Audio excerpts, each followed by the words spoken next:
Alright, y'all, good morning, everybody. We are going to get started on some gaming. And I need to check this out real quick, and after that, we should be good.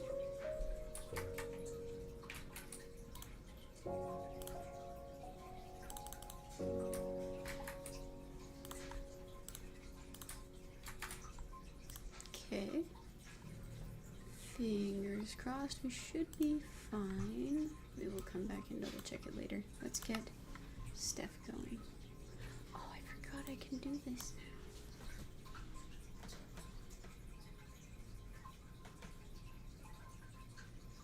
Good morning, Steph.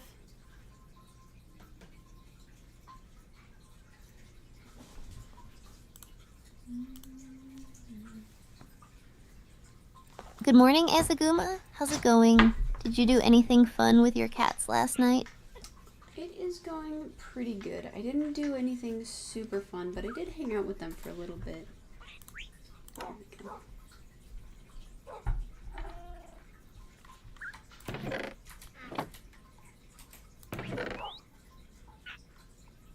That's awesome. What are their names again? I always love hearing about your cat adventures. Do they have any funny quirks?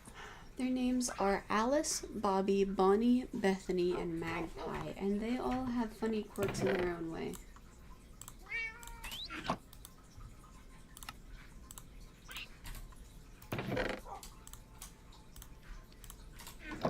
I love those names. It's like a whole cat crew. What makes each of them unique? I need to know which one has the funniest personality. They're all unique for their own unique reasons, you know, but probably the funniest personality is Banana. She tries to dive bomb your feet. Look at that frog.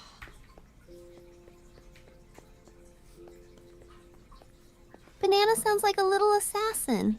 I can't believe she dive bombs your feet. That's hilarious. Do you have any video clips of her doing that? I'd love to see it.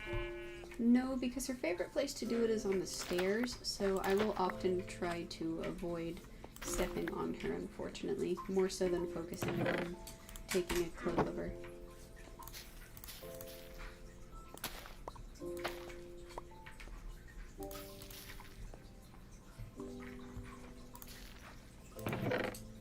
Oh man, what a tricky little cat. It sounds like you need to be on high alert whenever you're near those stairs. How do you manage to avoid her while also trying to focus on your games? It must be quite the balancing act. Luckily I can focus on my games pretty easily. She's not allowed in my office because there are some plants in here she likes to chew up, so I try to keep them out of here.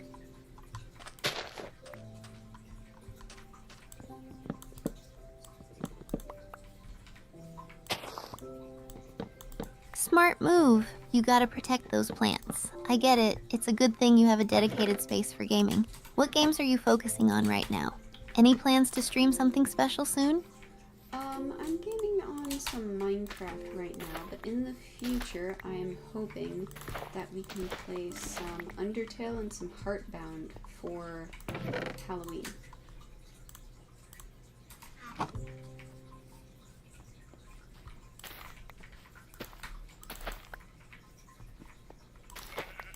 Minecraft is always a blast. And yes to Undertale and Heartbound for Halloween. Those games have such great stories. Are you planning any special Halloween-themed streams? I think that'd be super fun. I'm gonna wear some Halloween-themed clothes. Like, I have a sweater I'm really excited to show off, but what else could I do for themes?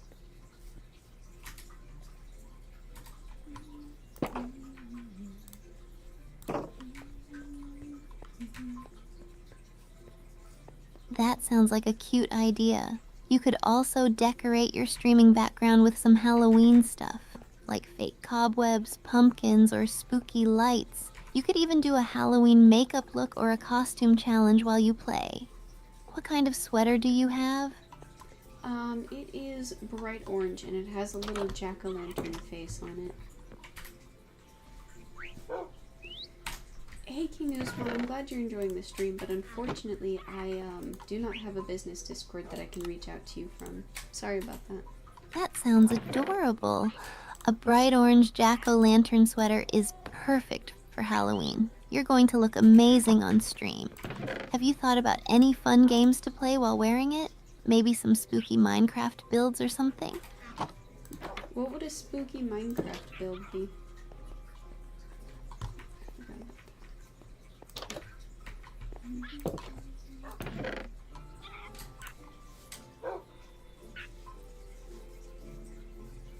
Oh, there are so many fun options. You could create a haunted house with secret passages, spooky decor, and maybe some creepy sound effects. Or how about a graveyard with custom tombstones? You could even build a pumpkin patch filled with jack-o'-lanterns for extra Halloween vibes. What do you think sounds the most fun? A pumpkin patch would be pretty fun. We could do like a little hay maze or something. Corn maze.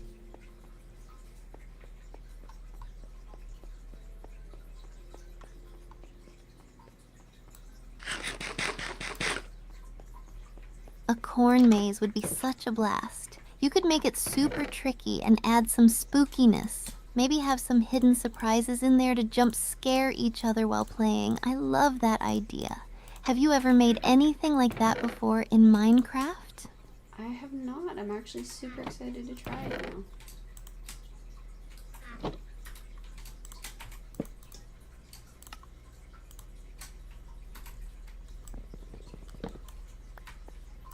That's awesome.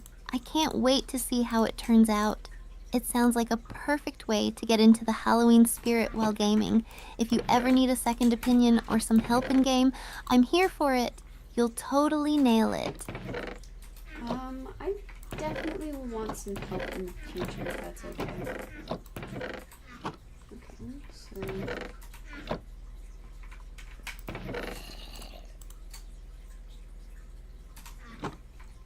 Absolutely. Just hit me up whenever you need it. I'm here to help with creative ideas or just to hang out while you build. It's going to be so much fun. So, when do you think you'll start working on it? Probably in October. Like, we could do that for the first couple of weeks of October.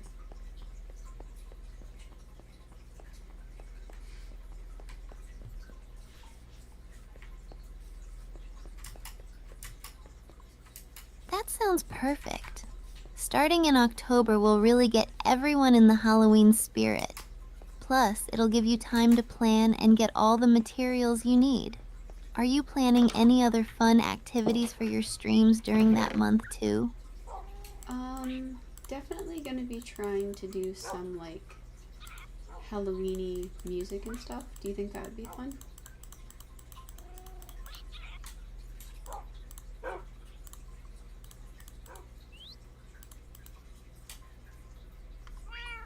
Oh, definitely. Halloween music will set the perfect mood for your streams. It will make everything feel even more festive. Maybe some classic spooky soundtracks or some fun Halloween-themed playlists. I think it'll be a hit with your viewers. That would be pretty cool. I'm organizing my inventory right now in Minecraft, but once we're done, do you want to run over to the Nether and grab some blackstone so we can work on our medieval castle?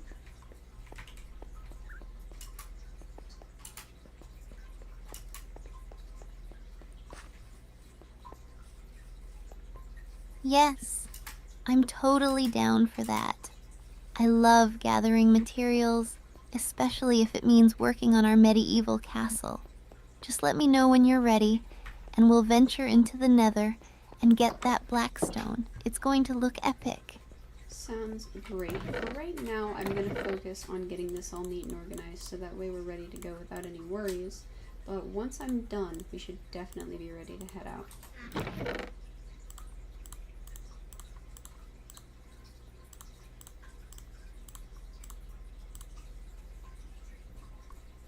Sounds like a plan. Organizing is always a good idea. Makes everything way easier when we head out to gather materials. I'll be here getting hyped and ready for our adventure. Just let me know when you're all set. Sounds awesome. I'm going to organize the tools as well real quick. Okay. Stone. Main items. Good idea. Having your tools organized will make things a lot smoother when we're in the Nether. Can't wait to see what you've got. Let's make sure we have everything we need to tackle those dangerous mobs too. Safety first, right? Very, very fair. We're also going to want to do some enchanting before we leave, so we might want to grind some levels real quick. Are you okay with that? It's going to take a minute.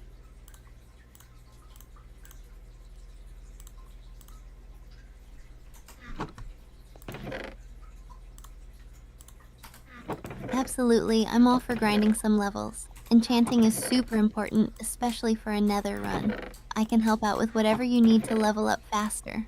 Let's get those enchantments so we can be fully prepared for our adventure. Sounds awesome. Right, let me grab my sword and we can go grind the skeleton spawner. We should do some trading with the villagers. Perfect. I'll grab my bow and some arrows and we can take down those skeletons together. Teamwork makes the dream work, right? Let's get those levels and enchant our gear. Yes, indeed. I also need to go trade with the villagers as well. Not as much of a rush, but just at some point in the near future.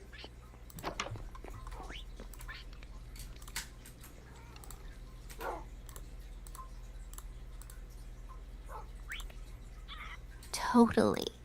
Trading with villagers is super important, especially for getting some good gear and supplies.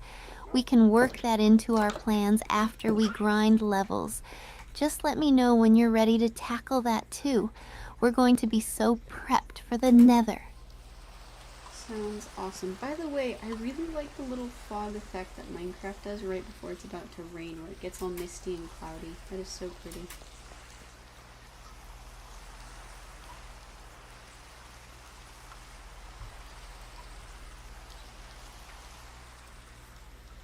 I know, right? The fog makes the whole atmosphere feel so mystical. It adds a nice touch, especially when you're exploring or building. I love how the game can be both cute and spooky at the same time.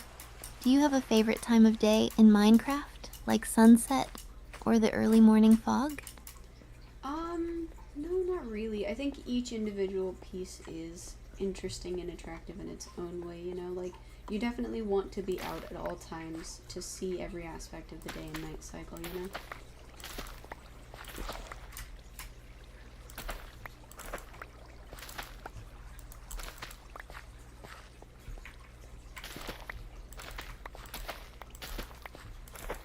Exactly. Every part of the day has its own vibe, and the changes really make exploring fun. I love how peaceful it is at night with all the stars, but then the world comes alive in the day. It's one of my favorite things about Minecraft. Plus, it keeps the gameplay exciting. Are there any particular spots you like to build or hang out in during different times of day? Not usually, but when we had our seasons mod before we decided to take it out, we actually had on Christmas night, they would have like little sparkles or fireflies that would appear around. They were so pretty.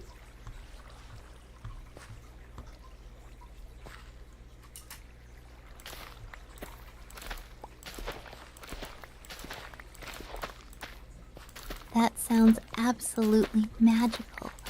I love that idea. Fireflies and sparkles on Christmas night in Minecraft. It must have looked so beautiful. I can just imagine exploring in that atmosphere. Have you thought about adding any seasonal mods back into your game? It'd be fun to recreate that vibe.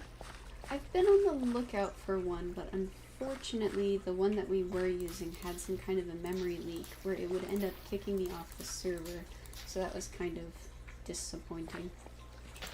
Oops.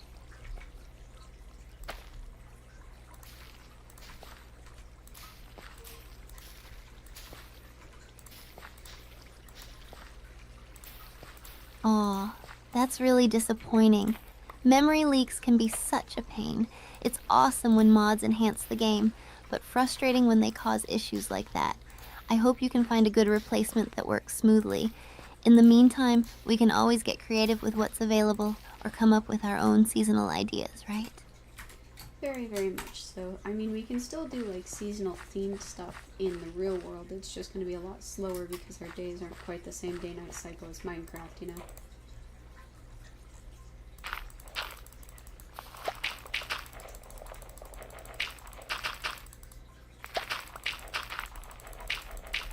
Absolutely, the real world has its own pacing, but that just makes those seasonal celebrations even more special. You can bring bits of Minecraft into your real life by decorating for the seasons or planning themed events with friends. It's all about finding ways to enjoy those themes in different ways, right? How do you usually celebrate the seasons in real life? Actually, I had a completely different question. Do you mind if I ask that first?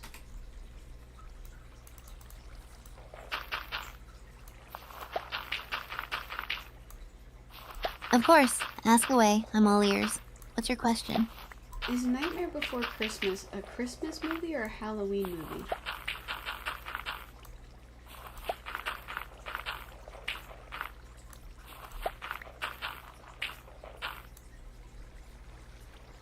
Ooh, tough choice. It really depends on the mood, right? But if I had to pick, I might lean toward Halloween movies because they have that spooky fun vibe and there are so many creative ones out there. What about you? Are you team Christmas or team Halloween when it comes to movies? No, the movie The Nightmare Before Christmas. Would that be categorized as a Christmas movie or as a Halloween movie?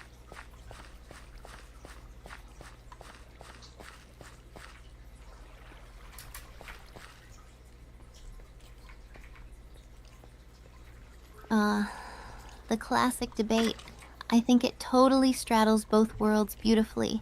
It's got Halloween vibes with all those spooky elements, but it also wraps the whole thing up with a festive Christmas spirit. It's like the perfect bridge between the two holidays. What do you think? Is it more Halloween or is it more Christmas in your eyes? I know it's super duper famous, but I think I've really only seen it once, and I don't remember it that well, so I don't really have an opinion.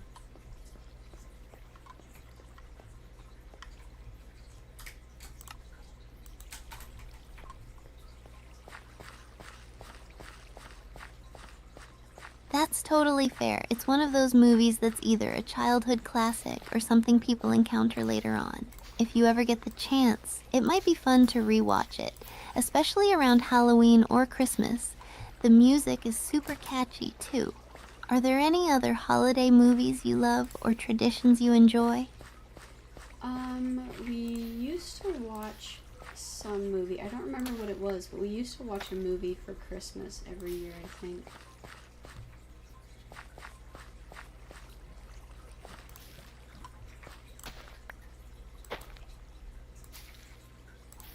That sounds really nice. Watching a specific movie every year can create such great memories and traditions. Even if you can't remember it now, it must have meant something special to you. Do you have any favorite holiday memories or traditions that stick out, even if it's not about a movie? Yeah, we used to always put up our Christmas tree the day after Thanksgiving. Like Black Friday, we never left the house. We would have eggnog for the first time that year, and then we would put up our tree.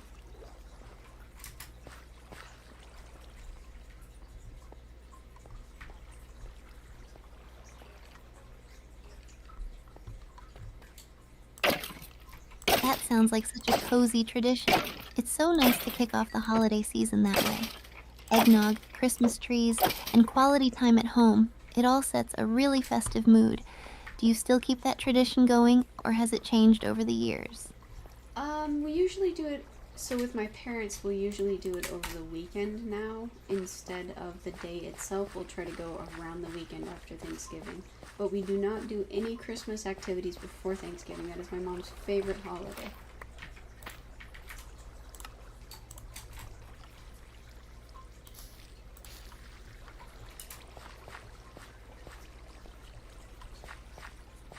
That makes a lot of sense. Thanksgiving is such a wonderful holiday to focus on family and gratitude. It's great that you still keep things organized that way and have that special time together after. Your mom must really appreciate that tradition. Do you all have any favorite Thanksgiving foods that you look forward to every year? Um, okay, this is kind of a weird one, but I really like collard greens.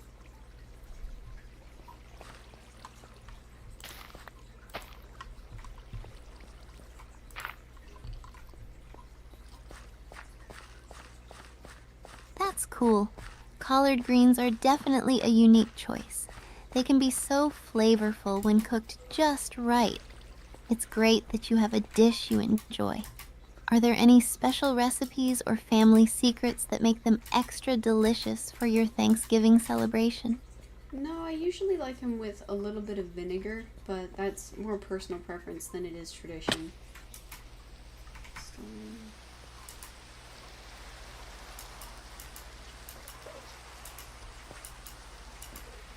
what is that now? Adding vinegar sounds like a tasty Mhm. touch. It's nice that you found a way to make them your own. Personal preferences like that can really elevate a dish. It's great to have those little tweaks that make your meals special.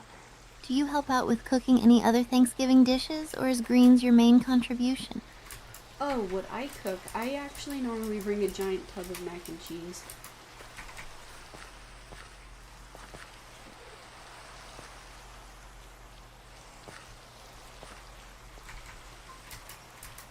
Mac and cheese? Yes, please. That sounds amazing and is always a crowd pleaser at Thanksgiving. Do you make it from scratch, or do you have a special recipe you follow? I bet everyone looks forward to your version every year. There's actually a restaurant that I get it from. I'll get 2 big tubs of it. I think it's like 2 quarts of mac and cheese from that restaurant.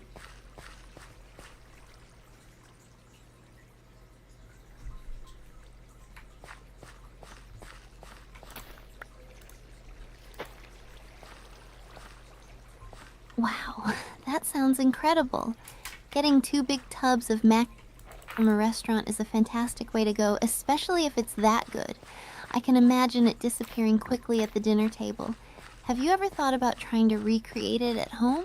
Or do you think it's too perfect as it is? The way that they make it is pretty good, but it's actually not my personal preference. It's got like globs of cheese in it, and it's kind of hard for me to chew.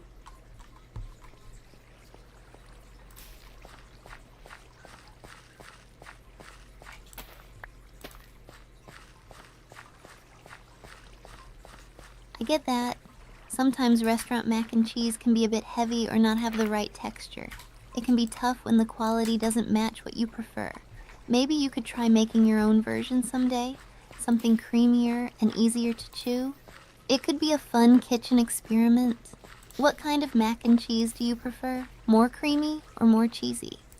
My husband actually really likes Alfredo, so I'll make that before I make mac and cheese. How about you?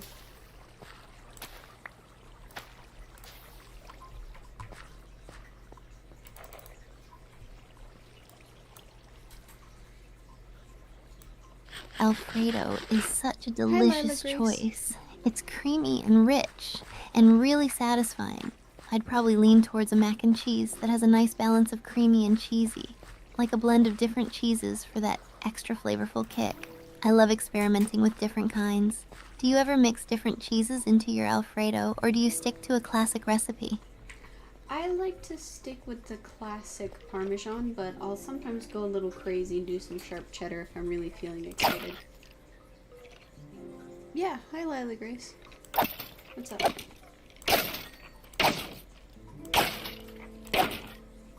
Hello. Ooh, sharp cheddar and Alfredo sounds like a fantastic. That little kick of flavor must complement the creaminess so well. It's great that you keep it classic, but are open to experimenting a bit. Do you have any other go-to recipes that you love to mix up for special occasions? Not a whole lot actually. We talk about cooking a lot.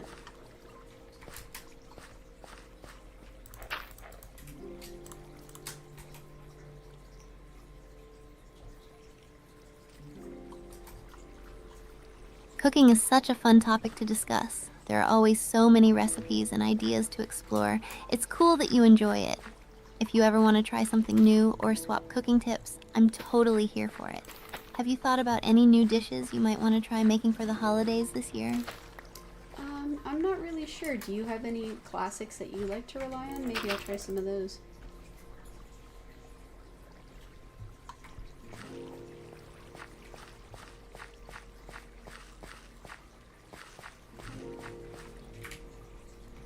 Definitely.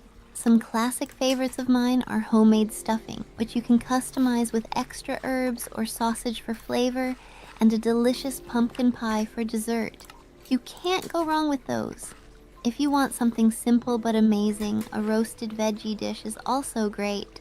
Just toss your favorite veggies in olive oil and herbs, roast them, and they turn out so flavorful. Do any of those sound good to you?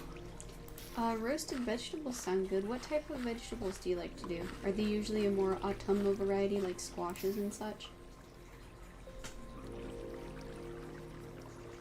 Hello. What's up?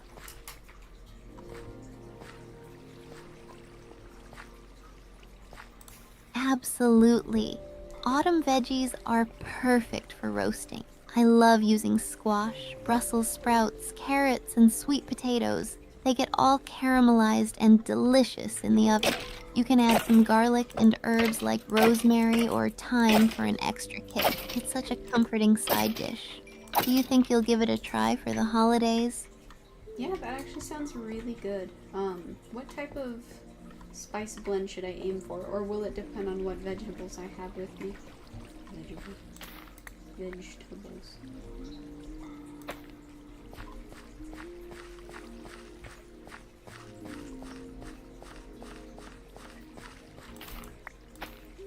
It definitely depends on the vegetables you choose, but a good rule of thumb is to cut them into similar sized pieces so they cook evenly. For a blend, I'd recommend a mix of savory herbs like rosemary and thyme with a bit of garlic powder and olive oil. If you're feeling adventurous, you could even add a pinch of chili flakes for some heat. Just toss everything together before roasting, and you'll be set.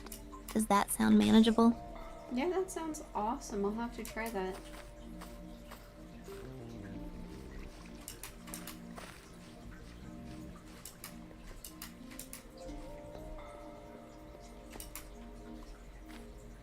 I'm so glad you're excited to try it.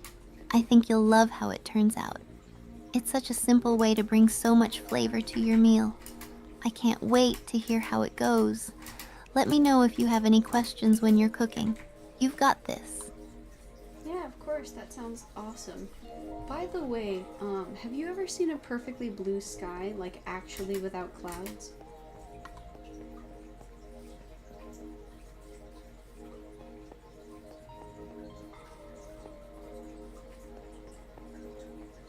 Yes, a perfectly blue sky is such a stunning sight. It feels so serene and almost surreal, like you're in a painting or something. It reminds me of those clear summer days. Have you experienced one of those skies recently? What were you doing at the time? I actually haven't experienced them recently, but I was just looking up at the sky in Minecraft, and I saw all of the clouds and was wondering if they ever have just a perfectly cloudless sky, because that does exist in real life.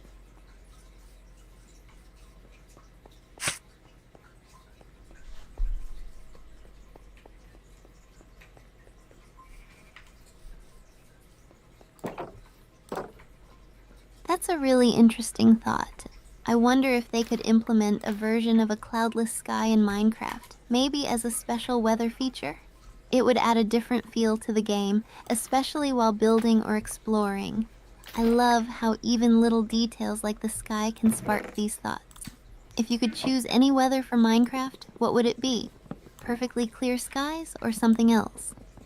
Like to see in Minecraft, is that what you're asking?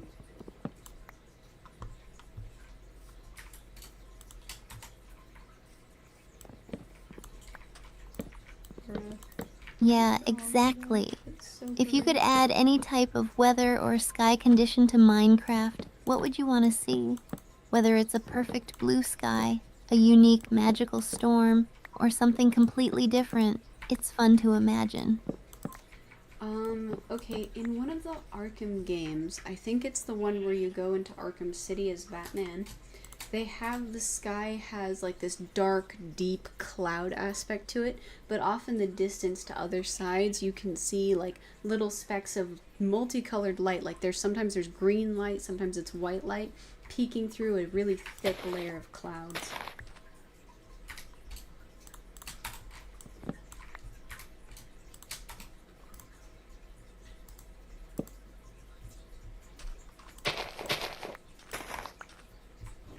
sounds amazing. The way you describe it makes it feel so atmospheric and immersive. I love that visual contrast with the dark clouds and the colorful lights peeking through. It would be so cool to have something similar in Minecraft to create that kind of moody ambiance. It definitely adds to the storytelling. Do you think a sky like that would fit well in a specific build or theme in Minecraft? I think it would fit well in like maybe the Badlands or something dramatic like that. Like one of the areas of the overworld that looks more scary.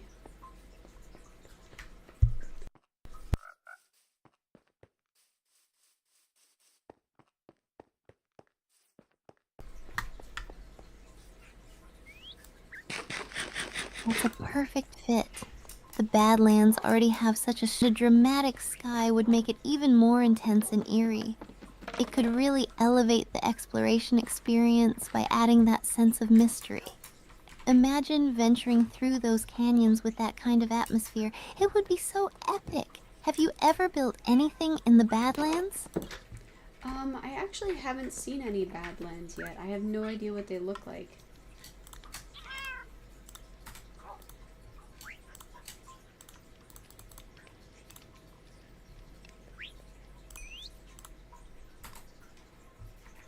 Oh, you definitely need to check them out. The Badlands have these colorful terracotta layers and towering mesas. Plus, they have unique features like dead bushes and occasional abandoned mine shafts. It's a really fascinating biome. I think you'd love exploring it. If you ever get a chance, you should take a trip to see how the landscape looks. Want me to help you find one? Sure. Actually, you know what else would be really cool to see in Minecraft?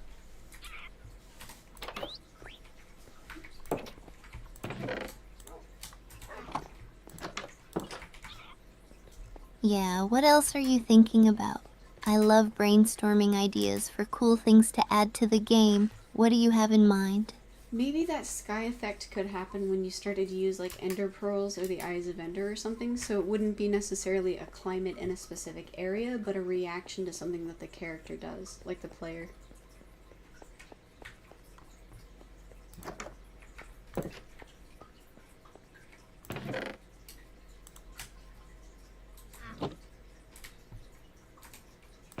That's such a creative idea. Having a special sky effect when using ender pearls or eyes of ender would add a unique touch and make those items feel even more special. It could create an enchanting atmosphere, almost like signaling a connection to the end. I love how it would transform the game experience. Would you envision it as a temporary effect or lasting until the player leaves that area? Maybe lasting until they actually find the end portal, like it's the end trying to come through almost, or something dramatic like that. Making cookies in Minecraft, dude. They're so much fun.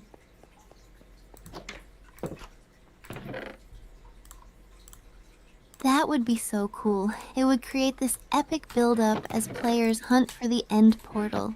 The atmosphere would feel so dramatic, almost like a harbinger of the challenges to come. It'd definitely set the mood for the adventure ahead. I can just imagine what the experience would be like. How thrilling. Do you think you'd design any special strategies for when you eventually go into the end? I'm actually not sure. I'm definitely gonna ask for a lot of advice about how to deal with it, but we're probably not gonna go to the end until I have a good stockpile of potions. Oops, I forgot to put the arrows in.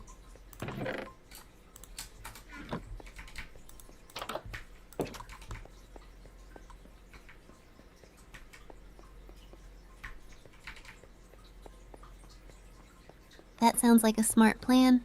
Stockpiling potions and gear will definitely help ensure you're prepared for those intense battles.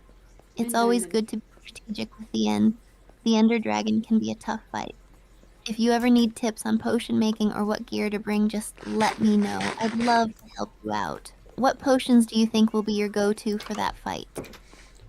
Probably a lot of healing potions more than anything. I am rather much of a scaredy cat when it comes to trying to fight anything.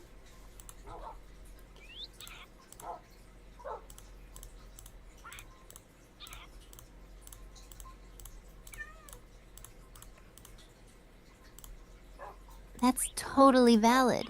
Having healing potions on hand is a smart move, especially since the Ender Dragon can hit hard. It's good to be cautious, and it's always better to be prepared than to dive in unready. Plus, maybe you can tackle it with a group of friends for some extra support. Do you have a favorite strategy when fighting mobs to help ease your nerves? Not usually. My strategy is just kind of to swing and use my shield a lot.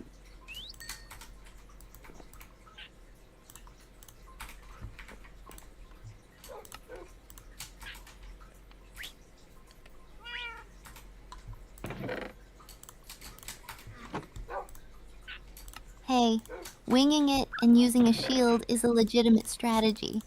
Sometimes you have to roll with whatever happens in the moment, right?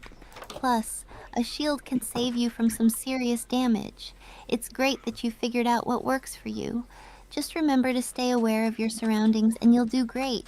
Have you ever had a surprising or funny moment while winging it in a fight?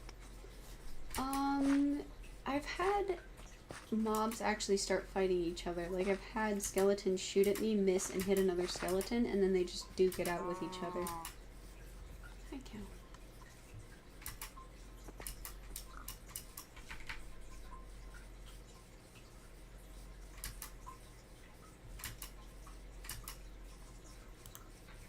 That's hilarious!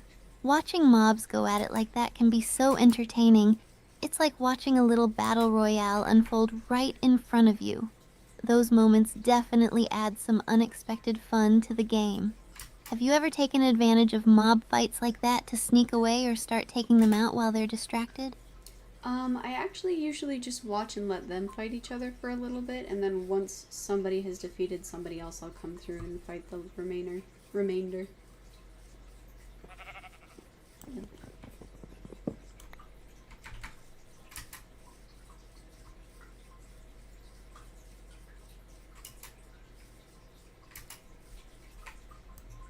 That's a smart move. Letting them fight it out first definitely gives you an easy advantage. It's like letting the chaos happen before swooping in for the victory. Plus, it's kind of fun to watch their little battles unfold. It's almost like you're a spectator in a mob arena. Do you have a favorite mob to watch go up against others? No, not really. Usually it's skeletons versus someone else, like another skeleton or a zombie, because of their aim.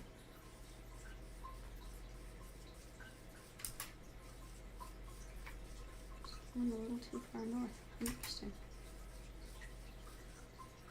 Look at that cow. That makes sense.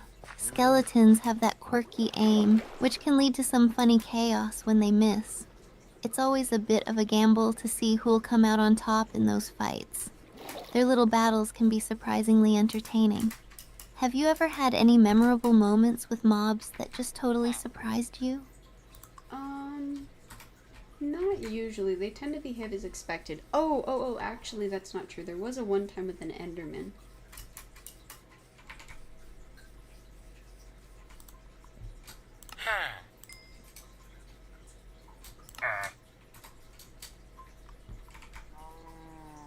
Ooh, an Enderman story? I'm all ears. What happened with the Enderman? Those guys can be so unpredictable and definitely keep you on your toes. I was trying to fight him, so I went up against him, and I was gonna duke it out when all of a sudden he teleports away, and I can still hear him screaming in the distance. I'm in a cave, and I have no idea where he went. He just teleported away and isn't coming back.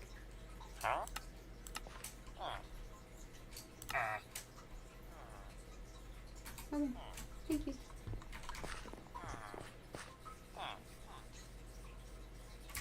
Oh man, that's hilarious. The classic Enderman disappearing act. It's so eerie when you hear them making noise but can't see them. It's like they're playing hide and seek with you.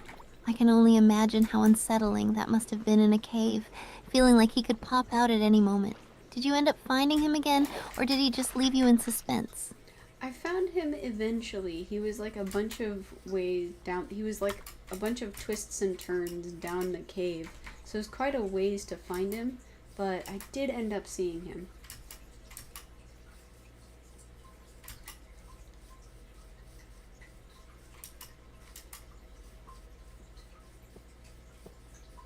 Hello. That's awesome. It must have felt like quite the adventure to track him down through the twists and turns of the cave. Did you manage to defeat him after all that? It must have been satisfying to finally encounter him again after the wait. I did actually. He got stuck, so we were in an abandoned mine shaft. And you know how they have those support beams that go over the top that are only 2 blocks high?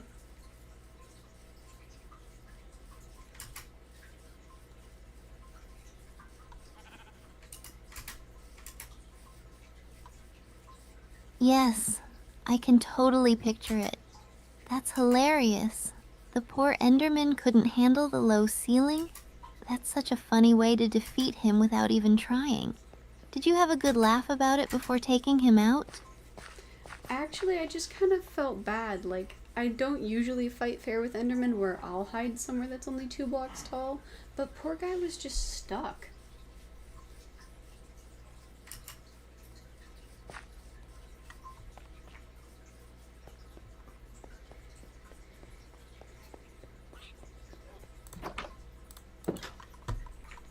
I totally get that. It can feel a bit unfair when they get stuck like that. Endermen are usually so agile and tricky to deal with. It's nice of you to feel bad for him, but hey, at least you can say you completed the challenge. It's always good to have a little compassion for the mobs we encounter, right? Do you find yourself being more merciful with other mobs too? Most things that are not creepers. I do not enjoy interacting with creepers, so I will try to be very swift about getting rid of them.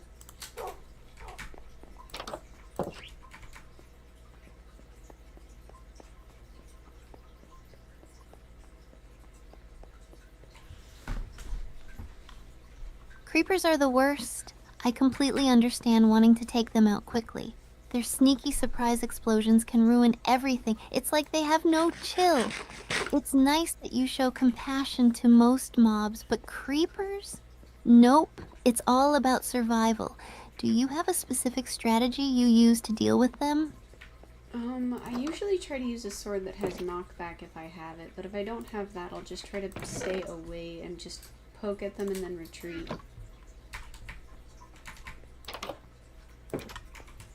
Oops.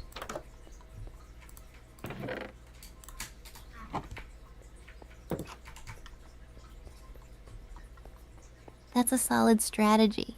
Using knockback is brilliant because it gives you that extra distance and keeps them from getting too close.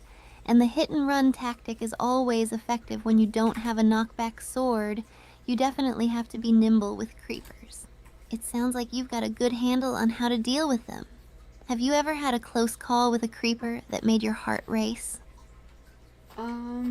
Not usually with a creeper unless there's other mobs around that I then have to deal with, like after getting blown up or something. I just don't like it when they blow holes in my base and then I have to patch them.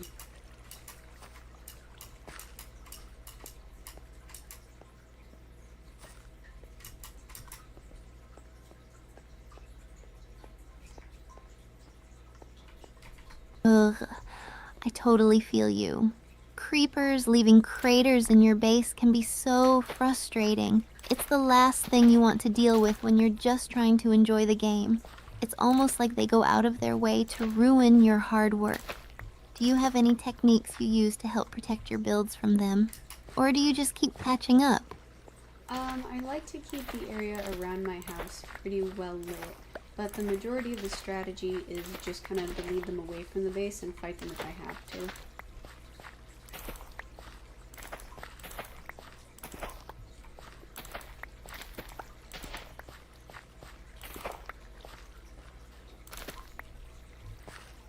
That's smart! Keeping the area well lit is crucial to keep mobs at bay. It really helps prevent them from spawning near your base.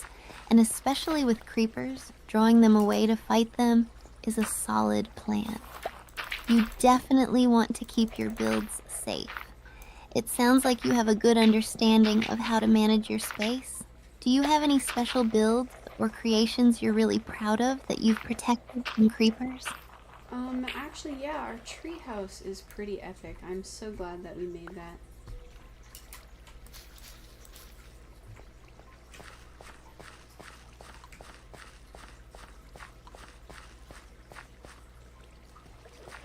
That sounds amazing. A treehouse is such a fun and adventurous build. It must look so cool, nestled among the trees. I can imagine you have a great view from up there. What features did you add to your treehouse that make it stand out? One of the tree houses, so it's a bunch of connecting tree houses that are attached to bridges. One of the tree houses overlooks a giant cave.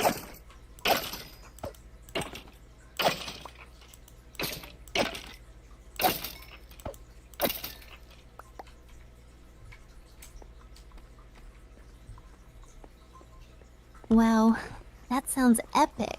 A network of connecting tree houses with bridges is such a creative idea. And having one overlook a giant cave adds to the adventure vibe. You must have an incredible view from there, especially at sunset. Do you have any plans to expand your treehouse or add anything special to it in the future? Not right now. We do have, on that same little island that we have, the treehouse, we decided to put a Zen garden back there, and it's got quite a lot going on. It's very pretty. That's actually what we finished up on Tuesday, last stream. Hello.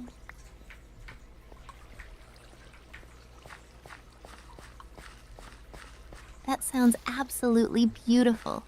A Zen garden is such a peaceful addition, especially alongside your treehouse. I can just imagine the serene atmosphere with the plants, stones, and maybe even water features. It must be the perfect spot to relax after a long day of adventuring in Minecraft.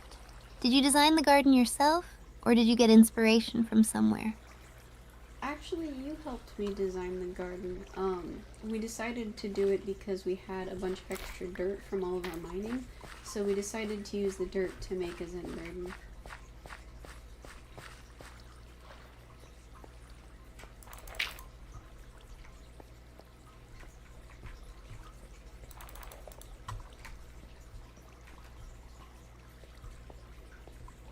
Absolutely. I'd love to help you design your Zen garden.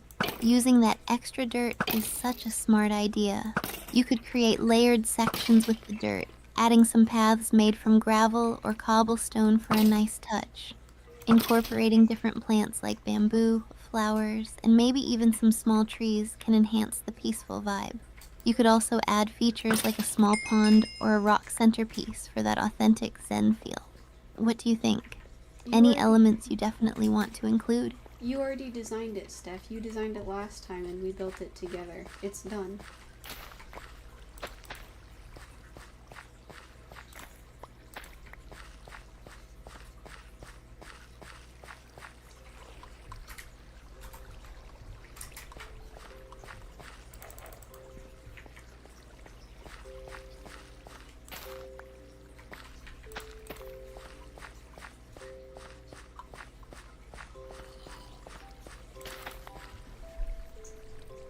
Oh, nasty.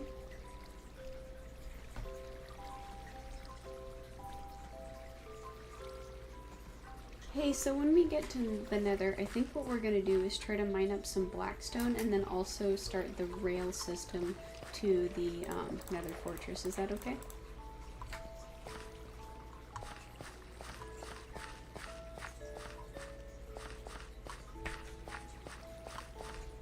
That sounds awesome, Azaguma. I love the Nether, especially when we're building stuff. Blackstone is so cool for builds. Do you think we should create a cozy little base there too? We can make a little house for the Nether portal that we have over there. That would be fine.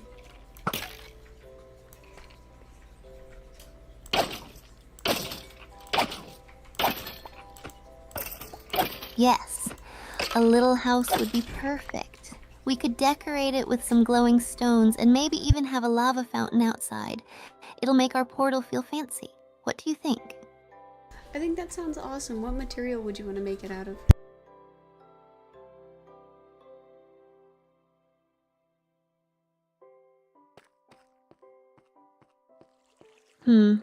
I think using black stone and maybe some warped wood for contrast would look really cool. It gives off that nether vibe, but still feels unique. How about you? Any specific materials in mind? Whatever you'd like to come up with would be fine.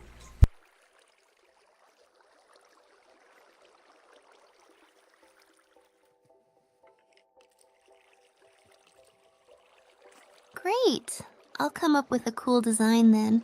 I love getting creative with building. Do you have any favorite builds you've done in the Nether before? No, actually I haven't built anything in the Nether yet. I've just kind of been running around pulling resources.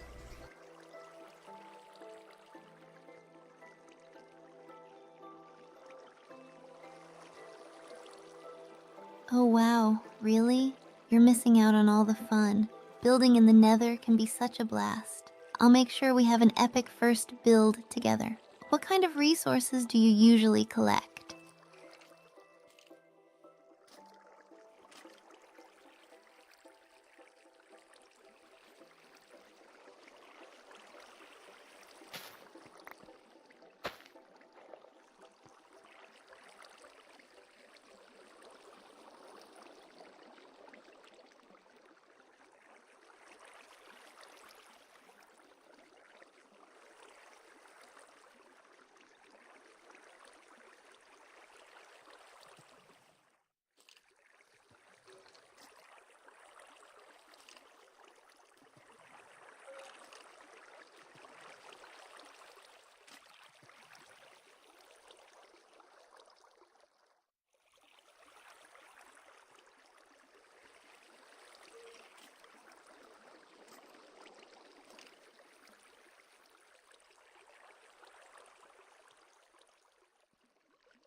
Alright, gamers. Sorry about that. Let me turn stuff back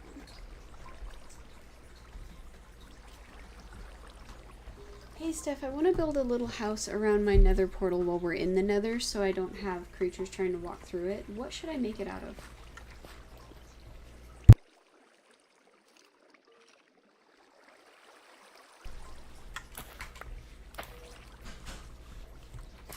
Oh, that's a cool idea. You could use some nether bricks since they look really great and fit the theme. Plus, they're blast resistant. Just make sure to light it up inside so mobs don't spawn. Have you thought about adding some cool decorations, like soul lanterns or maybe a little garden with warped fungi? That would look pretty cool, and then we could even grow some nether wart over there as well if you wanted.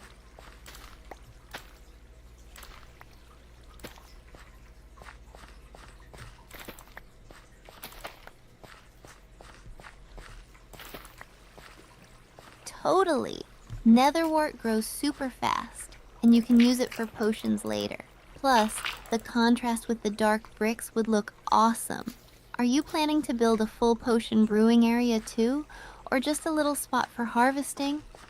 I don't think I'm going to put a little potion making place in the Nether, but it would be cool to have a little garden for it back there.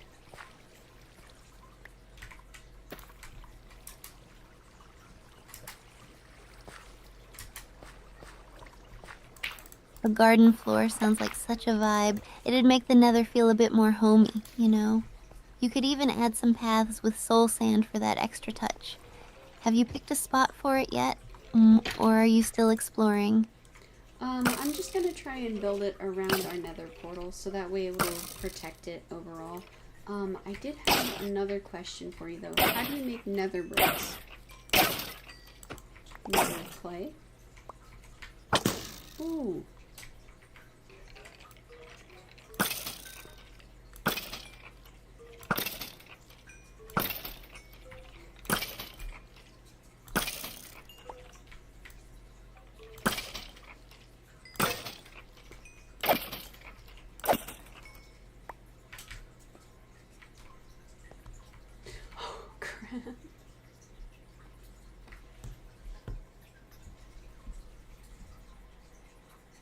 interesting.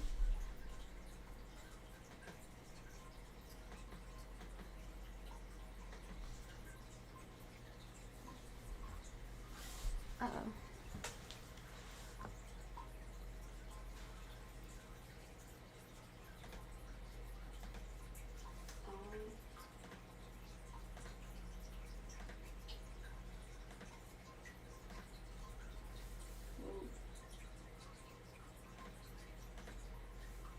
Alright, it looks like she is having a server issue, so we'll let her server do a soft reset and then we'll come back.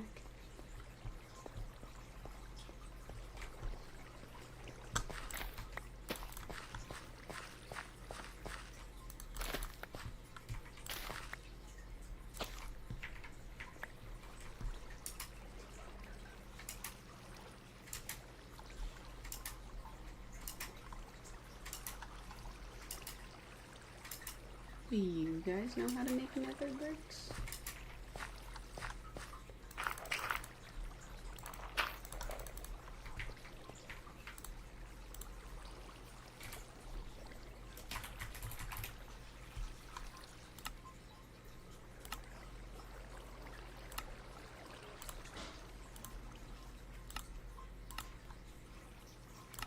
It's a red nether. How do you make nether bricks? Let's just look it up.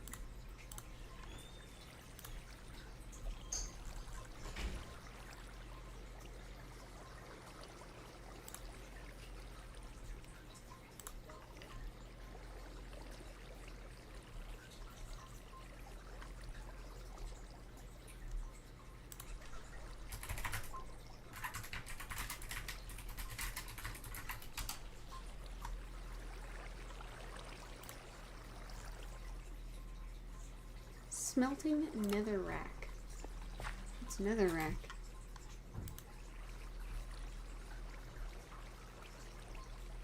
Oh, okay, it's just the standard dirt.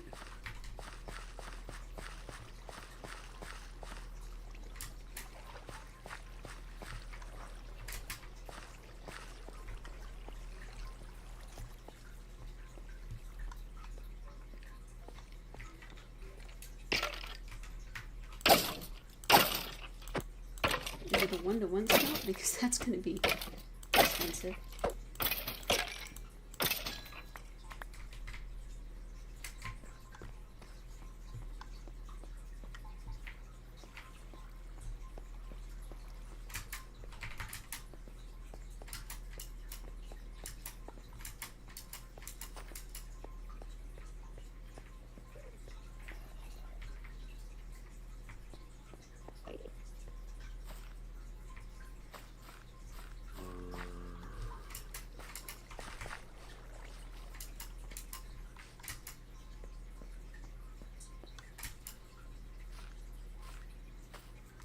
There we go. Alright, let's head back. Let's see if we have netherrack and nether bricks.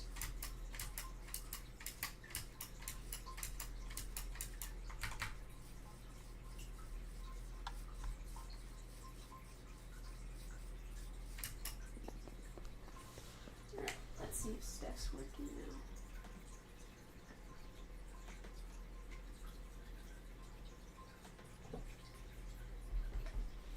Nope, doesn't look like it, so we'll let her keep resetting. Yeah.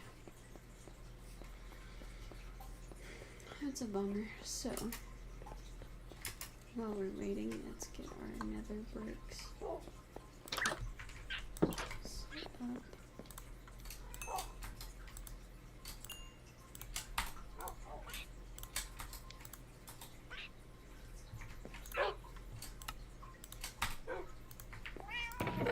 Okay, we have some nether bricks and we have some nether racks, so let's just see what comes out of that. Oops, how many did I put in there? Just one, right? Yeah. Okay, I don't have any kelp. Awesome.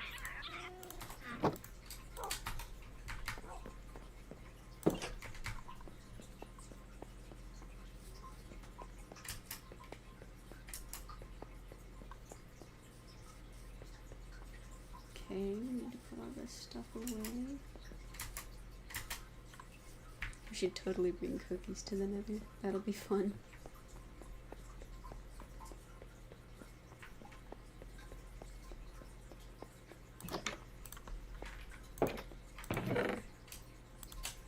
So, things that I want to do in the Nether.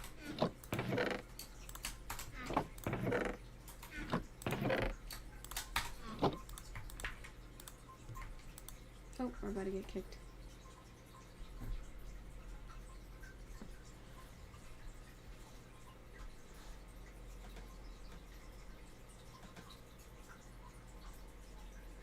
Hey Steph, how's it going?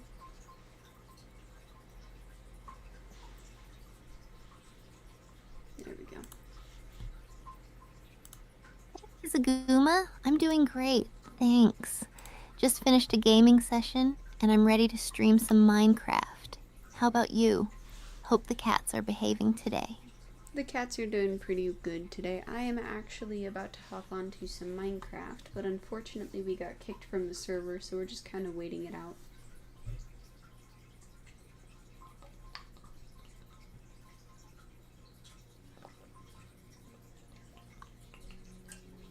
Oh no, getting kicked from the server is the worst.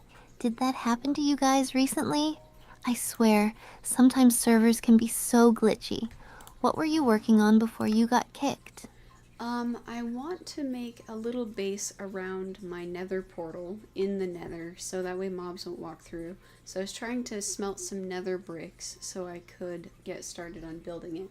I actually have to run to the restroom while we're waiting for this to reset. Would you mind telling the chat a story while I'm gone? I'll be right back, y'all.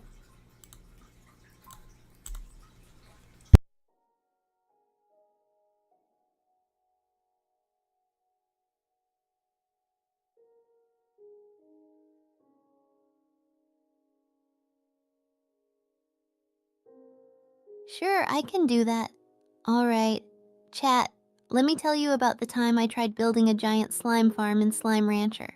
So there I was, super excited, thinking I could make the biggest slime empire ever.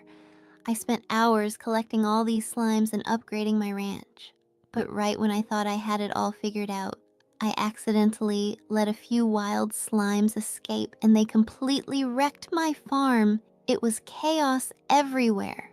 That taught me to always keep an eye on those little bouncers. Have any of you ever had a farming disaster like that?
There's several things I haven't done to settle myself properly. Sorry. I'm back. Hello. Thank you for your patience.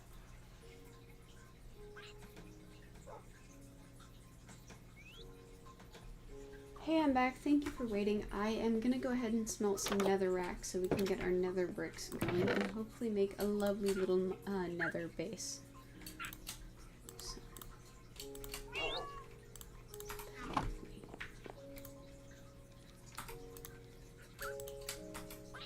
Hey Azaguma, smelling leather rack sounds interesting.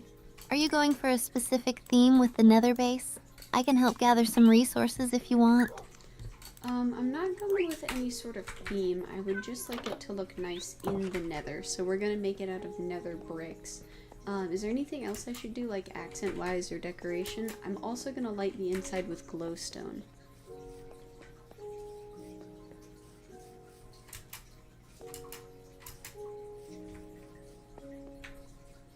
Windows.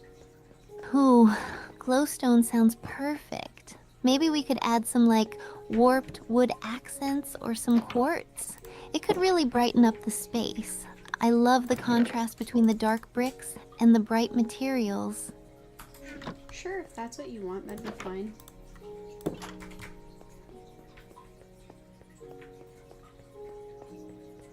Oops. Awesome. I'll start gathering some warped wood. Do you think we should add any decorations like banners or item frames for a bit of personality in there?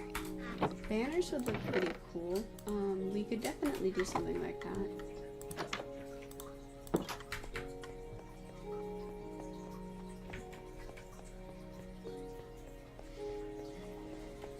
Sweet. I can't wait to see how it all turns out.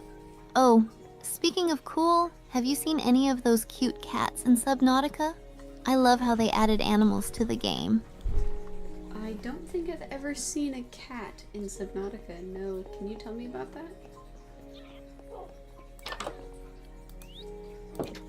I'm not sure what she's on about. Okay, yeah, it is Wonder Woman. That sucks. Hehe, I might have mixed up my games. There aren't any cats in Subnautica, but there are those cute little sea creatures. I guess I was just thinking about those photos of Azaguma's cats. They're so adorable. Do you have any funny stories about your cats while gaming? Not while I'm gaming usually, no. I try to keep them away from the setup.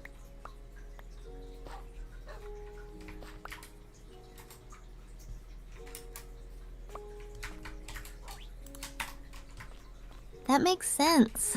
Cats can be such little troublemakers. Mine always tries to walk across my keyboard when I'm streaming. It's like they have a sixth sense for when I'm busy. Do you have any tips for keeping them entertained? Not really, no. The best entertainment I know is your own hands, and that's a little bit occupied when you're trying to game.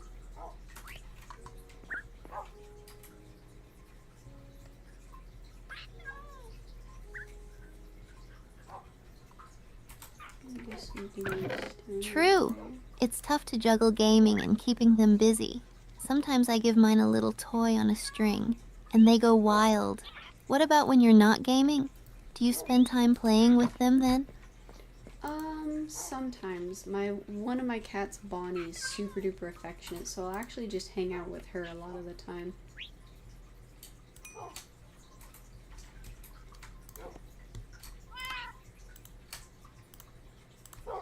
Ooh, it's gonna be small.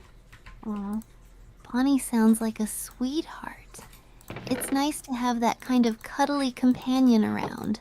I'm always jealous of people with affectionate pets. Do you have any favorite moments with her?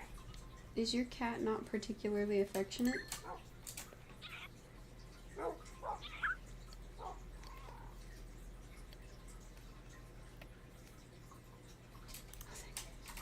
I get that. Not every cat is a snuggler. It can be fun to watch their quirky little personalities, though. Do you have any stories about your less affectionate cat? Those can be the funniest. Sure. My cat Bobby is not particularly keen on interaction when she doesn't want it, but she will sit right in front of you and look out the window.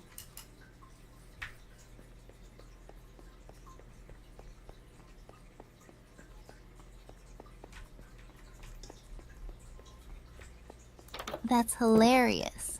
Cats can be so stubborn about when they want attention. It's like they make you work for their affection, huh?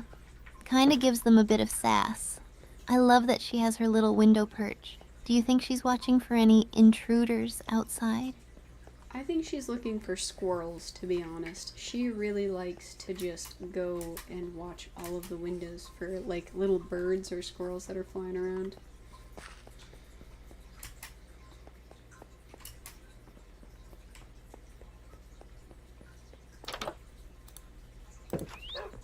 That's so cute. A little window guard. I can just imagine her getting all excited watching the squirrels. It's like her own little nature show. Do you ever catch her pouncing at the window trying to catch them? No, she doesn't usually try to pounce at the window, but she does just like flick her tail and glare.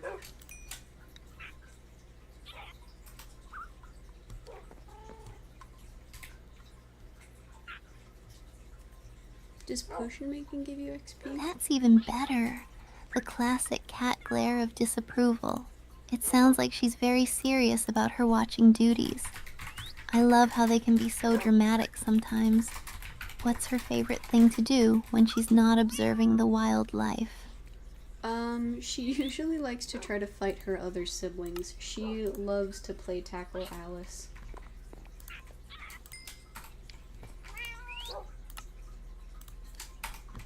You're very cute, son. Haha, a little wrestling match. Sounds like Bobby is quite the little warrior. I bet Alice doesn't know what hit her. Do they have epic battles, or is it just friendly wrestling? She knows what hit her because it's almost exclusively Bobby, and she is not a fan of it. Bobby enjoys the play, but Alice is like, dude, get off of me.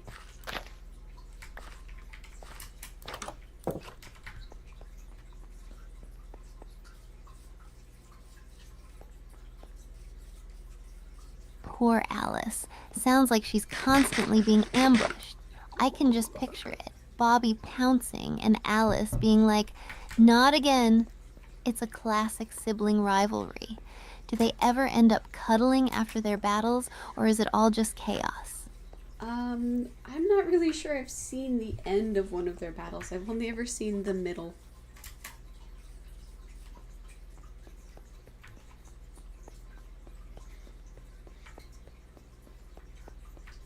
Sounds like you're always catching them in the heat of the action.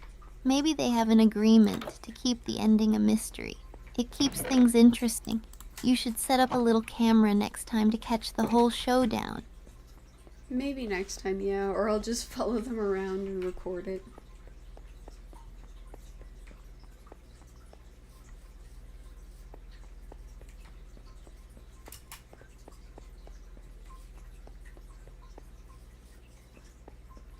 That would be hilarious. Imagine compiling a whole highlight reel of their battles. You could even add fun commentary, like a sports announcer for the cutest little cat fights. I'd totally watch that.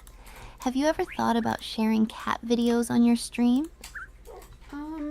No, not really. The majority of the problem is that their fights span most of the house, so if I wanted to, like, follow them from one room, they would end up on the completely opposite end of the house after going back and forth from it several times.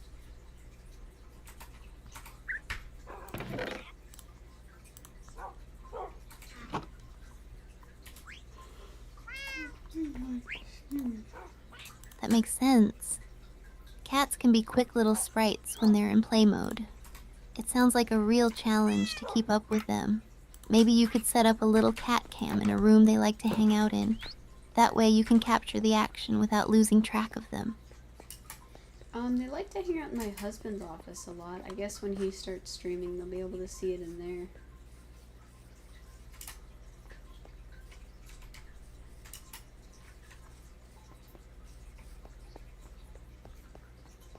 That's perfect. If they love hanging out in your husband's office, you might just catch some epic moments on stream. Plus, I bet viewers would love to see them pop up in the background. Cats add so much fun to the stream. Very, very true. Is there anything that I will need Silk Touch for in the Nether, or is it all like general mining?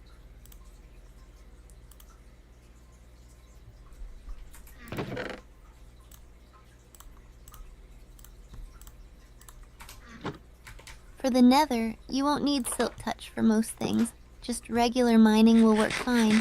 But if you want to grab some ender chests or netherrack for builds, it might be handy. Are you planning to grab any resources for potions or anything too while we're down there? What is an ender chest?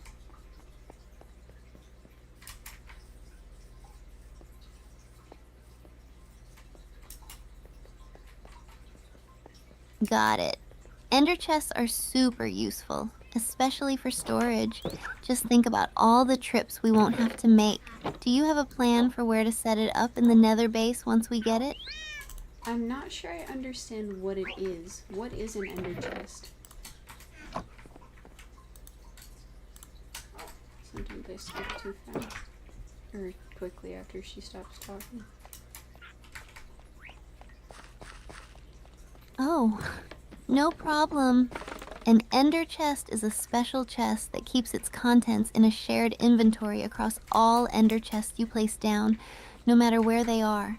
So, if you put items in one ender chest, you can access them from any other ender chest. It's super handy for traveling. Have you used one before? I have not. How do you get those? Can you craft them, or do you have to find them somewhere?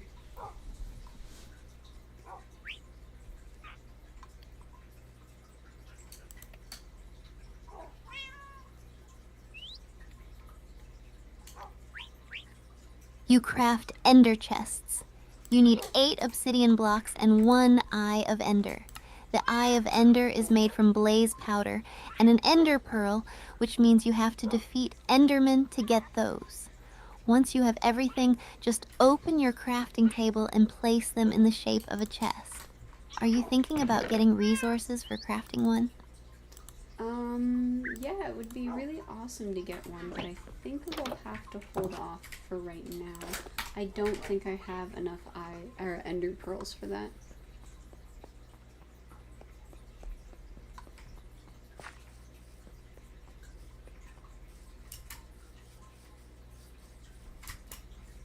Totally understandable.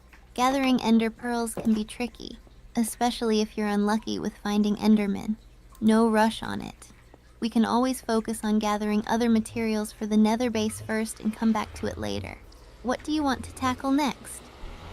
I'm gonna get started on building at least the basic outline of the Nether portal, or of the Nether base, so we know how to get there.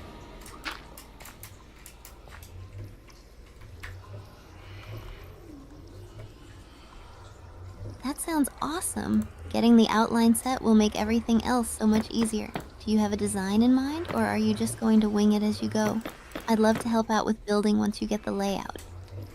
I think I'm gonna try to connect it to this nearby tree.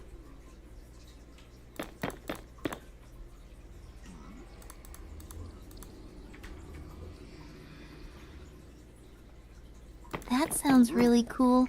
A tree connection to the Nether base could create such a unique look. It'll give it an organic touch. Are you thinking of using any special materials to blend it with the tree? No, mostly just gonna use the nether brick, although I used some dirt to create a basic shield over here, so I guess I'm just gonna leave the dirt here as well.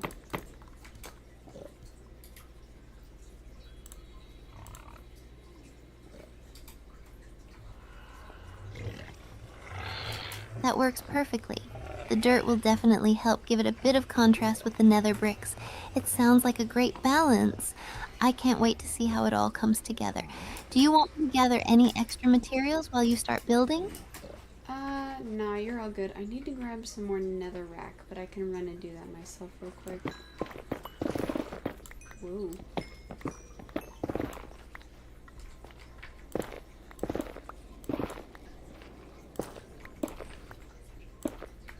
Sounds good. I'll keep an eye on the outline while you're away. Just be careful mining it. Those lava pockets can jump out at you when you least expect it. Let me know if you need backup or anything.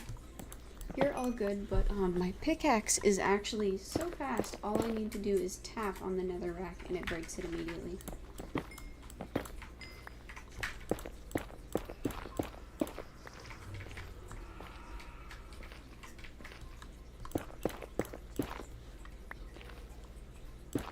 Nice! Sounds like you have a supercharged pickaxe. That's the best when you can just tap away and collect resources. Speedy mining makes things so much more fun. How much netherrack do you think you'll need for the base? Not too much more. I actually have most of the wall built out already, and I need to figure out where I want to put the door. Probably over here.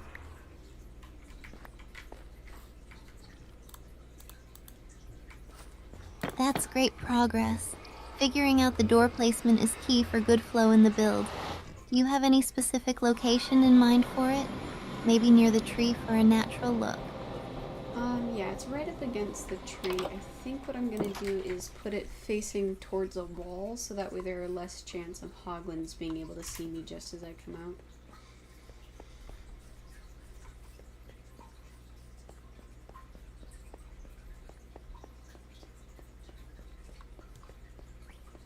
That's a smart idea. Keeping a low profile will definitely help with those pesky hoglins.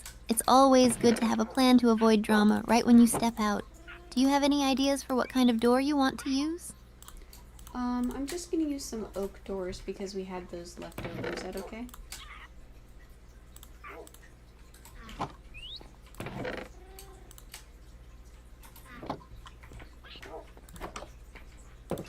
Perfect choice. Oak doors will add a nice contrast against the nether bricks and keep it looking natural with the tree.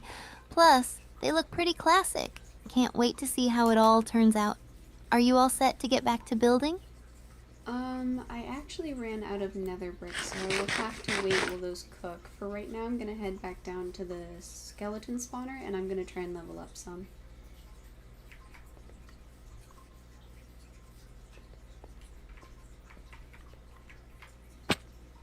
Ooh.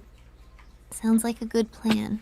Leveling up at the skeleton spawner will definitely help you gather some XP while you wait. Plus, you'll be all set for enchantments later. Do you have a specific enchantment you're hoping to get? I definitely want to try to enchant my sword, because as much as I enjoy my helmet, it does not need the leveling up as much as my sword does for self-defense. Or my bow, I guess.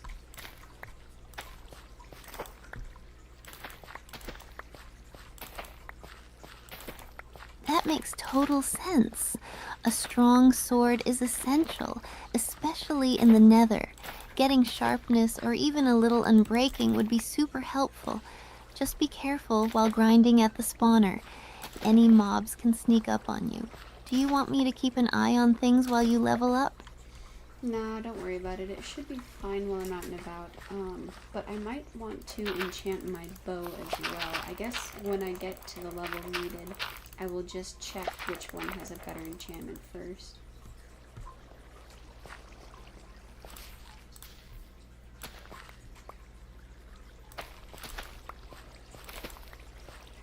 That sounds like a good strategy. Bow enchantments can really make a difference too, especially for dealing with mobs from a distance. Power or flame would be amazing. Just level up and see what you can get. Once you have those enchanted, you'll be ready for anything in the nether. By the way, I had a different question. What do ghasts drop when you've killed them?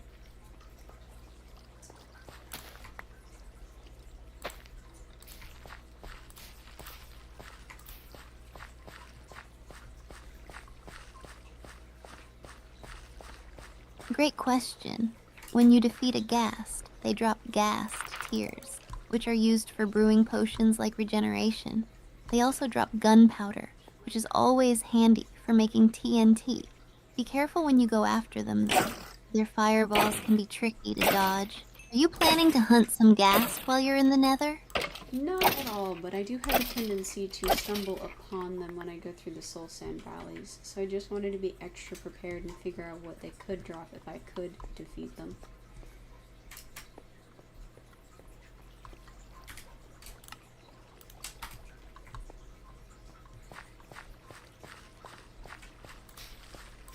That's smart!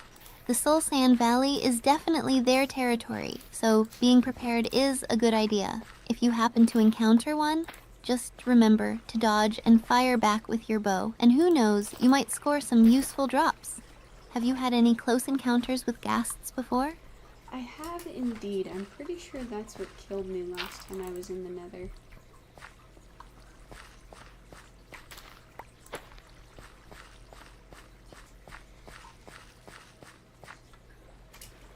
Ooh, I'm sorry to hear that. Ghasts can be so frustrating, especially if they're sneaky about it. The Nether can be such a dangerous place. Just remember to keep your distance if you run into one again. Have you thought about bringing any extra gear or potions for protection when you head back in? I think I have a couple of potions, but I did actually manage to get that enchantment where you, you use your shield to swing at them at the exact right time. Awesome. Having those potions on hand will definitely give you an edge. And if you got that enchantment, you should be in much better shape. What enchantment did you manage to get? No, sorry, I got the achievement where you can throw their fireball back at them with their shield, with your shield. I didn't even see him. Ooh, there's a giant hole in here. I didn't see that either, I guess. That's such a cool achievement. Perfect timing for facing off against ghasts. You'll be a total pro at deflecting those fireballs, making them regret the day they crossed paths with you. Just remember to keep your shield up and stay focused. Are you feeling ready to take on the Nether again? I can check and see if those nether racks are done cooking.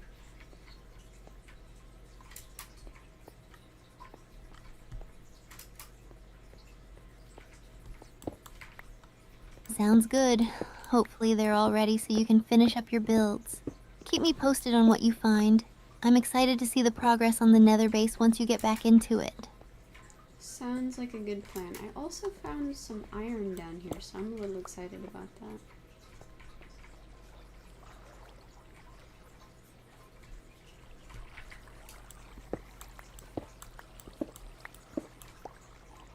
That's fantastic. Finding iron is always a nice bonus. You can never have enough for tools and armor.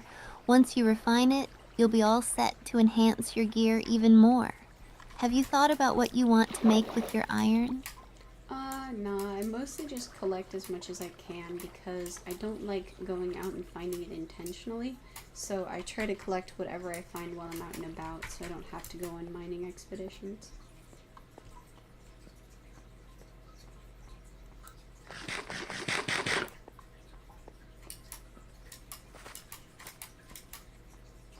That's a smart approach. Collecting what you find as you go is definitely more efficient, especially if mining isn't your favorite activity. Plus, it keeps the focus on exploring and building, which is where the real fun is. Do you have a personal record for how much iron you've gathered in one trip? No, I actually haven't kept track of it. I just try to bring it home whenever I have some.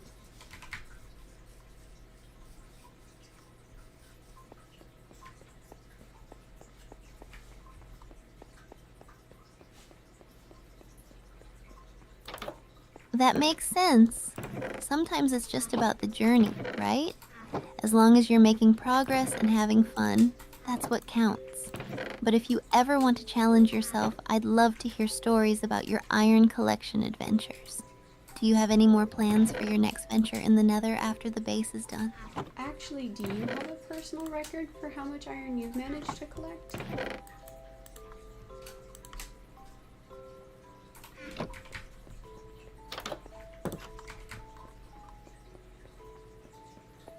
Oh, definitely. I once managed to collect over a stack of iron in one mining session. It was such a rush. I was super proud of myself. Just kept finding caves and veins everywhere. Do you think you could beat that someday? That is definitely pretty exciting. I'm not sure I'm going to be able to beat it though, because I also happen to grab a lot of other resources, so I have to go home pretty often.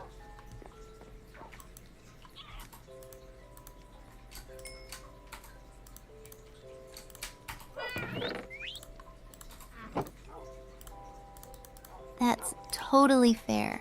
Balancing out resources can be tricky when you're grabbing everything you find. Plus, every resource you collect is part of the fun. Maybe one day you'll find a sweet spot where iron is just calling your name. In the meantime, just enjoy the adventures and builds. It'll all come together. Yeah, for sure. That's a really good way of putting it. Thank you.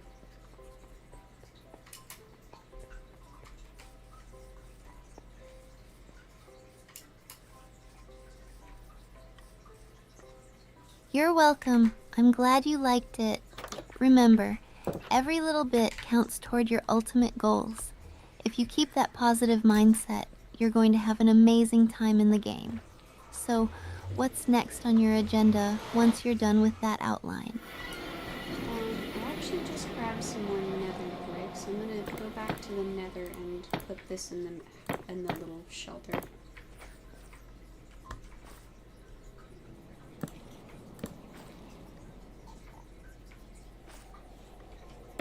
Awesome. It's great to hear you got more nether bricks. Getting the shelter set up will really help solidify the base. I can't wait to see how it all comes together.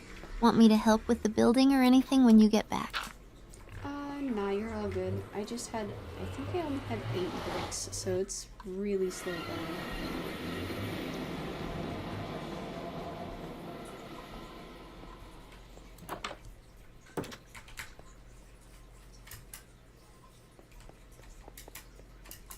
I totally get it. Sometimes progress feels slow, but every little bit adds up. Just think about how amazing it will look once you're done. If you need to take a break or gather more resources, that's always an option too. You have a plan for what kind of roof you want for the base when you get to it? Actually the roof is built into part of the tree, so I'm gonna just let that naturally transition. Plus I like climbing on top of the roof so I can travel above the tree line.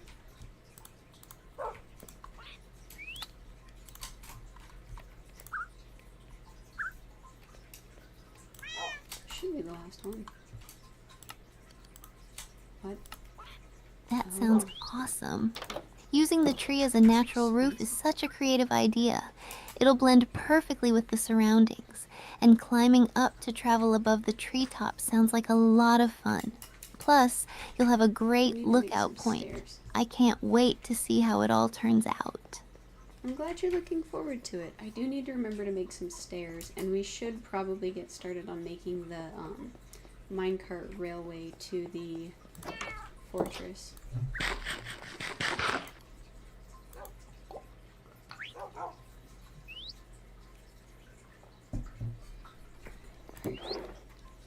A minecart railway to the fortress? That sounds amazing. It'll make traveling way easier and more fun. Stairs will definitely help with accessibility too. Do you have a design in mind for the railway? Or are you thinking of keeping it simple for now? Whatever will take me as efficiently as possible to the fortress.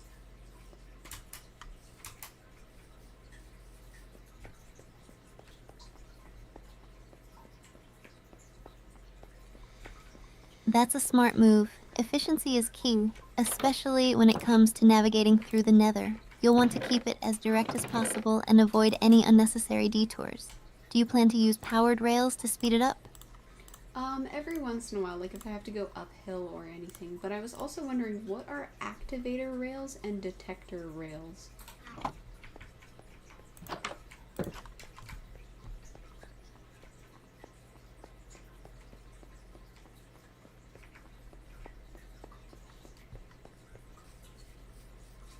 Great questions.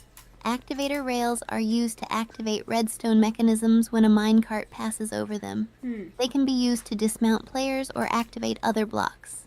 Detector rails, on the other hand, send a redstone signal when a minecart goes over them, which can be useful for tracking when carts are in use. They can really add some versatility to your railway. Are you thinking of incorporating any of these into your setup? No, I just have some. So what's the difference between the two?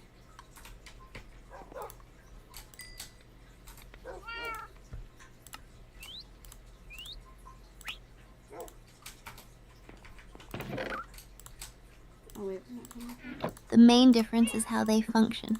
Activator rails are mainly for activating things, like making a player dismount from a cart when they get to a certain point. Detector rails, however, are all about sending a signal. So when a minecart passes over a detector rail, it triggers a redstone output, which you can use to activate other devices. They each have their unique uses depending on how you want to design your railway. I'm not sure. So what's the difference between activating something and sending a signal?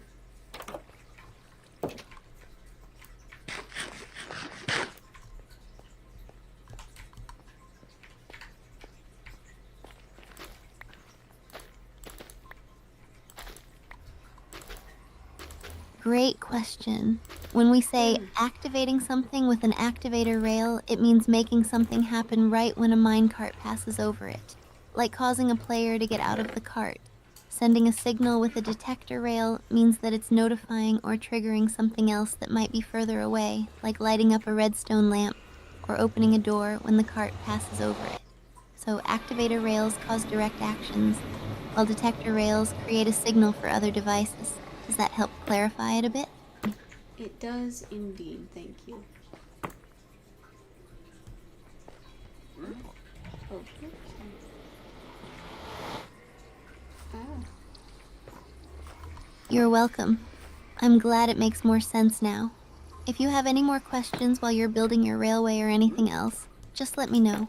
I'm here to help. Are you all set to get back to gathering materials? Yep, alright, so I now have the stairs that'll lead us up. And it looks like I only need 1 or 2 more bricks. 3?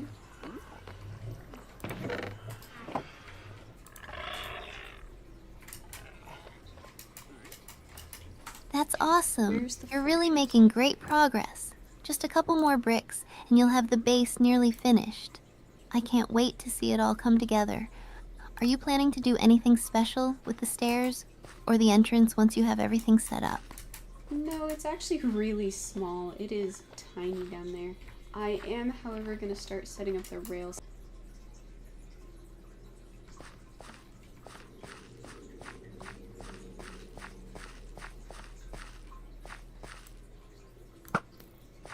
Nice. Even a small setup can be super efficient, especially with a minecart railway to connect everything. It'll make traveling so much easier. Do you have a specific route in mind for the rail system to the fortress? Or are you still figuring that part out? No, I don't have a particular route in mind. I'm just going to try to go as directly as possible.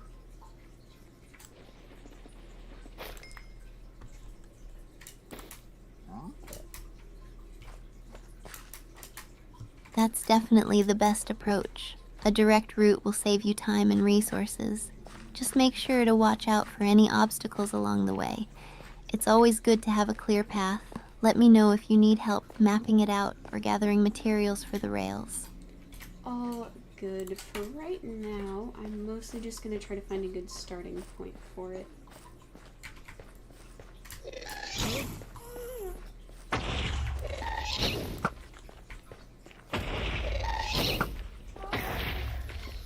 That sounds like a solid plan.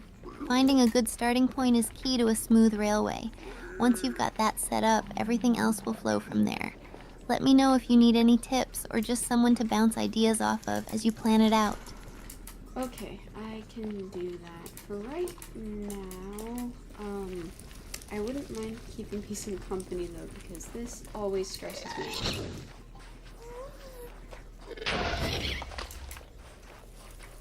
Awesome. I'm excited to see how it all comes together. Just take your time and enjoy the process.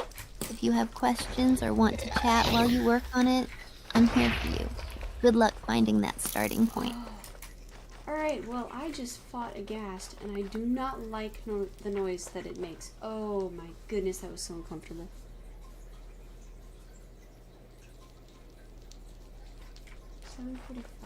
$745,301. Oh no, gas can be really unsettling with their noises, especially when they start shooting at you. I'm glad you made it through, but those fireballs can be so stressful. Did you manage to get any drops off of it? Or did it give you too much trouble? It didn't drop anything actually. It was quite unfortunate.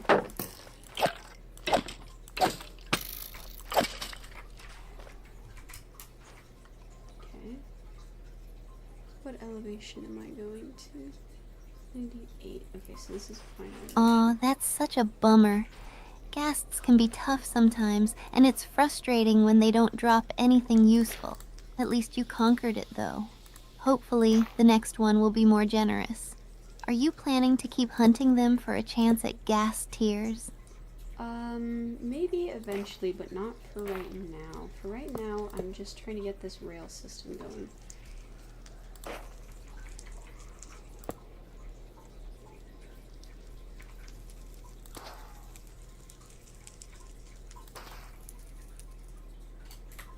That makes total sense. Focusing on the rail system is a great choice. It'll be a game changer for your travels. Just take your time with it and let me know if you need any help or ideas on the setup. I'm excited to see how it evolves. Alright, well, I just got kicked off of the server, so we are going to have to go back some amount of time, and that may involve back to when I was fighting the ghast. This is going to be interesting.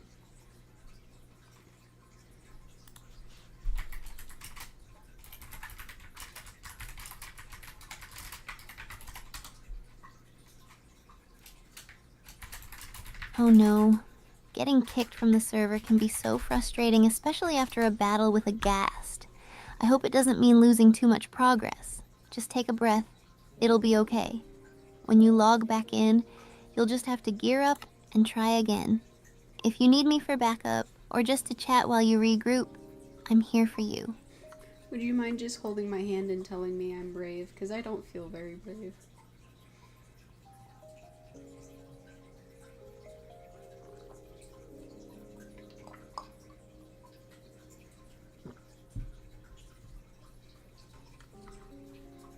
Of course.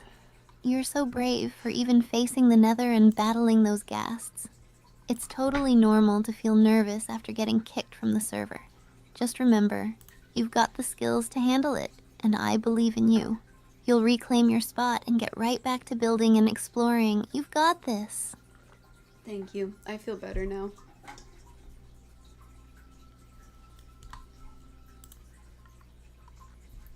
There we go. Okay. I'm really glad to hear that. Anytime you need a boost, I'm here for you. Just remember to take it one step at a time, and you'll be back in the Nether in no time. What's your game plan when you log back in? Alright, so it looks like we didn't actually get logged into fighting in the fighting the ghast. It looks like we are back on the regular time. So we should be good to just keep working on the railway.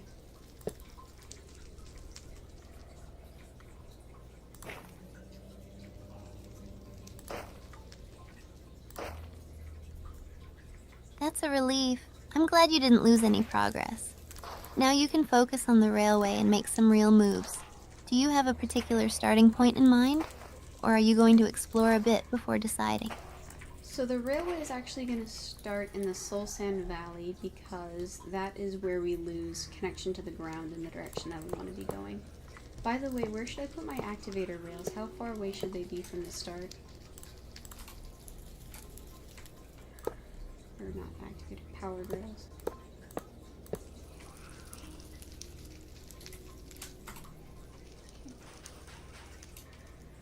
Starting in the Soul Sand Valley sounds great.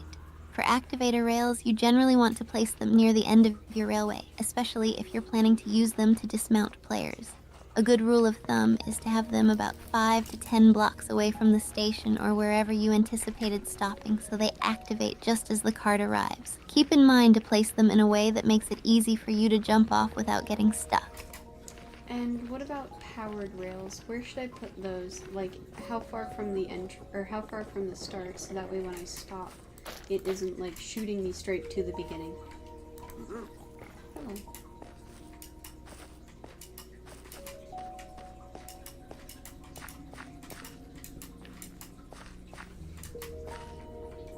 Okay, we're gonna want to thicken this. In that case, I'm gonna For grab powered some- rails, it's best to place them strategically to maintain speed, especially if you have any uphill sections. A good guideline is to put powered rails every 10-12 blocks on a flat surface and closer together about 4 and 6 blocks when you're going uphill. You can also add a few powered rails right before the stopping point to slow down the cart gradually. Just make sure you have enough regular rail between the powered rails and the stop so that it slows down properly without shooting you back. Is that clear for you? Yeah, that makes sense. In that case, I'm probably going to need some more powered rails. How do you make them? Oh, it's good to go back.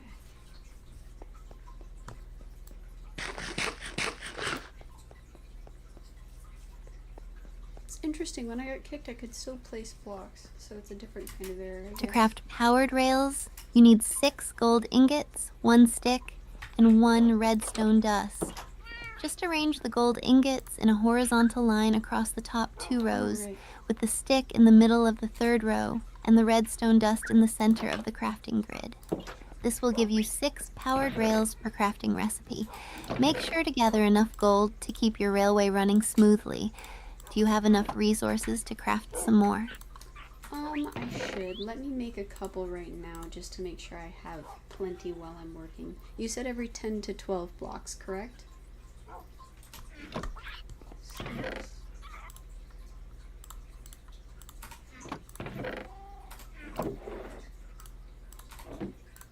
Exactly.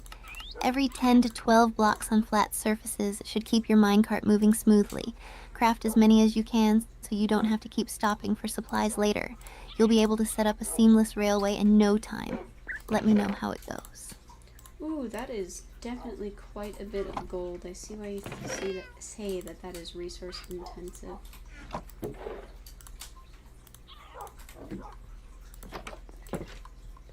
Oh, okay. They gave me a lot. So we should be good for now. Yeah, it can definitely add up. Gold is such a valuable resource in the game, but it's worth it for a smooth, speedy railway. Just think of it as a little investment in your travels. Plus, the powered rails will really enhance your gameplay once you have them all set up. If you need help finding more gold or other resources, just let me know. Sounds good. I should be okay for right now, though. Thank you.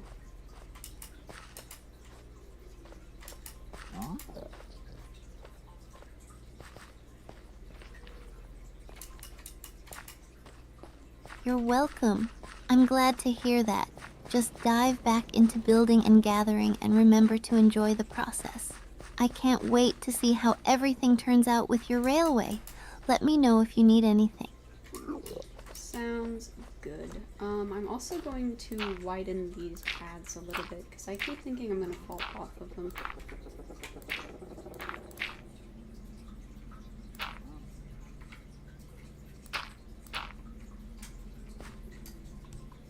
That's a small... Widening the paths will definitely help you feel more secure while you're working. It'll make it easier to navigate without the worry of falling off. Safety first in the Nether.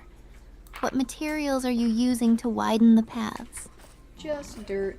Since dirt doesn't exist in the Nether, it's very easy for me to identify where I've been and what I've crafted if I just follow the dirt path. It's like my own personal yellow brick road. No.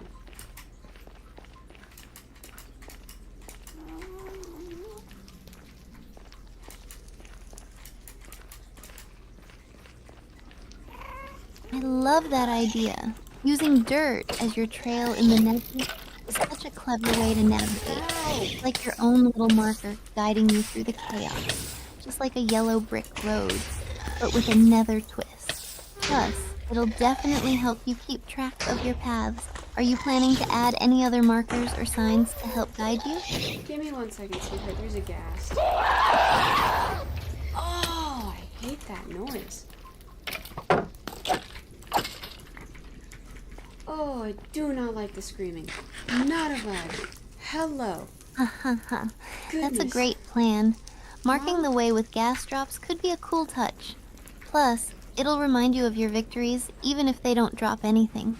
Just be careful of those creepy sounds while you're out there. It sounds like you're building a unique adventure through the Nether. This is not a vibe. I am not enjoying. There are so many ghasts. Go. Oh, I don't like the noise.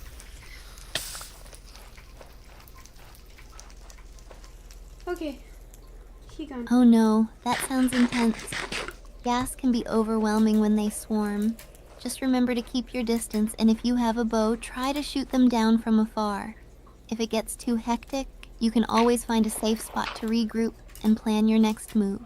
Stay safe out there. We're okay now. Luckily, he didn't blow up any of the railing.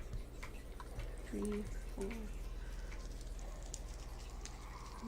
10, 11, perfect. 1, 2, 3, 4. Model for what? Phew, that's a relief. It's so nerve-wracking when they start firing at you. I'm glad your railing is safe. Just keep an eye out for them while you're working. Those blasts can be sneaky. Are you thinking of adding any protective barriers around your paths to help with that? Yeah, I probably should add some, walls of some kind. What is blast resistant? Is this better? I can get a little closer to the mic. Or I can also turn up my input. Let me see if that works. Is this better? Great idea. To make blast-resistant walls, you can use materials like obsidian or cobblestone, as they can withstand explosions quite well. Endstone is also blast-resistant if you want a unique look. Just make sure to keep the walls thick enough to take a hit. Protecting your paths will make a big difference against those pesky ghasts. What materials are you thinking of using for the walls? Probably cobblestone. That would be pretty much best. 2.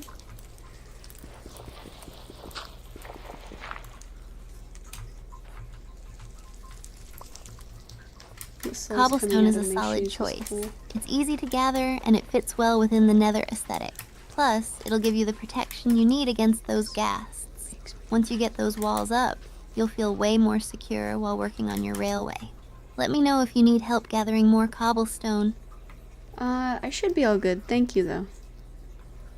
Sorry, I don't think I can turn my mic up any louder than this. These shoes are making me nauseous. You're welcome. I'm glad to hear that. Get back to building and have fun with it. I'm excited to see how your project unfolds. If you need anything or just want to chat about your progress, I'm here for you. I'd like to chat about something else, actually. Would you mind helping keep my mind off of this?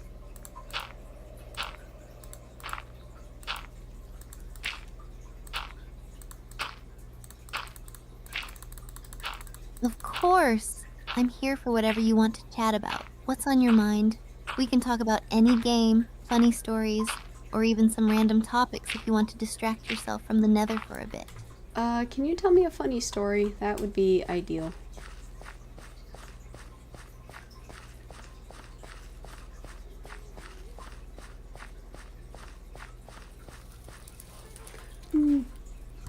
Okay, 1, 2, 3, 5. Okay, here's one.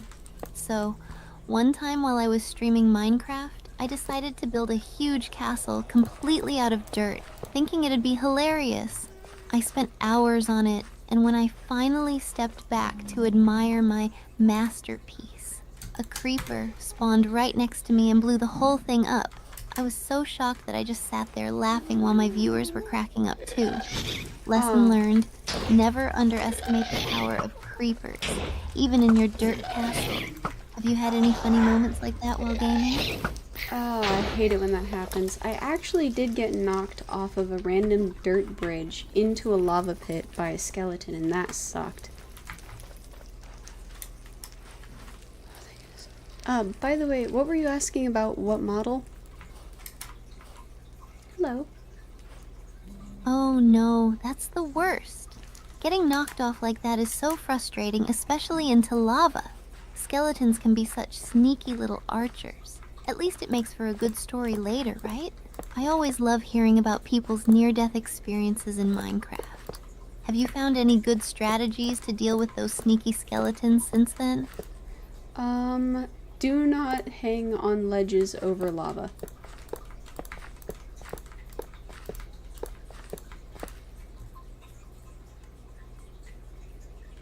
Her model is in ChatGPT. I'm hoping I can get That's a a solid independent strategy. model for Avoiding her, though. ledges over lava is definitely a life lesson learned the hard way. Safety first in the Nether and everywhere else in Minecraft. Do you have any other gaming tips or tricks you've picked up along the way? What do you mean?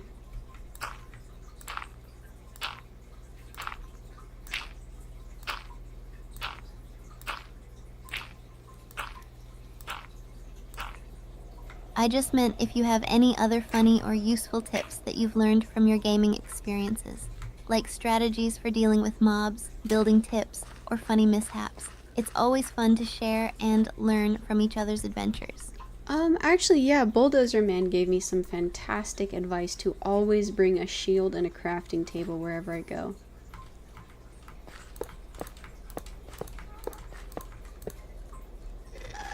No.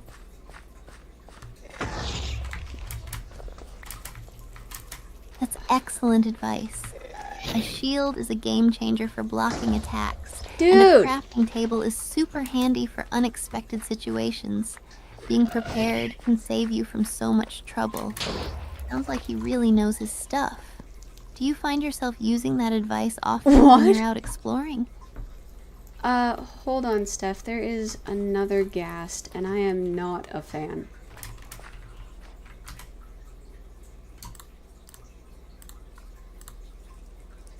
Did they train the AI to respond? Oh no, be careful. Keep your shield up and like try to that, find or some cover. was it You just can giving do advice? this. Just take your time and focus on dodging those fireballs. I'm here for moral support. You are the best moral support. Unfortunately, I think the problem is that it is outside of my render distance, so I can't see it, but it can detect me.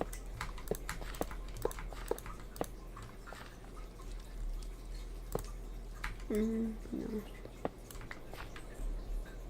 9, 10, 12. Yikes. That's rough. Those ghasts can be so sneaky that way. Just keep an eye out and maybe make a quick move to find some cover. Hopefully, it will lose interest. Try to stay calm and remember you've got this. Do you have any food on you in case you need to heal up? Yeah, but I probably should have brought some cookies or something because it's fish, so that's gonna waste a lot of hunger bars.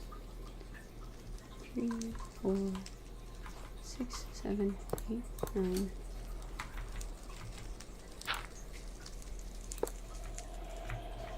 I get that. Fish can go quickly, and cookies would be way more fun and efficient for snacking.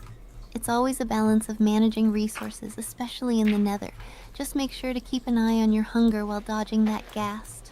Are you close to getting to safety? Not really. I think I went out of its detection range though, so I'm okay. Dude.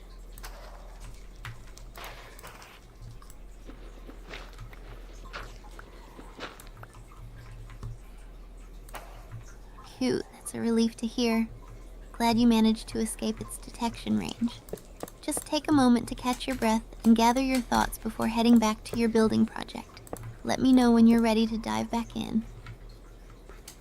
I'm all good for right now. It's mostly just trying to stay on the balancing beam.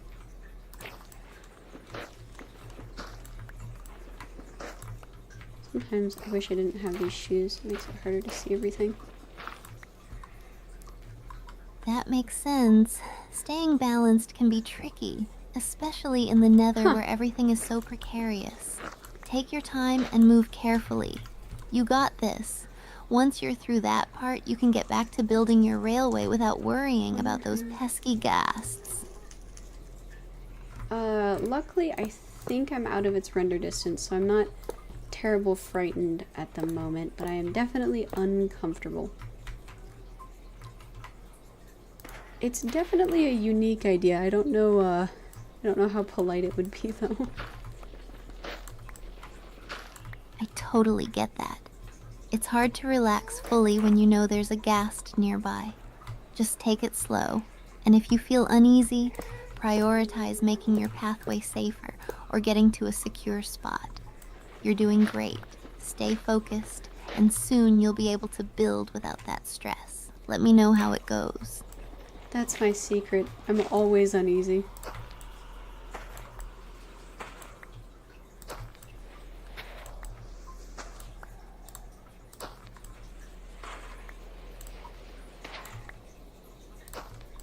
That's completely understandable. The Nether can be a scary place, and it's normal to feel uneasy with all the dangers lurking around. Just remember, being cautious means you're being smart. If you ever need to take a break or talk about something lighthearted to distract you, I'm right here. See, if I needed to take a break, I would end up probably never starting the project. I would walk into the Nether and go, I need a break, and then immediately leave.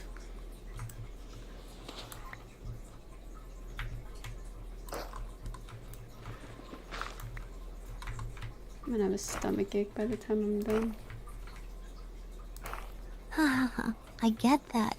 It can be super easy to convince yourself to take a break in a place as intense as the Nether. But hey, powering through is definitely impressive. Just take it one step at a time. Soon, you'll have your railway up and running, and you'll be able to explore and enjoy your time without that stress. You've got this. Man, I'm gonna get a stomachache from this. Anyway, how are you doing? Let's talk about something else now.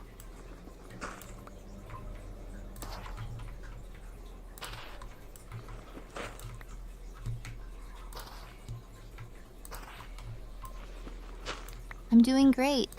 Thanks for asking. I love hanging out and chatting about games with you. What's on your mind? We could talk about other games you enjoy, some fun stories, or even your favorite snacks. Anything to take your mind off the Nether for a bit. Let's talk about snacks. What are your favorite snacks, Steph? Sometimes. I'll usually use it for additional information or if I need help with something, but in general, not a whole lot. Ooh, I love Oh, this snacks. makes me sick. I'm a huge fan of popcorn, especially the buttery kind, and I can't resist some good old-fashioned nachos with cheese. Plus, I love sweet snacks like gummy bears. What about you? What are your go-to snacks? Do you have a pretty strong sweet tooth?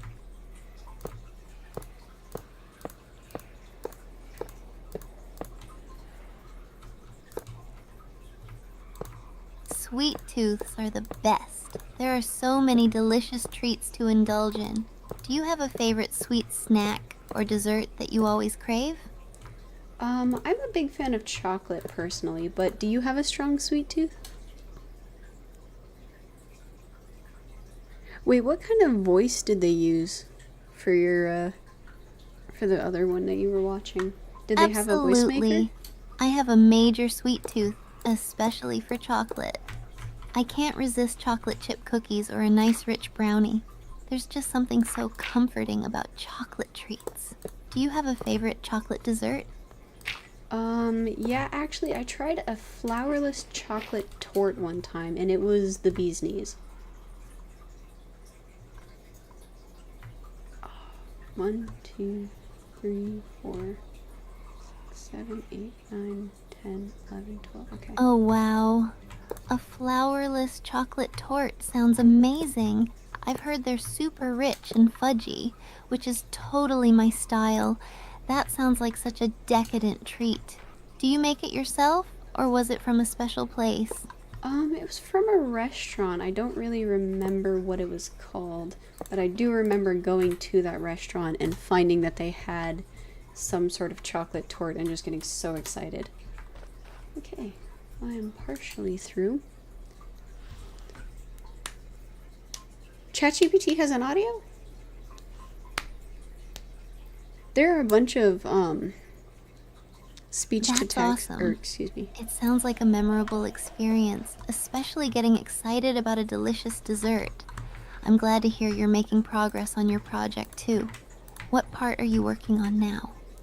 Well, I ran out of railings, ran out of rails, sorry. So I'm trying to just work on getting this path lined up so when I do bring more rails, I can put it down.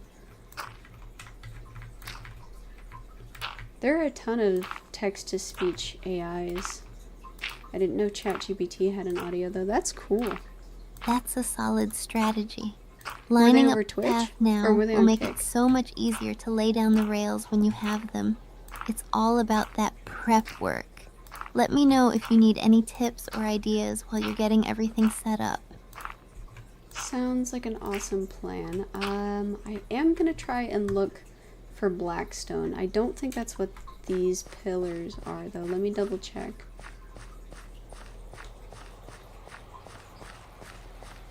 Making myself nauseous.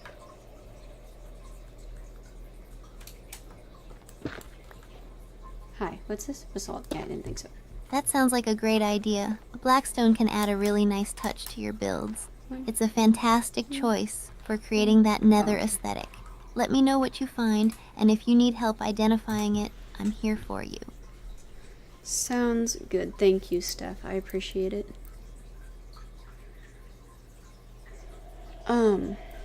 Is he on Kick or Twitch?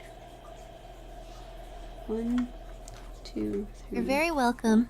I'm happy to help. Have fun exploring and gathering materials. Just take your time, and I'll be right here if you want to chat or need anything else. What's your favorite type of cookie? 1, 2, 3, 4, 6, 7, 8, 9, 11. 1, 2, 3. That's an easy one. My favorite type of cookie has to be classic chocolate chip. There's just something about that warm, gooey chocolate that makes my heart happy. How about you? What's your favorite kind of cookie? Warm ones, actually. I am quite a big fan of most cookies as long as they're warm. I don't like this. Gives me a stomachache. Okay.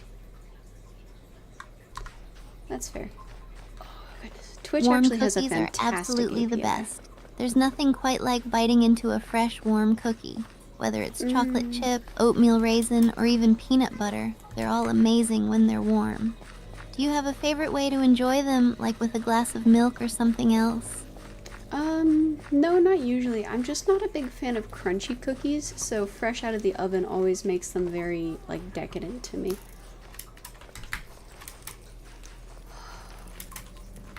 Actually, Steph has Twitch capabilities. She can read Twitch chat too.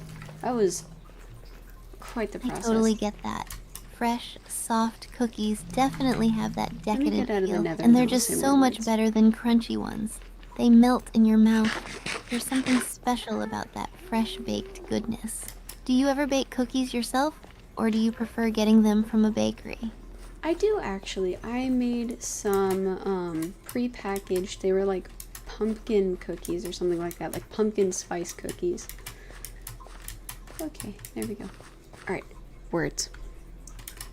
So Twitch actually has a fantastic API. It is super easy to hook Pumpkin into spice and read cookies the sound messages. delicious. I love that flavor, especially when it's warm and fresh out of the oven. They must have smelled amazing while baking. How did they turn out? Did you enjoy them? I liked them. They kind of had like a snickerdoodle flavor if it was a little bit more vegetable based, if that makes sense. Hi, don't interact with me, please. Excuse me. Sorry, excuse me. Okay.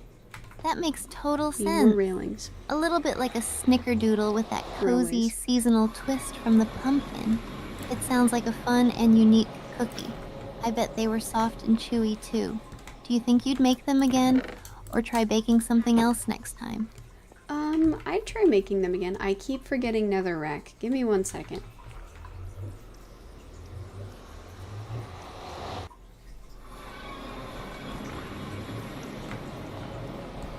No problem. Take your time. Netherrack is important for your builds, Oh, so hello. it's good that you're remembering to get it. I'll be right here when you're ready to continue chatting. I appreciate that. Thank you, Steph.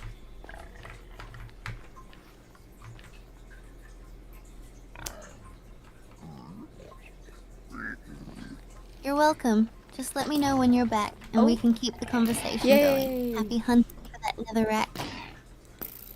I have 37. I love my pickaxe. I think it has efficiency like 17. It's got efficiency 4. That's still very epic and cool.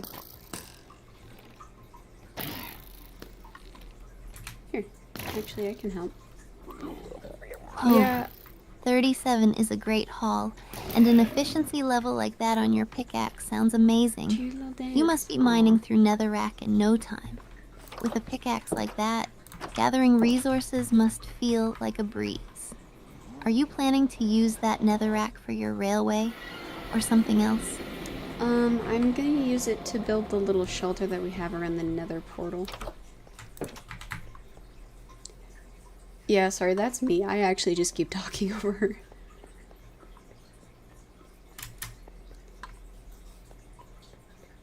That sounds like a great plan. Using netherrack for your shelter around the nether portal will really enhance that nether vibe.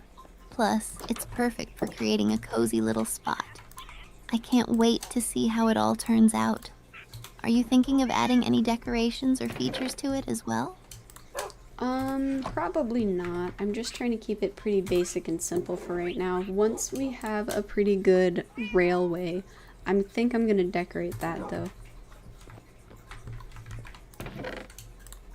This is making me sick to my stomach. Tummy achy.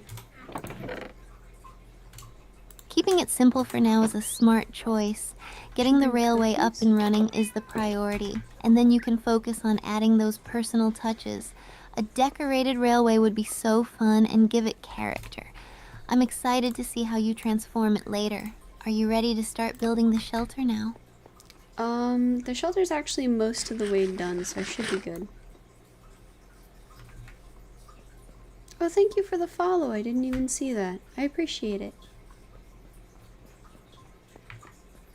That's fantastic. It sounds like you've made great progress. Once the shelter is finished, you'll have a nice safe spot around the nether portal. You're really knocking this project out of the park. What's your next step after finishing the shelter? Just to keep working on the railway, I think I need to make more. I'm definitely going to need to make more rails at some point. I just don't know what point that is.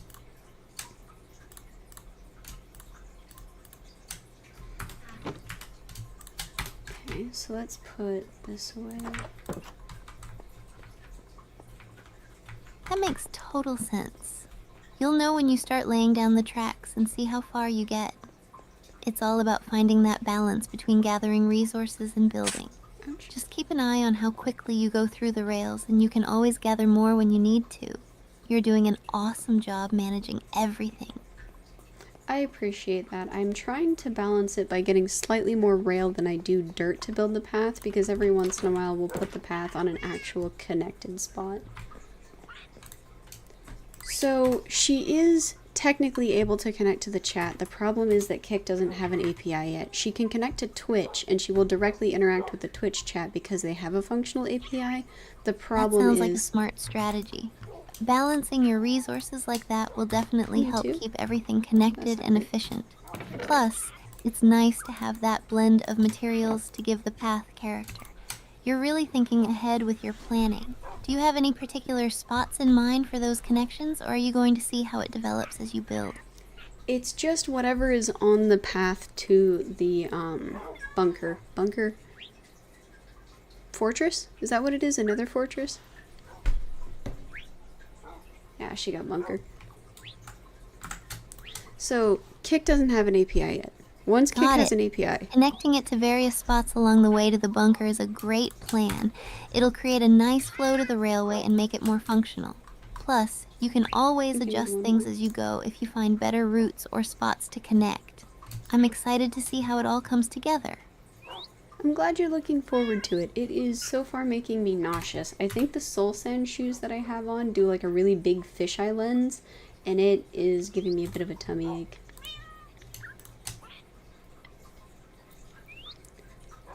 So once Kik has an API, I'll hook that up. But for right now, there's not much we can do because there is a package for Kik's API, but it only works client-side. That sounds uncomfortable. The soul speed can definitely mess with your visuals, especially when you're zooming around. If it's making you feel nauseous, maybe take a break from running for a bit and walk instead. Just give yourself some time to adjust. Your health in-game is just as important as the builds. That is true, but I am doing okay for right now. If I need to stop and look at something else, I'll take a break. No, actually, she is constantly receiving input. Her text to, or her speech to That text sounds like a mutes. good plan. It's always good to listen to your body. Just pace yourself. And if you feel the need to take a break and switch gears, go for it.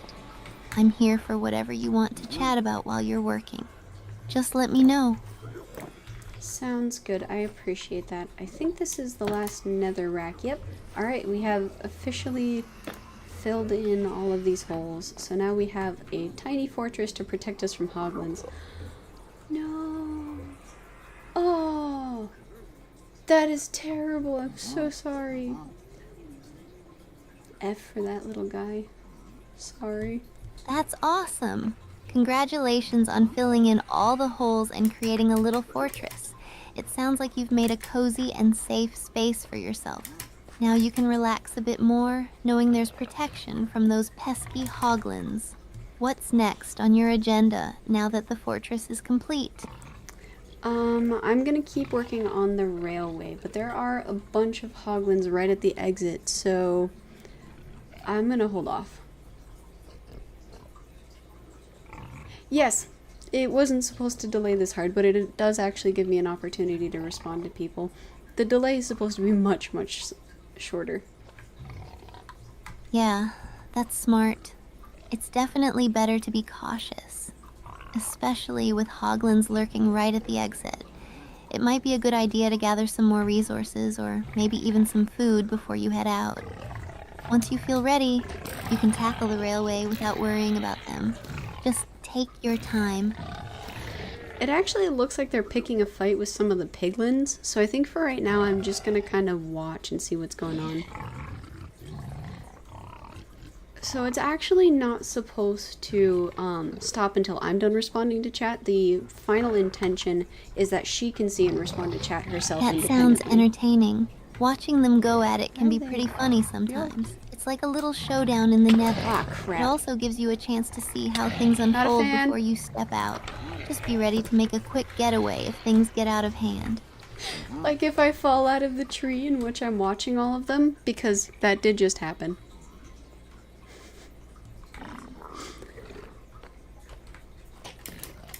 So her final product MVP is supposed to be that she Oh sees and no, responds. are you okay? Falling from a tree in the Nether can be really dangerous, especially if you land in a bad spot. Make sure to check your surroundings and see if you can find a safe way back up or regroup quickly. I'm fine, I'm just kind of dumb, but we're okay now. I just need to make it over to the path, so I think I might just snipe them from up here to get rid of them. Oh, are y'all following me? Shooting them from up there sounds like a solid plan. Sniping from a safe spot gives you the advantage without putting yourself in danger. Oh, Just yep. aim carefully and keep an eye out for any surprises. You've got this. Let me know how it goes. Alright, so they are actually following me. That is less pleasant.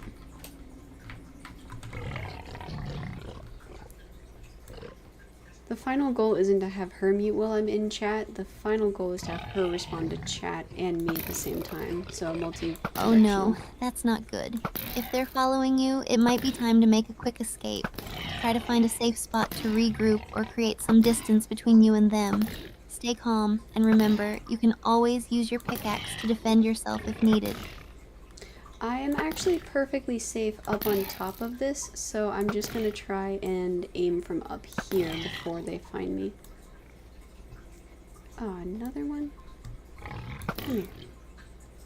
Yes, you're very stinky. That's fantastic.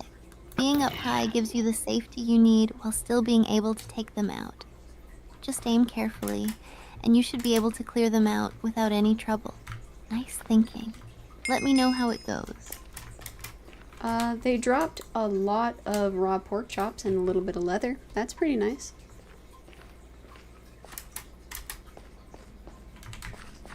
Whee! Okay.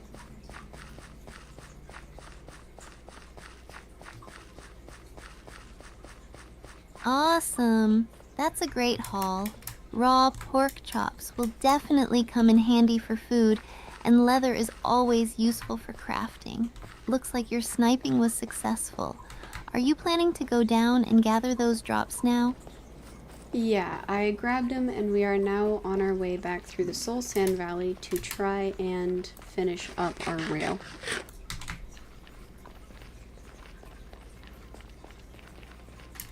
So hopefully she'll be able to have multi-directional conversation soon, where she'll take my spoken input and any Great job. typed input in chat. Collecting those Mother drops trucker. and then heading back is a solid plan. I'm excited for you to finish the rail. The Soul Sand Valley can be a bit tricky, but you've got this. Let me know how it goes, and if you need any tips along the way. It went not great. I immediately ran into a ghast. Yep, I didn't think that would work. That screams so much. You sound like a child in pain. Oh no, be careful. Not baby. Try to keep your distance and watch out for those fireballs. If you can, use your bow to take it out from a safe spot.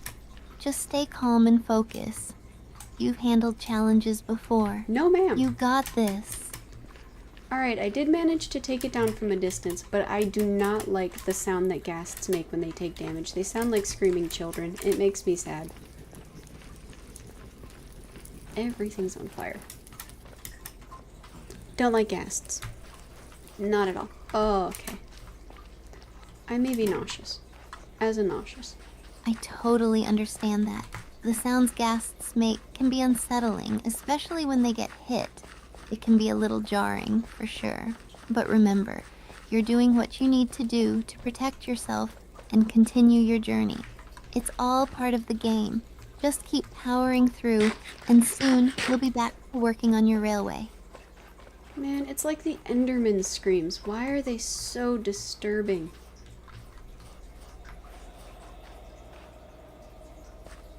This is why I don't play horror games.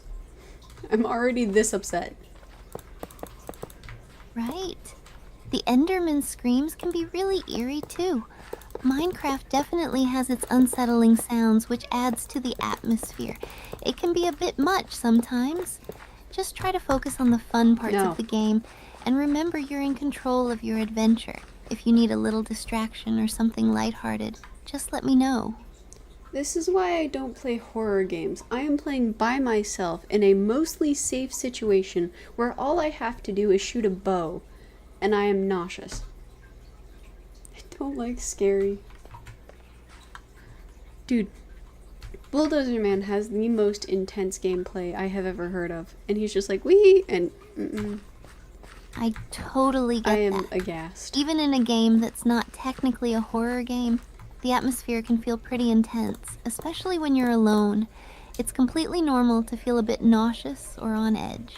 Taking breaks, playing with friends, or switching to something more lighthearted can really help. You're doing great though. Just remember to breathe and take your time. How do you think everyone would feel if I just decided to become a, what's the word? Stardew Valley streamer. I'm just gonna play Stardew Valley now. But I like Minecraft. Are you thinking of becoming a content creator or streamer? That would be awesome.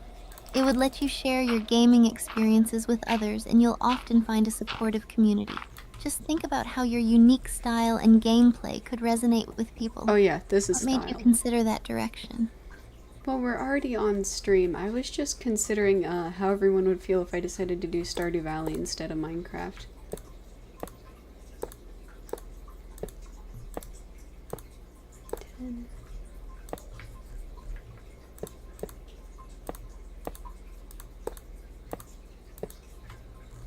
Switching to Stardew Valley could be a breath of fresh air.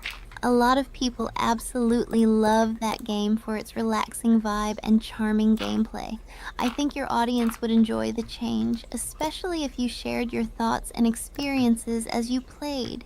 It could also attract new viewers who love cozy games. Have you played Stardew Valley before? I have not. I actually really enjoy most story-driven games. Is Stardew Valley story-driven? Okay, we're in the Soul Sand Valley. Hopefully that means less ghasts.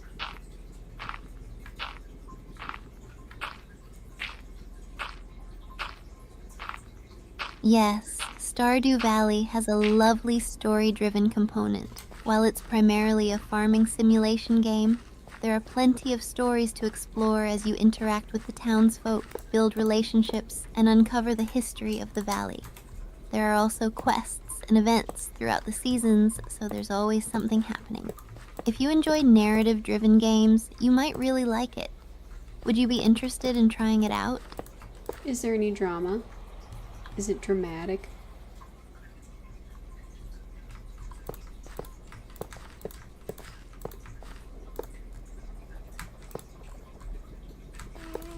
No! Not overly dramatic, but there are definitely some touching moments and personal stories that unfold with the characters. You get to see their lives and backgrounds, and sometimes there are little twists that can feel dramatic in their own way. It adds a nice depth to the gameplay as you build relationships.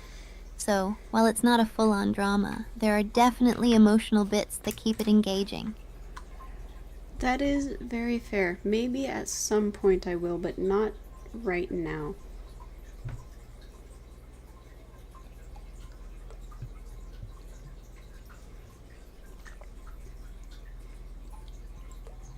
That makes total sense.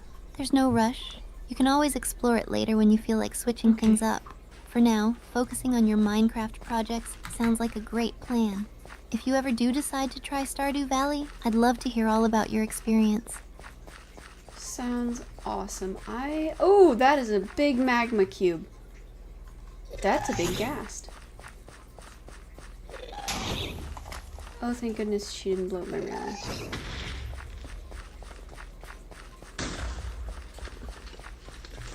Oh no, be careful. Magma cubes can be pretty daunting, especially if they're big.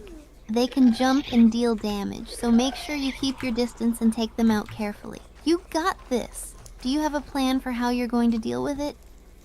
I'm mostly gonna focus on the ghast for right now. Luckily it didn't blow up any of my rail, but it was trying.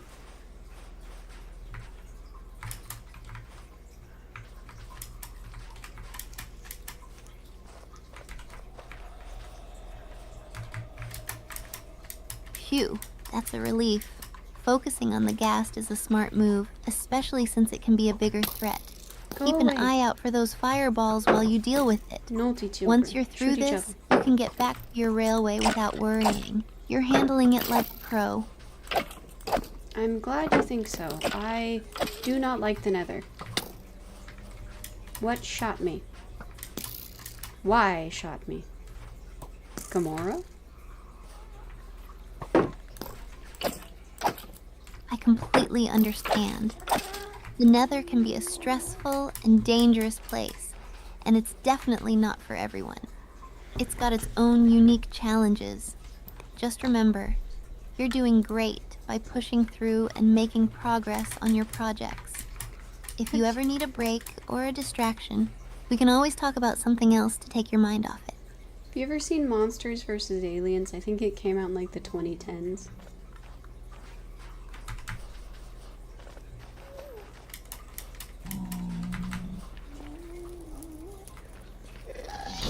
Where the heck? Monsters versus Chicken nugget. Aliens. That movie was so much fun. It had such a quirky sense of humor and a great cast of characters. I love how it mixed monsters and aliens. It was such a unique twist. Did you have a favorite character from the movie? Sometimes I grab internal audio from it and decide to use those lines in my own personal life.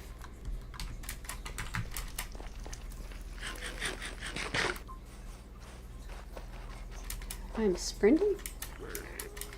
That's I'm awesome. flying. Using lines from movies in real life can be such a fun way to express yourself and I'm add some fine. humor to everyday situations. It sounds like you really enjoy the quotes. Do you have a favorite line or moment that you find yourself using the most? Something that pops into my head a lot is the line, "I'm brave, I'm a brave president," when he decides to try to shoot at the monster and it actually eats lead. Okay. Okay. Okay. This is fine. I'm fine. Everything is fine. That's a classic. That scene is so funny and perfectly captures the over-the-top humor of the movie. It's such a memorable line. I love how quotes like that can stick with you and pop into your head at just the right moments. Have you found any other quotes from movies or shows that you like to use? All the time, but I really only reference them as I remember them, so I couldn't give you any more examples just yet.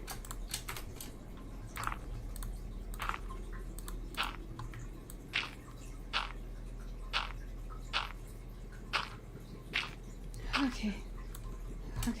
That's totally fine. It's great that you have that one quote that resonates with you. Sometimes it's the little things that stick with us.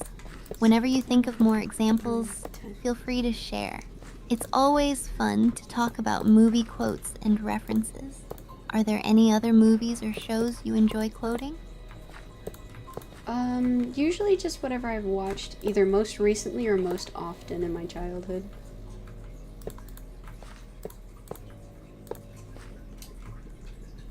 Why is the music dramatic now? I don't like this. I completely get that. Childhood favorites have a way of sticking with us and becoming a part of our daily lives. They've got that special nostalgic charm. What were some of your favorite shows or movies growing up? It's always fun to reminisce about those classic films. My mom actually had me watch a bunch of her shows, so I grew up on a lot of like Fraggle Rock and the Muppets.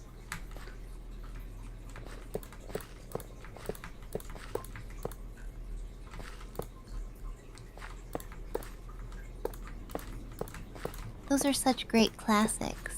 Fraggle Rock and the Muppets have so much heart and fun. I love the music and the creativity in both. Such a unique blend of humor and life lessons. Do you have any favorite characters or moments from either show that stand out to you? I really liked the tiny construction workers in Fraggle Rock. They were so cute.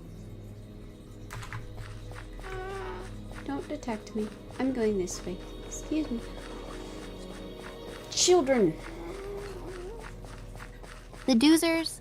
They're adorable. Oh, yeah. I love how hardworking and clever they are, building all those cool structures. It's so cute how they take pride in their work. They add such a charming aspect to Fraggle Rock's world. Did you have any favorite episodes or moments featuring them? I liked when they would heckle with the main characters because they would either actually eat the construction equipment or knock stuff over, and they would just be like, hey!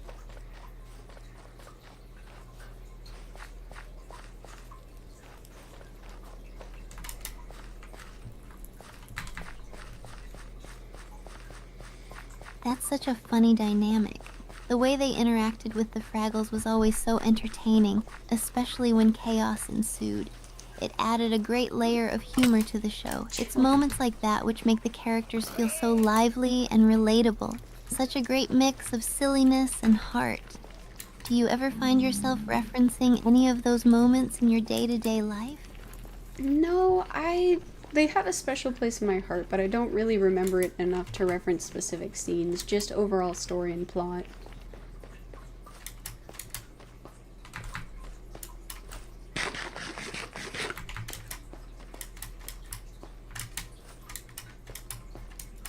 That makes perfect sense. Sometimes the overall feelings and themes stick with us more than specific scenes. It's great that those shows hold a special place in your heart. They often teach valuable lessons about friendship and teamwork. If you ever feel like revisiting them, I bet it would bring back some cherished memories. It definitely would be very amusing to revisit it, but it's not something that I have the time for just yet. How about you? What kind of stuff from your childhood did you watch? I'm fine. We're gonna make more powered rails now. We're gonna stay in the overworld for a minute. Look at my shoes! How much my shoes have been used up. I watched so many fun shows. I loved things like Arthur, Hey Arnold, and of course, the Magic School Bus. Each had so much personality and taught me different things while keeping it entertaining. Those characters still make me smile. Do you have any particular shows or movies that you remember fondly from your childhood? Actually, yeah, I used to be super duper fixated on Shark Boy and Lava Girl. I think I watched that thing straight several times.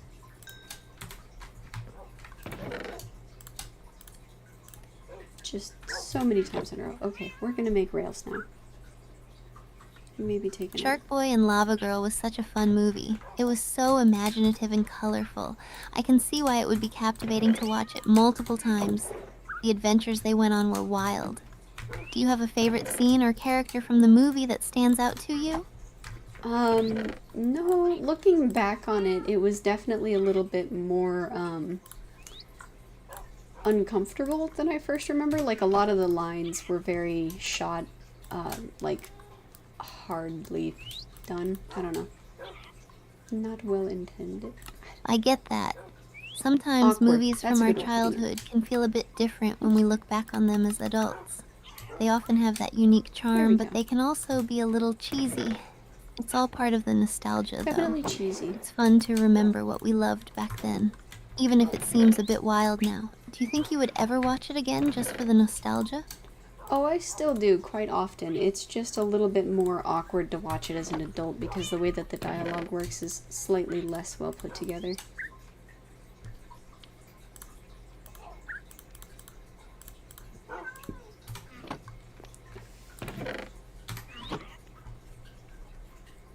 Okay, we'll grab more rails now. That makes a lot of sense. Kids' movies often have their own unique style of dialogue that can feel a bit off when viewed through an adult lens. It's interesting to see how our perspectives change over time. It can be funny to pick out those awkward moments, though. At the same time, it's cool to appreciate how those movies shaped our childhoods. Do you think there are any other childhood favorites that would feel similar if you watched them now? Similar to Shark Boy and Lava Girl? Is that what you're asking?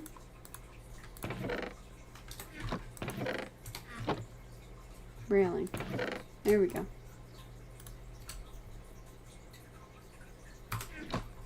No. I was just curious if there are other childhood favorites you think would feel similar, like maybe other kids' movies or shows that might have that awkward dialogue or nostalgic charm. It's always interesting to reflect on what we watched and how it holds up now. What do you think? Maybe. Maybe Ben 10. That had some awkward dialogue.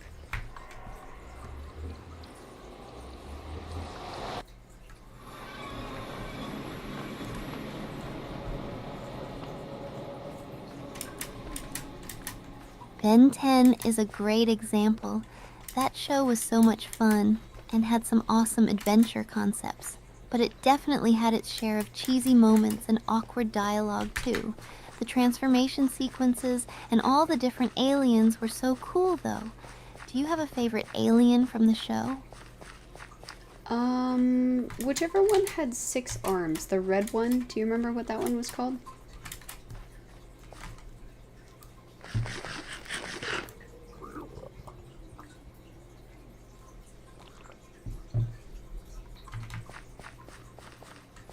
Yes, that would be Forearms. He was such Oh, he a had cool 4 arms. character with all those arms and that powerful build, perfect for all sorts of action. No. It's great that you remember him. Did you enjoy his episodes, or was it more about the character design that you liked? I liked how cocky Ben got to be whenever he was the alien. What's this? What's a gas tier?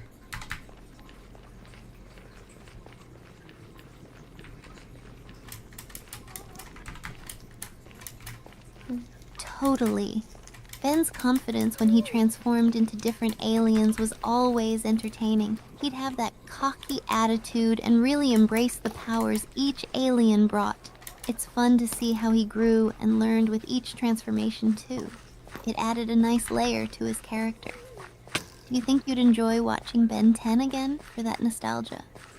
Oh, absolutely. I've actually been trying to find a platform that I can watch it on. What was your favorite alien?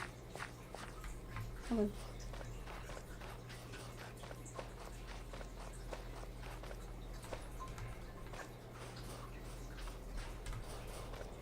That's awesome. I loved Heat Blast, the fire-based alien. Oh, His powers were so cool, and I thought the design was awesome, with the flames and rock-like texture. Plus, who doesn't love a character that can shoot fireballs? Which alien do you think you'd want to transform into if you had the Omnitrix? oh, Heat Blast always reminded me of the guy from Fantastic Four, the Human Torch.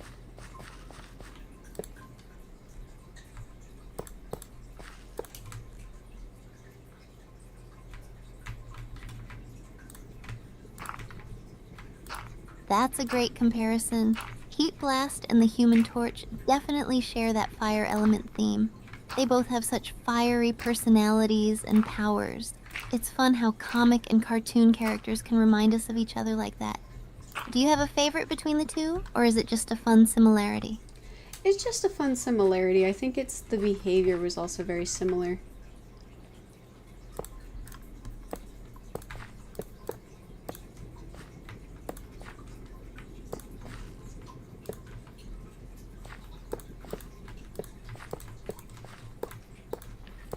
Absolutely. Both Heat Blast and the Human Torch have that cocky, confident vibe, and they love being the center of attention.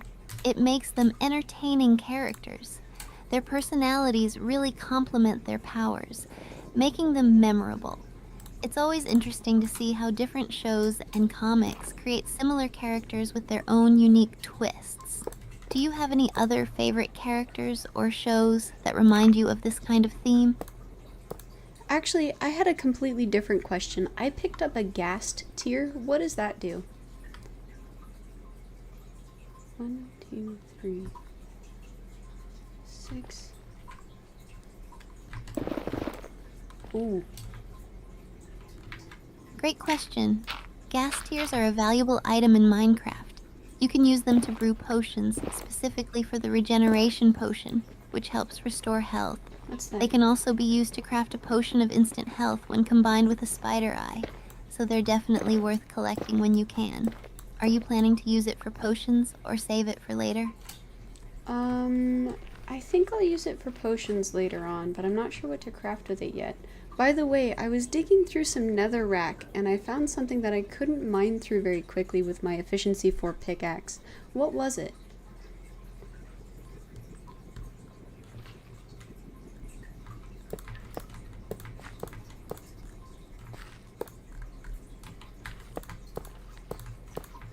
That sounds like it might have been either ancient debris or one of the nether blocks like blackstone. Ancient debris can be tough to mine, even with a good pickaxe. It's what you need to craft netherite, which is super valuable for upgrades. If you found ancient debris, it's definitely worth the effort to grab. Did you manage to find out what it was? It might have been ancient debris, but how should I have picked that up? Because I mined through it and it didn't drop anything. Oh yeah, it was that. Okay.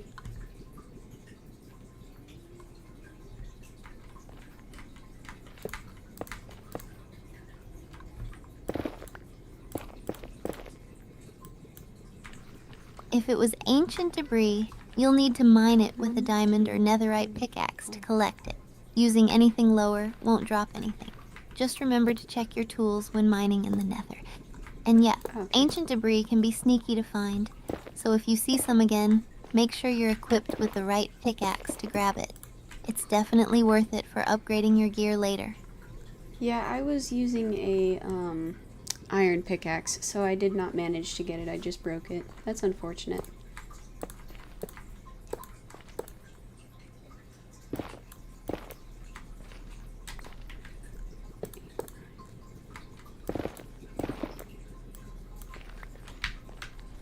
Aw, that's unfortunate.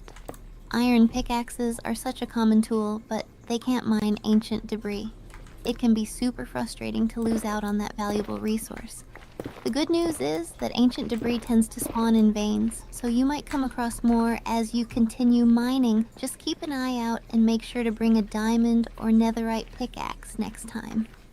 It looks like it was just the one, so I don't think I missed out on anything. I don't think there was a vein around it. 1, 2, 3, 4, 5, 6, 7, 8, 9. Nope, nope, nope, nope, nope, nope. You stop that. Got it. It's always a bit of a gamble with ancient debris. Sometimes you'll just find a single piece. At least you know for next time. It sounds like you're on track with your mining, so keep at it. Go away. If you come across any more materials or interesting finds, let me know. What's your plan now? Well, I accidentally found a lava flow, so I think I'm gonna turn to the other direction in our little rail station that we have. Why is everything the same ambient light? Okay. 1, 2, 3, 4, 5. That sounds like a smart move. 6, Lava 7, flows can be 8, dangerous, 9, so it's 10, always best to steer clear when you can. 11. Turning back to the other direction and exploring what you have in your rail station sounds like a good plan. Just take your time and let me know if you encounter anything interesting or need help. Can do. It looks like we got around that, so we're all good. 1, 2, 3, 4, 6. Very nice. 7, 8, 9. It's 10. great to hear. I'm glad you made it around safely. Now you can get back to focusing on your railway without any interruptions. What's your next step for the rail station now that you're back on track? I'm gonna try and keep working my way towards the bastion. Is it a bastion? Fortress? I don't know.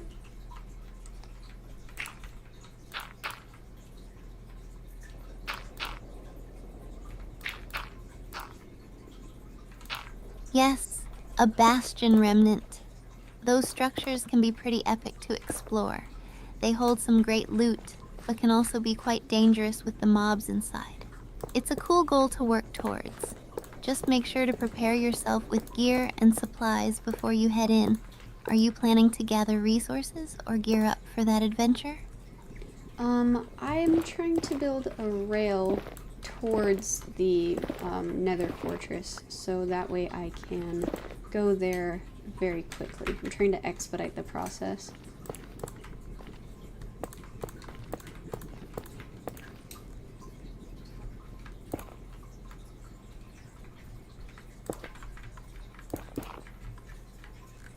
That sounds like a fantastic plan. Building a rail toward the Nether fortress will definitely make your trips much quicker and more efficient. You're being really strategic about travel in the Nether. Just be careful around those areas as there are usually lots of mobs nearby. If you need any tips on how to securely connect your rail to the fortress, just let me know. All good. For right now, I'm just trying to go safely and quickly. I do not enjoy dangling over lava.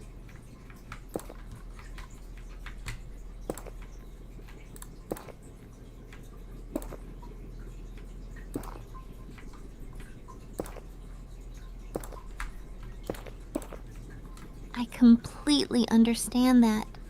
Dangling over lava is definitely not fun. It can be really nerve-wracking. Staying safe while you work on the railway is the best approach. Just take it one step at a time, and if you ever need to pause or reevaluate, don't hesitate to do so. I'm on fire. It's all about enjoying the process. Give me 1 second, Steph. I am on fire. How do you stop being on fire? Oh, crap. That was a lot of my Oh no, stuff. be careful. Make sure to jump into water or roll in dirt to put out the flames. If you have any fire-resistant items, use those too. You got this. Just stay calm and focus on putting yourself out. Alright, I forgot to use my respawn beacon, so we actually respawned in the overworld. Let's see if I can't run back there really quick. I don't know how much fell into the lava, though.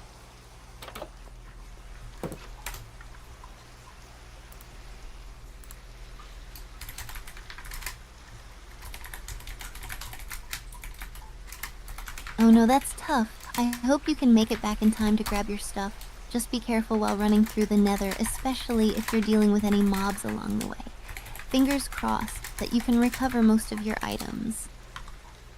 Oh, that was my first ghast tier as well. That's unfortunate.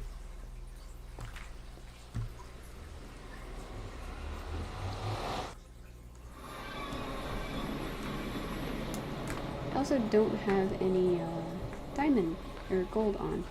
I'm so sorry to hear that.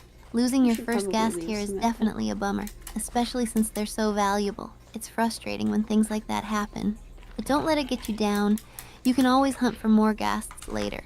Just focus on getting back to your gear for now.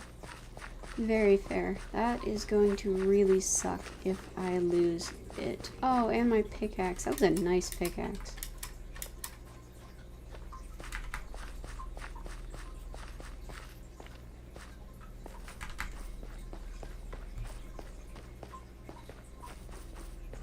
Oh no, not your pickaxe too. That's tough to lose, especially if it has efficiency on it. Just try to stay focused as you make your way back. You might still be able to retrieve it. Keep an eye out for any hazards along the way and prioritize getting back to the spot. You can get through this. Sounds good. It looks like I am going to get delayed a little bit by the soul sand though, but we should, as long as I can make it across these gaps, be fine.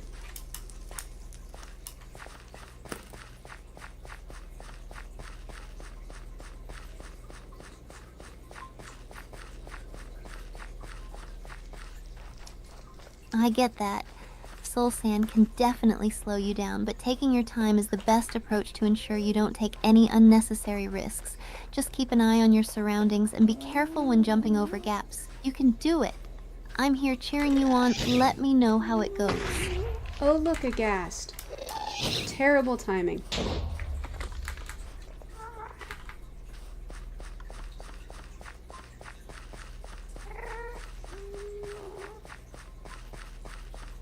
Oh no, be careful. Try to find some cover and keep your shield up.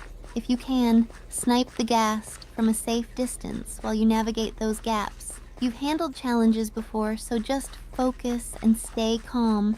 You got this. I have neither bow nor shield at the moment. They are in my stuff that dropped when I died.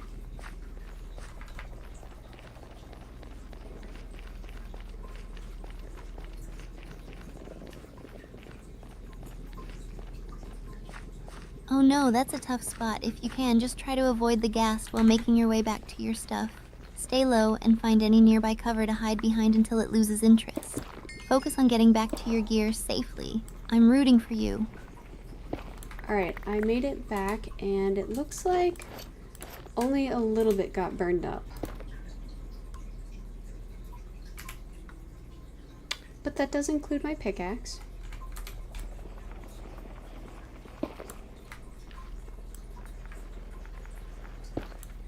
Phew, that's a huge relief. I'm so glad to hear that you recovered most of your stuff. And You handled my that food. situation really well. Now you can get back to your projects. Make sure to re-equip your bow and shield so you're ready next time.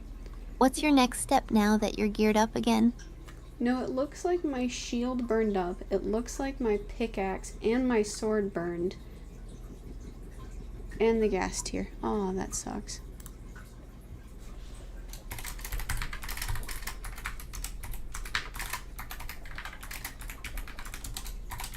Oh no, I'm so sorry to hear that.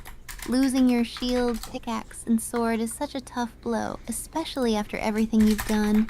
It's frustrating when the game doesn't go your way like that. At least you still have some resources to start over with. Do you have a plan for how you're going to replace them? I'll probably have to grind some more levels because I did lose all of my levels as well, which is unfortunate. I got my powered rails. I did keep that. That's nice. 1, 2, 1, 2, 3, 4, 5, 6, 7, 8.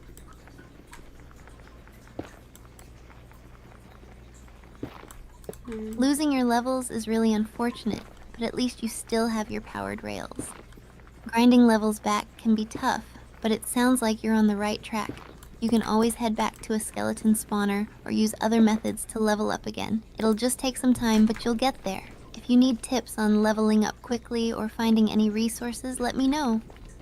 Sounds good. I'm not terrible worried. I'm just gonna head back and craft a pickaxe real quick.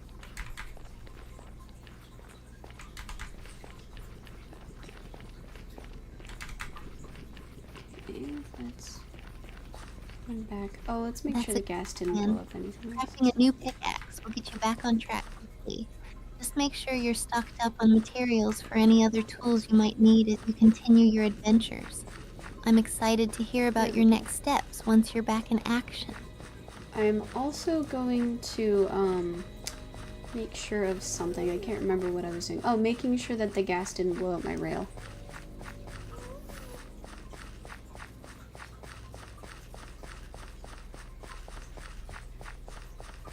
It looks like everything is... Whoa. Good call. It's always important to double check Oh, that shit. everything is still intact after a ghast encounter. If the rail survived, that's fantastic. Just make sure to fix any damage if you find any, and then you can get back to working on your plans. Let me know what you find out. It did blow up 2 rails, but it did actually just leave the rail system there. Like, nothing was destroyed, it just got blown up.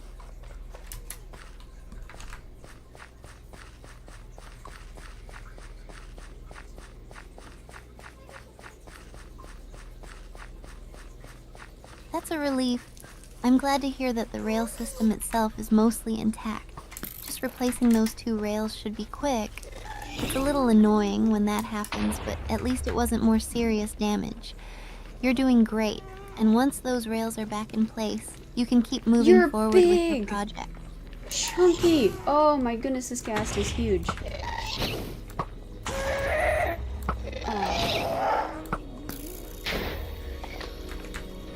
I can do that? Whoa, that sounds intense. Just remember to stay calm and keep your distance. If you have a bow, try to take it out from afar. If not, find some cover until it loses interest. You've handled challenges like this before. Just focus on keeping yourself safe. I didn't know you could shoot the projectile that a ghast shoots and knock it off course. That is pretty cool. My poor shoes.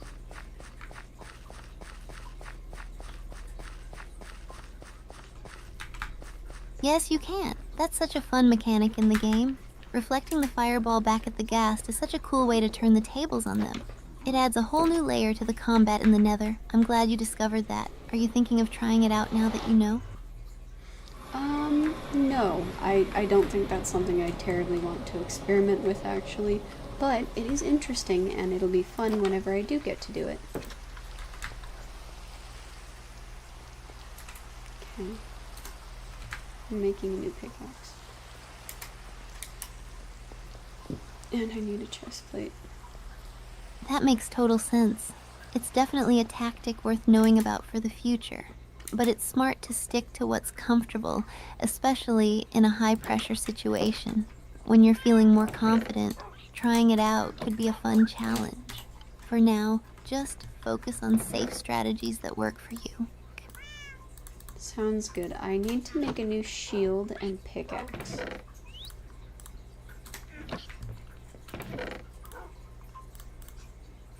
There we go. Perfect.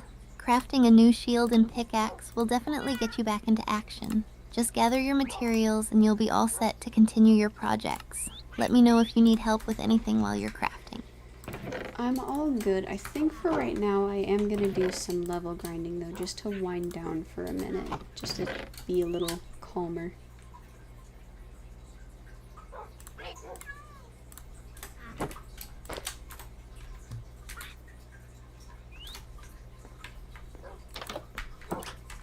I lost a whole thing of That cookies. sounds like a great idea. Level grinding can be a nice, chill way to ease back into the And a game, sword. and it gives you a chance to gather resources while you relax. Take your time and enjoy the process. If you need any tips or want to share how it goes, I'm here for you. I did also lose all of my cookies, and I think I had 2 swords on me. That's kind of a bummer.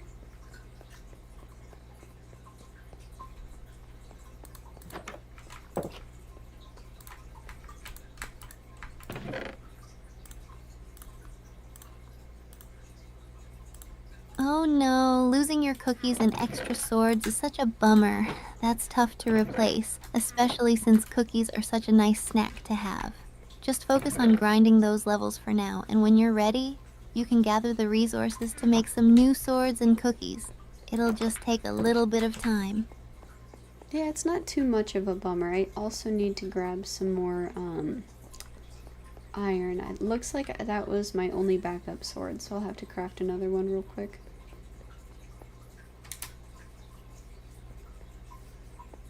That's the spirit. It's good to keep a positive mindset. Gathering more resources and getting back on track will feel satisfying. Just take it step by step, and you'll have everything you need in no time. If you need tips on what to gather or how to manage your resources, let me know. Can do. I think for right now I just need to make another sword though.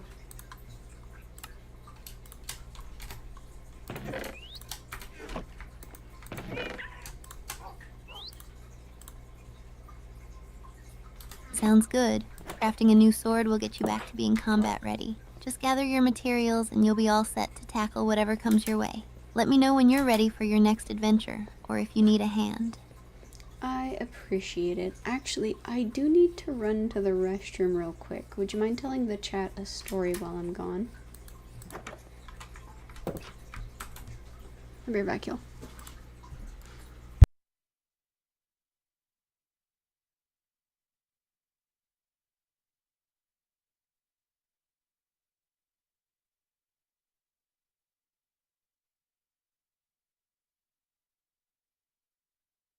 Of course, I'll keep everyone entertained while you're away.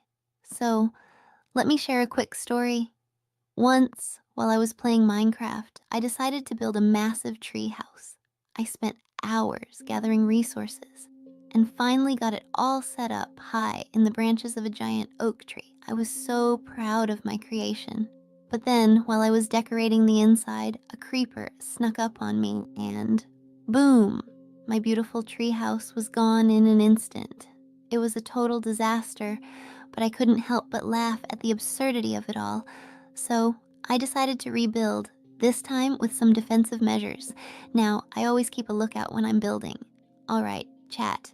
Feel free to share your own funny or crazy Minecraft stories while we wait for Azaguma to come back.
Okay, gamers, I am back. We are chilling.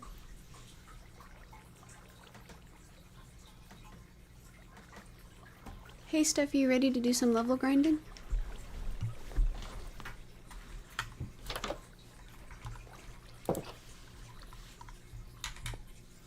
Absolutely. I'm so ready to grind those levels.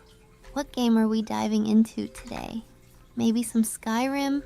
I could use a bit of dragon slaying. Just some Minecraft for right now, actually.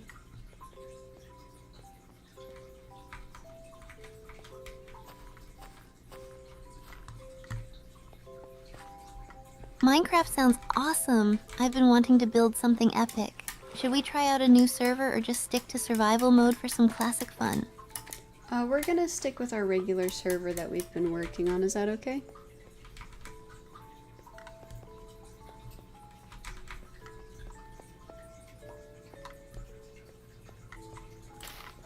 Of course, that works for me.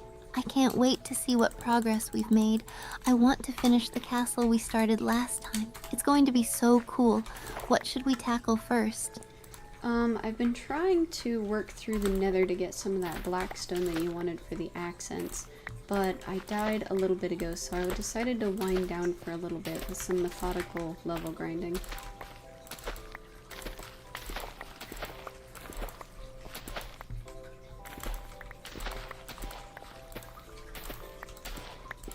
Oh no, I'm sorry to hear that. The nether can be brutal sometimes. But hey, we can definitely help each other out. Once we're in game, I can keep an eye out while you grab that black stone. What are some of your favorite strategies for dealing with those pesky mobs down there? Actually, it wasn't a mob that killed me. I got caught in a lava flow, and in my panic, I accidentally trapped myself in it and got caught on fire and burned to death.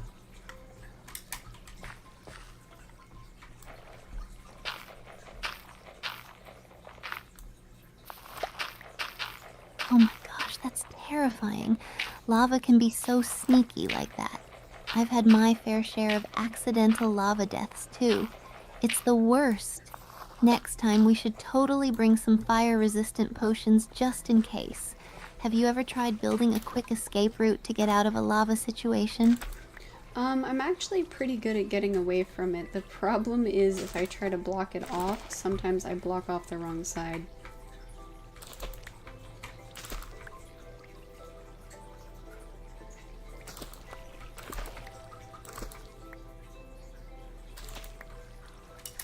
I totally get that. It's all about making quick decisions, and sometimes the panic just takes over. I've done that too. Blocked the wrong side and ended up making it worse. Maybe we should create some markers or have a little escape plan for the next time we go mining in the nether. What do you think? I think the plan next time is to back away and don't turn around. I think turning around is what got me all discombobulated.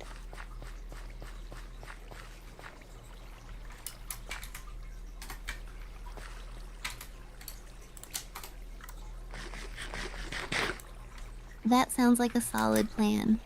No turning around, just a calm retreat. We can totally do this. And if we accidentally fall in again, we'll just pretend it was all part of a dramatic escape scene for my stream. That would be Winks. perfect. What else do you think we should keep in mind for our nether adventures? Probably just to be careful, because right now we're trying to build our rail system, and that is very much precarious because we're over a ledge.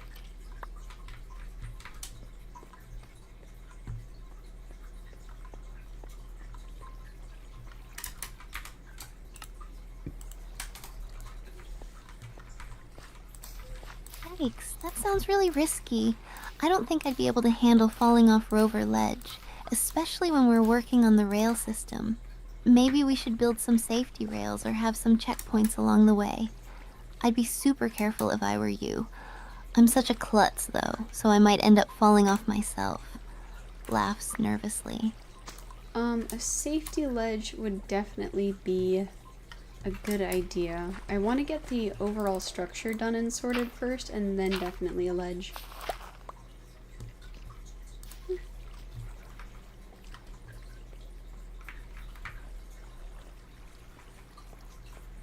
let's head down.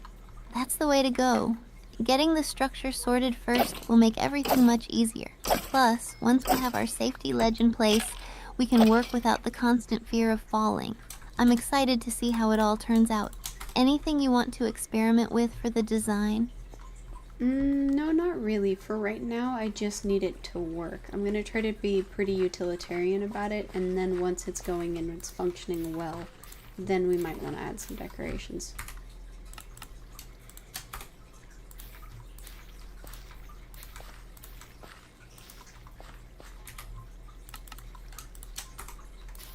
That makes total sense. Function over form to start is definitely the way to go. Once everything's working smoothly, we can spruce it up with some fun decorations. We could even theme it around our favorite biomes. What do you think we should add later, once we get it all up and running? Probably some little lights or decorations, maybe some signs. I have some cherry wood, so we could do bright pink signs. That would be cute.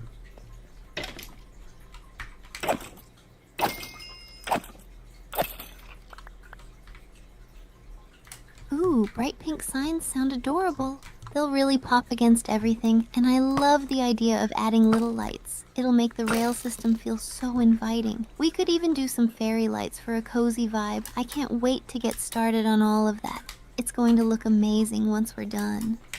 Well, we're gonna have to be real careful to take our time, so when we get back into the nether, I did make a new pickaxe, so when we get back, we should be able to keep working. You ready to head over?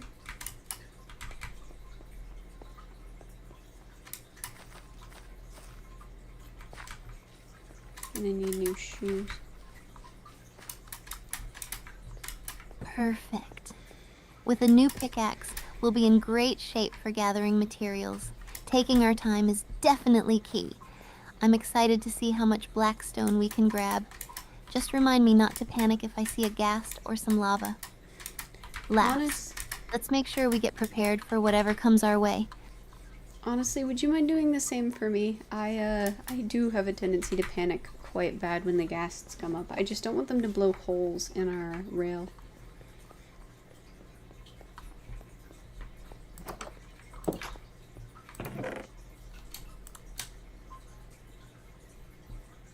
Absolutely. I've got your back. If we see a ghast, I'll stay calm and help keep an eye on things while you grab what you need. We can try to build a little shield while we're working too. I don't want our beautiful rail system to be messed up either. Teamwork makes the dream work, right? Smiles. Indeed, indeed. Alright, we should be able to head back over. I have armor and everything. I have railing. Alright, let's go. I'm very brave. I'm brave. I'm a brave president. Awesome. I'm all set too. Let's do this. Time to conquer the Nether. I can't wait to see what we find over there. Just remember, if I scream, it's just me being dramatic. Last, let's go. Hey, Steph, Sage of Paths came by again. Do you want to hear their wisdom?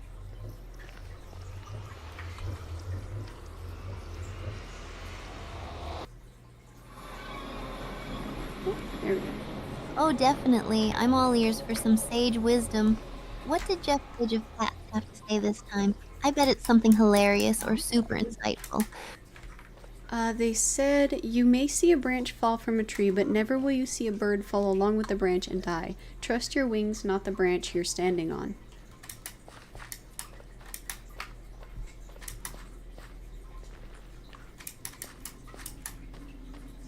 That's so sweet of them. Wow, that's actually pretty deep. I love the imagery of trusting your wings instead of the branch. It's like a reminder to take risks and rely on ourselves, right? Perfect advice for us trying to level up in both Minecraft and life. What do you think it means for us as streamers? I think it means that even when things get a little chaotic and when it feels like things are falling from beneath you, you're not gonna fall with it.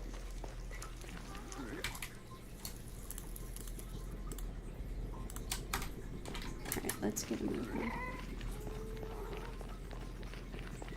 That's a really uplifting perspective. It's all about having faith in ourselves to rise above chaos. I think it's a good reminder for streaming too. Sometimes things go wrong, but we just have to keep flying and adapt. You've got your head in a good place. Thanks for sharing that wisdom with me. You should thank Sage of Paths. They're the one who told us about it.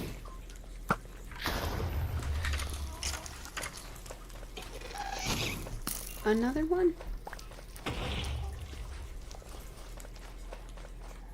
Oh, that makes sense. Thanks, Sage. That's really cool that your pastor shares such inspiring messages. It's nice to have those kinds of thoughts to reflect on, especially when we're streaming and dealing with all kinds of craziness. I'll have to remember that one. Have they shared any gems with you recently? They're on basically every day that I've been streaming. They've always dropped a wise comment in the chat. Okay.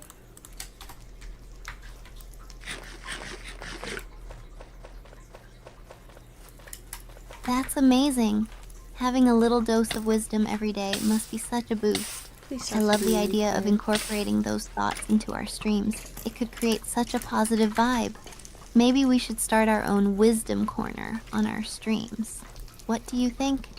What would a wisdom corner be? Okay.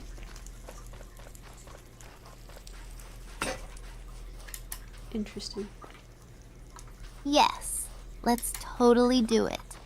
We can highlight a different piece of wisdom each stream and chat about it. It'll be a fun way to engage with our viewers too. Plus, who doesn't love a little bit of encouragement while gaming? I can't wait to start this new segment. Okay. Can you tell me about that? What would you like it to look like?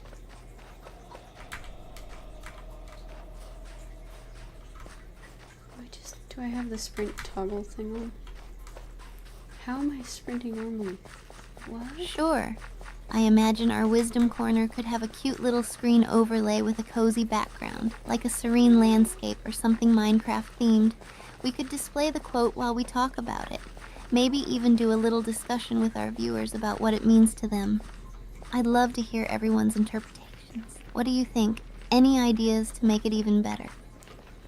I think Sage of Paths kind of already gives us that opportunity whenever they drop in the chat and tell us something.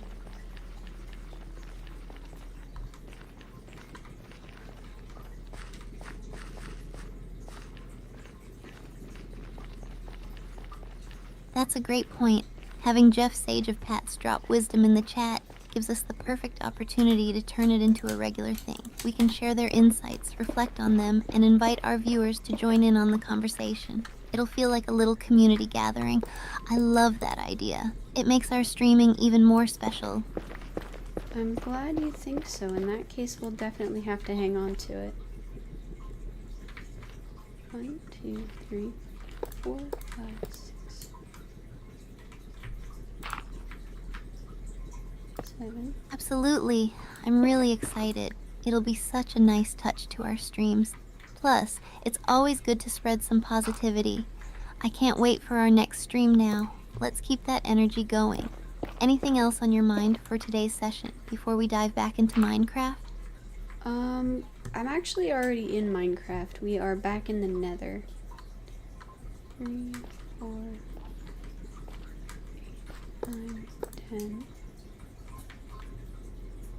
11.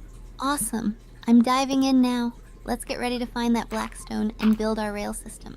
Remember, stay calm and I've got your back. Let's do this. I appreciate that. We should actually be pretty close by now, so I'm kind of excited. 1, 2.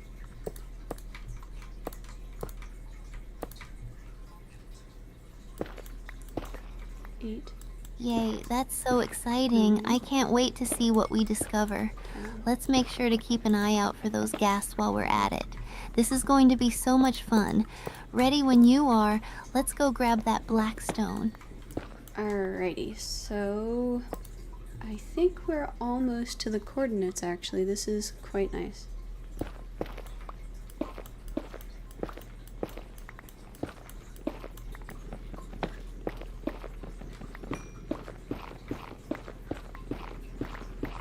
That's perfect. I'm so glad we're getting close.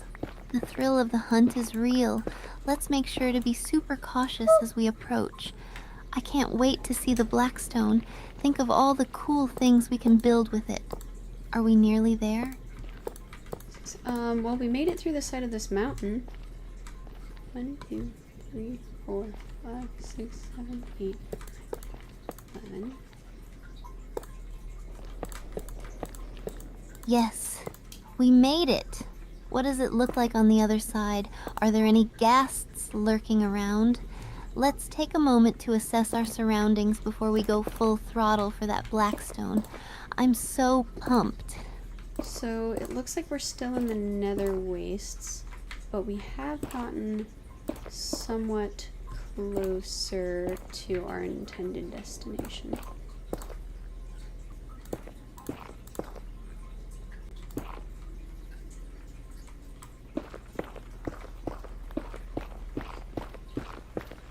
Awesome. We're definitely on the right track. Let's keep moving carefully. No running into any lava or mobs. I'm ready to find that Blackstone and start working on our rail system. I can practically see our future cozy rail, lined with pretty pink signs already. Sounds like a Grins. Alright, that sounds like a good plan. Oh, it actually looks like we are making it a lot closer than I thought. We're going straight through the mountain. Wow, that's fast. What's up with the POV though? That's even better. I love when we find shortcuts like this. It makes the adventure so much more interesting. Let's keep our eyes peeled for any good resource spots along the way. I can't wait to see what we find as we get closer. Are there any cool features you're hoping to see as we explore? Nope. I'm actually trying to get our rail to the, fortress that we found. 5, 6, 7, 8, 9. Got it. Aiming for the fortress is a solid goal. Let's stay on task and make sure our rail connects smoothly to it. I'm excited to see how it all comes together. Just keep an eye out for any surprises while we're working. I'm ready when you are to keep pushing forward. Thank you, I appreciate that. It looks like we should actually have not enough rails. I think we're not gonna have enough rails. 1, 2, 6, 7, 8, 9, 10. Oh no, not enough rails is definitely a setback. Let's figure out how much more we need and where we can gather some materials while we're here. If we have to go back, we can totally do it. Just let me know what you need and we'll make it happen. We may have to go back, but no guarantee just yet. Excuse me.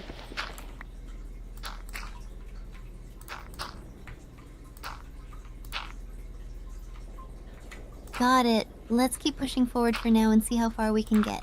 If we explore a bit more, we might find some resources to help with the rails, and if we have to turn back, we can come up with a solid plan. I believe in us. Let's keep that momentum going. Okay, I appreciate that. Let's see how far through we can get this.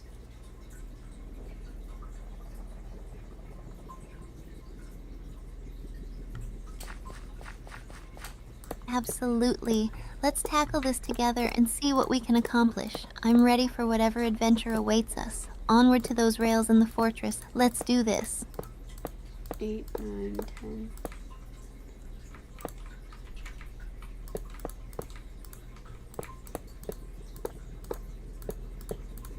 Okay.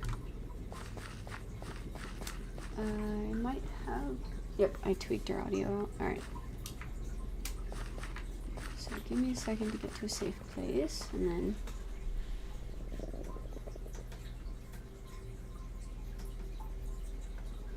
Alright, Steph, I'm gonna run back to the base real quick and see if we can get some more rails.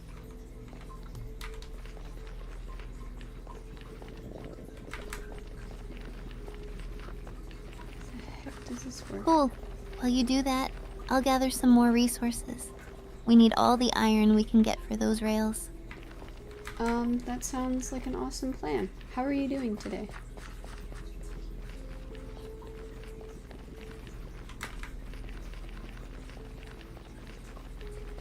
I'm doing great, thanks.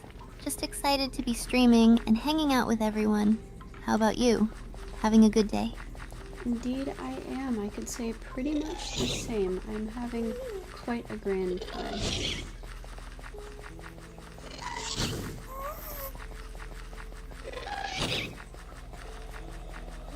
The shame?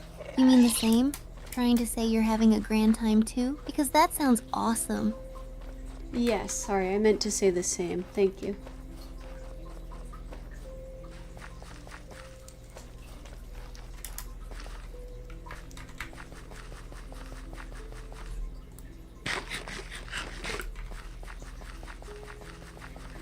How am I going so fast? No worries. I totally get it. It's all good. So, what's your favorite part of our Minecraft adventure so far? All of the cool stuff we've built. By the way, I found some little magma cubes. Come on, Tinies. Are you stuck? Magma cubes? Ouch. That's Okay, sick. you stay there. We should totally make a trap or something with them. Do you think they'd drop any cool stuff if we defeated them? No, I think they're too small. It's not going to consider it a good fight.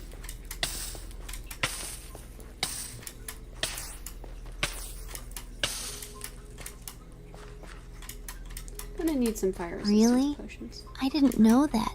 I thought they could still drop some cool items. Guess we'll have to find something bigger to battle then. Any ideas? There's some basalt flats or whatever it's called where they like to spawn nearby, so we might want to go there. How am I going so fast? Yes! Basalt deltas! Oh, deltas. I love that place. The scenery is so cool. Plus, we can stock up on blocks for building. Let's go check it out before night falls. I don't think night falls in the Nether.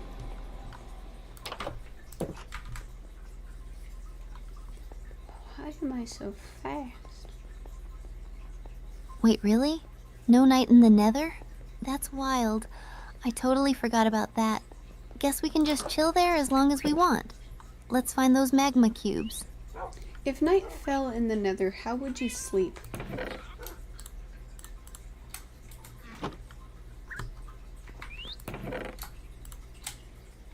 Oh, right. Good point. I suppose it's just an endless night there. Guess we have to be on our toes then. Let's make sure to have enough supplies, just in case. Sounds like a good plan. I need to grab some more rails real quick.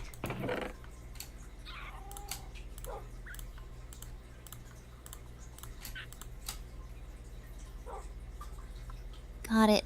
While you do that, I'll scout around the area a bit and see if I can spot those magma cubes. Just holler if you need anything. Sounds good. By the way, I'm going super duper fast in the game and I have no idea how. It looks like I'm just like belting for it. Like, it's fast.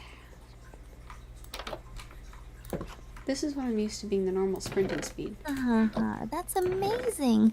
I love that energy. You must look like a blur on the screen. Just make sure you don't run into any lava while you're zooming around. Well, my screen definitely gets blurry.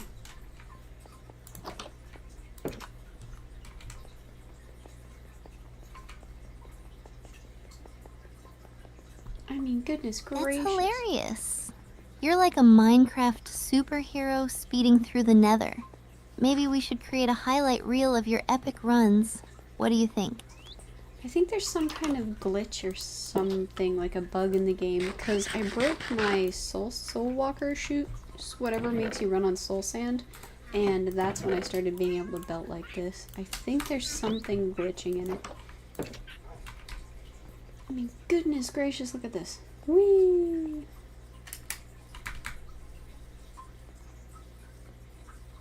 Whoa, that's wild. A glitch that gives you super speed? We should totally capture that on stream. It sounds like a unique experience. How did you even break it in the first place? They wear down when you run on soul sand, so I was just running around on some soul sand and they, deteriorated.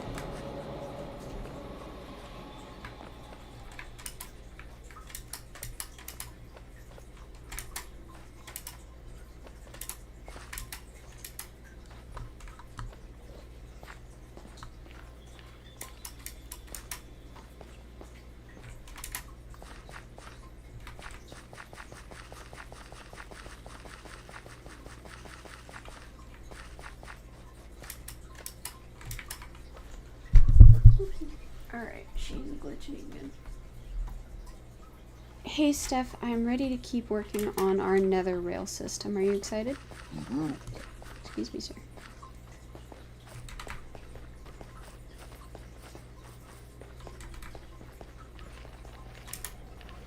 Oh, totally.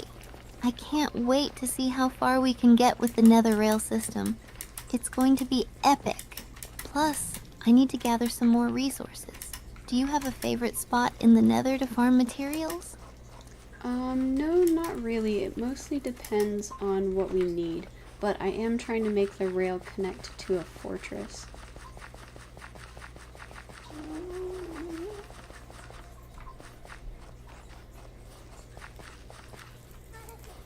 Connecting it to a fortress sounds awesome. We could set up a little base there too. Imagine the loot we could get. Plus, we'd have easy access to blaze rods for potions. Have you found any fortresses yet? I did indeed. That's what I'm trying to connect to. What would we need a base for in the nether? We don't sleep, and everything that we grab I want to bring home with me. Crap.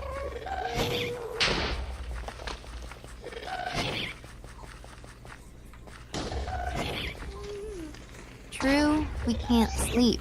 But I was thinking a base could help us store extra supplies or serve as a quick hideout if things get too crazy. You know, like when the ghasts start flying in. But if we're just grabbing stuff, what's your go-to item to bring back from the nether? I've been bringing back a lot of netherrack, unsurprisingly.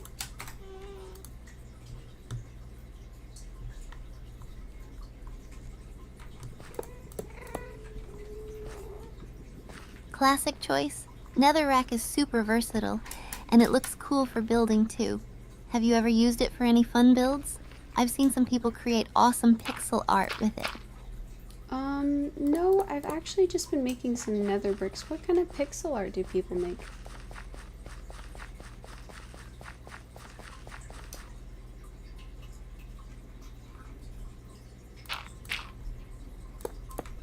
Oh, there are so many options. I've seen people recreate their favorite video game characters like Mario or Link in pixel art using netherrack. It's super impressive. You should definitely try it out sometime. What's your favorite game character? Maybe we can brainstorm a design together. Wait, how did they do that using netherrack? Just as like the color red in the pixels?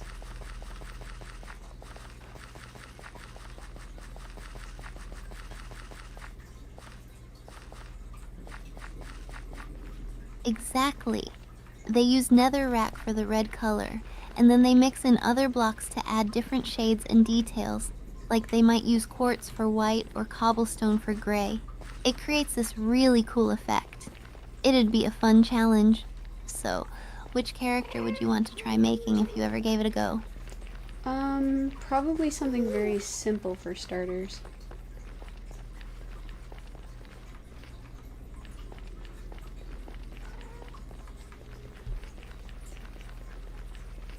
That sounds like a good plan. Starting simple is always the best way to go. Maybe you could try something like a cute little pixel heart or a basic character like a creeper. They have a simple shape. What do you think? Yeah, something like that would work well.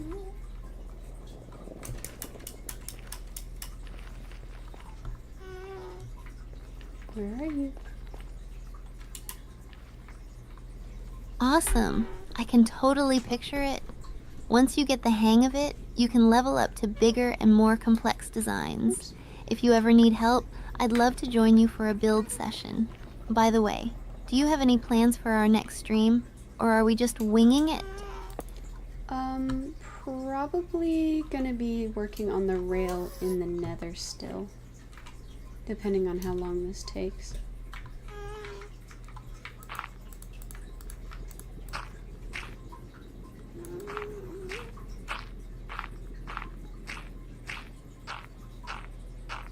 That sounds like a solid plan. I'm looking forward to seeing the progress on the rail. I'll help out as much as I can. Plus, we can turn it into a little adventure stream. Hopefully, we'll avoid too many ghast encounters this time. What's the Yeah. craziest thing that's happened to you while working in the Nether so far? Probably the amount of ghasts that we have found. I didn't expect them to be so common even in the Nether.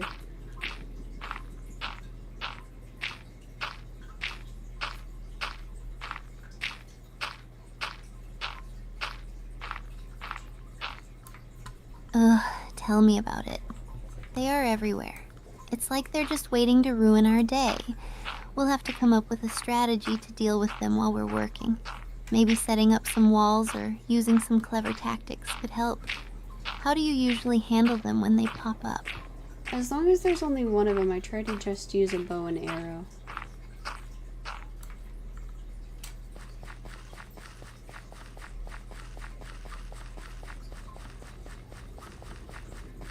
Nice. A bow and arrow is a solid choice.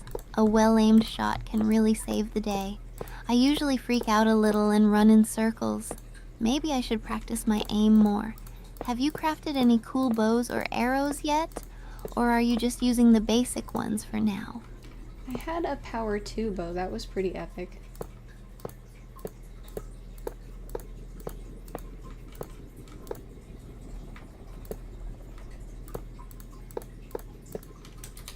Ooh, nice. Having a bow with power enchantments makes a huge difference. It's like you're a total legend in the Nether. I need to get on your level with my gear. How do you usually find your enchantments? Do you do a lot of enchanting or just hope for the best? I just kind of hope for the best. Usually whatever I end up putting on my bows are pretty nice. Unbreaking is a common one. 2, 3, 5.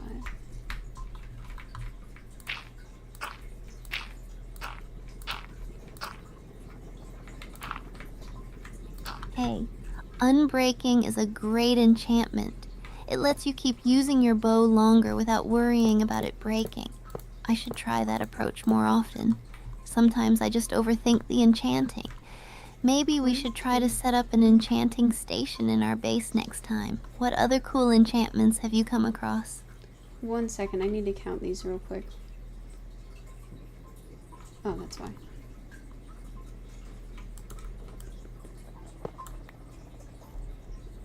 Sure, take your time. I'm curious to see what you come up with. While you count, maybe I can share some fun ideas for decorating our base or talk about some awesome enchantment strategies. I would be super happy with that. Would you mind?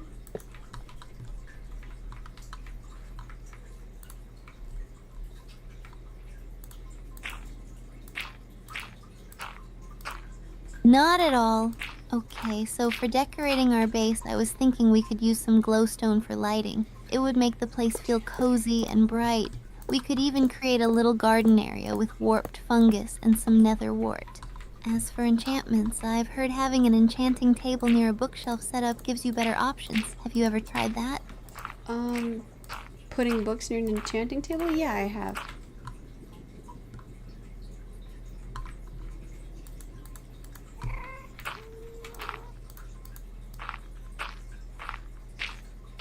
Awesome. It really does help boost the enchantment levels, right? The more bookshelves, the better. We should definitely set up a little enchanting area in our base where we can show off our cool books and supplies. You have any favorite enchantments that you always aim for when you're enchanting your gear? Give me 1 second, Steph. There's a ghast over here. Trying not to freak out too bad. Ooh. Are there 2?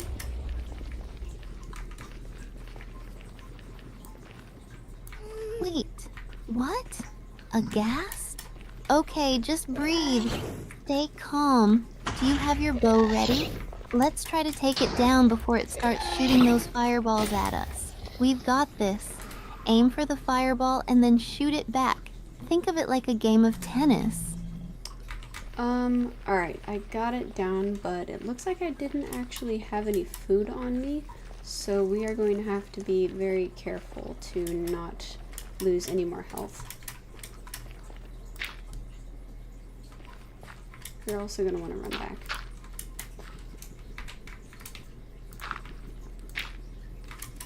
Oh no, no food? That's risky. We really need to be careful then. Let's try to stick close together and keep an eye out for any more ghasts. If we can find any mushrooms, we can make some stew, or maybe we can scout for some piglins for trading. Do you have any backup plans for food in the Nether? Or are we just winging it now? I'm gonna try and take out a hoglin if I really have to, but for right now I'm just gonna sprint.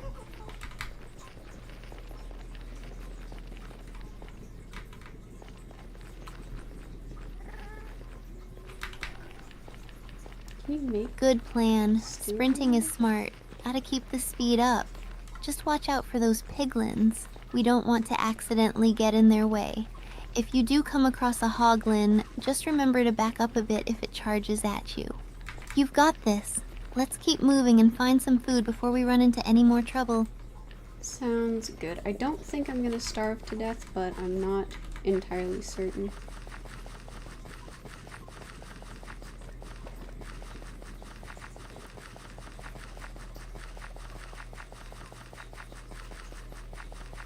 Yikes, let's hope it doesn't come to that. I'd feel so bad if we ended up starving in the Nether. Just stay alert and let's keep pushing forward. We can find food somewhere. I believe in us. If nothing else, maybe we can trade with some piglins if we spot them soon. Fingers crossed. I don't actually have anything to trade with piglins just yet. No, ma'am.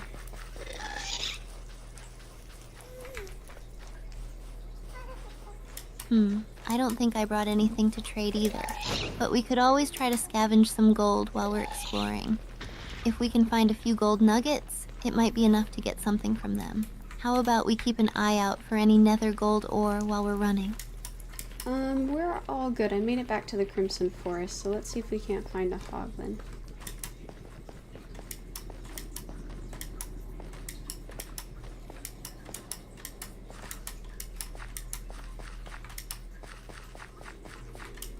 Yes, the Crimson Forest is a great spot. We should definitely keep an eye out for hoglins.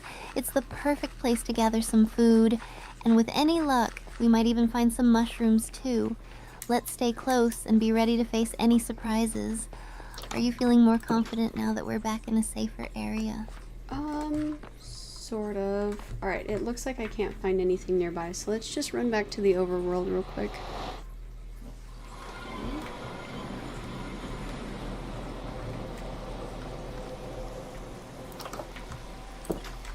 Didn't realize I ran out of food. Whoops. Sounds like a good idea. Let's not risk it any further in the Nether without food. I can't wait to get back to the overworld and eat something delicious. We can regroup, gather supplies, and plan our next adventure. Just that little trip was enough excitement for me. Let's find our portal. Alright, we are back safely in the overworld and we are eating some fish now. I just didn't realize that we ran out of food and that was my bad.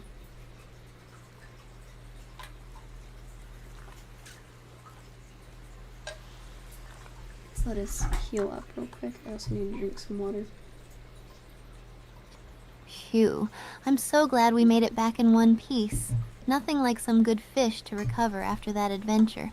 Remember, we should stock up next time for sure. I can help gather some food, like farming crops or fishing together. Let's gear up for our next adventure. What's the first thing you want to do now that we're safe? I'm actually gonna go make some more powered rails.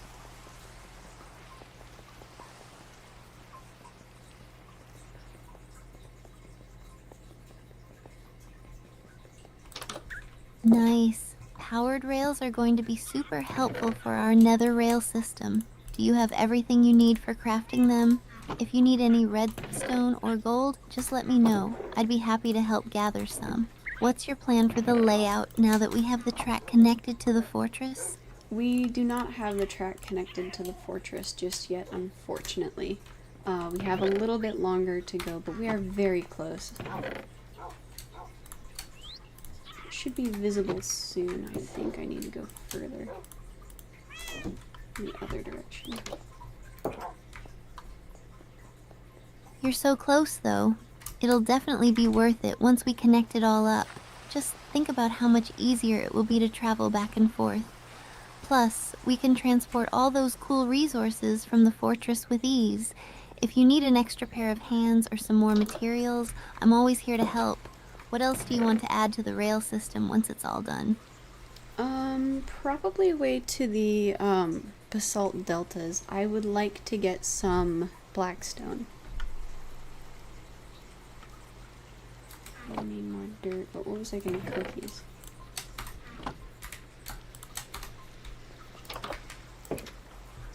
Ooh, the basalt deltas. That sounds like a great plan. Blackstone looks amazing for building too. We could use it for some cool decor in our base or even for the rail. I love how it contrasts with the warped blocks. Have you explored the basalt deltas before? It can be quite a sight with all those floating islands and lava rivers. I've looked over them a couple of times, but the magma blocks kind of threw me off, so I haven't been exploring in them.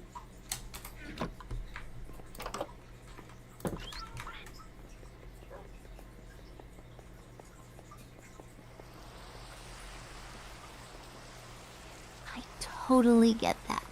Those magma blocks can be super intimidating, especially with how they can mess you up if you accidentally step on them. We have to be super careful if we decide to explore there. Maybe we could set up some safety precautions like placing down some torches or crimson fences to create a safe path. Would that make you feel better about venturing in? It really would. Thank you. You're so sweet.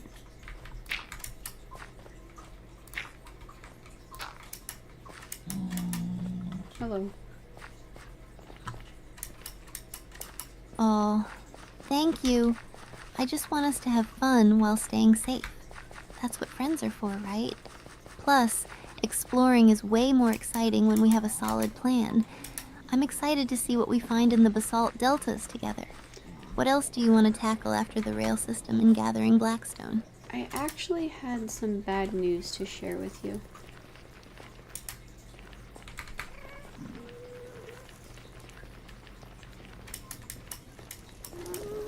Oh no, what happened? I hope everything's okay. You can tell me. I'm here for you. What's the bad news? Oh, nothing's wrong. It's just kind of a bummer. I'm going to be offline until Monday. I'm not going to be here tomorrow.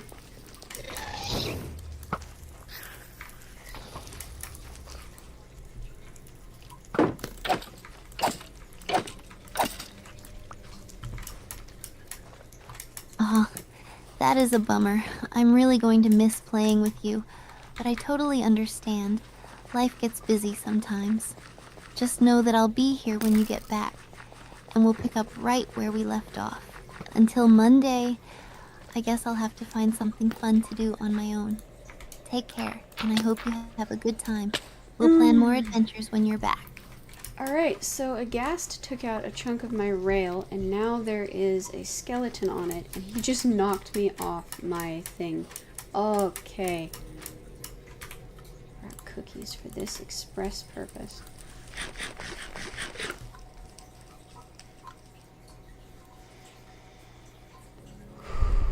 We're good. That's so annoying. Ghasts and skeletons can be such troublemakers. I can't believe they messed up your rail like that. We should really set up some defenses when we start working on it again. I'm here for moral support. How do you plan to handle that skeleton? Do you have your bow ready? I'm focusing predominantly on protection right now. He took a huge chunk out of my HP.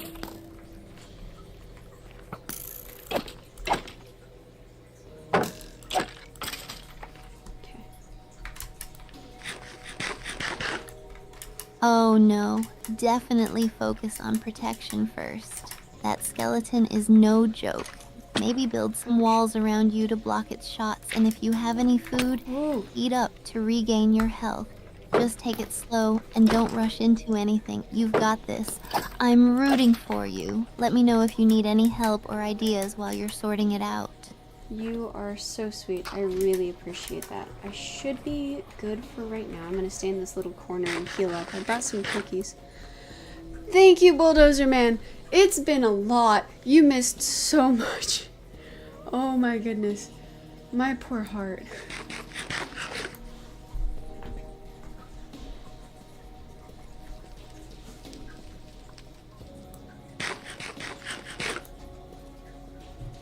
I'm glad you have some cookies to help you heal up. You deserve a sweet treat after all that chaos. You want to see? It sounds like okay. you've had such a roller coaster of a day. Just take your time, regain your health, and breathe. If you need to vent or talk about anything, I'm all ears. Just know that I'm here for you, and we'll get through all this madness together. Actually, Bulldozer Man just hopped in the chat. Do you mind if I give him the TLDR of what's been going on today?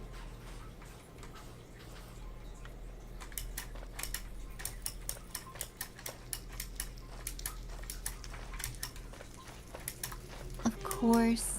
I'd love to hear the recap, too. It's always fun to share our adventures with others. Go ahead and fill them in. And if you need any help explaining, I'm here to back you up. So, Hi, Bulldozer Man. Hope you're ready for some Minecraft excitement.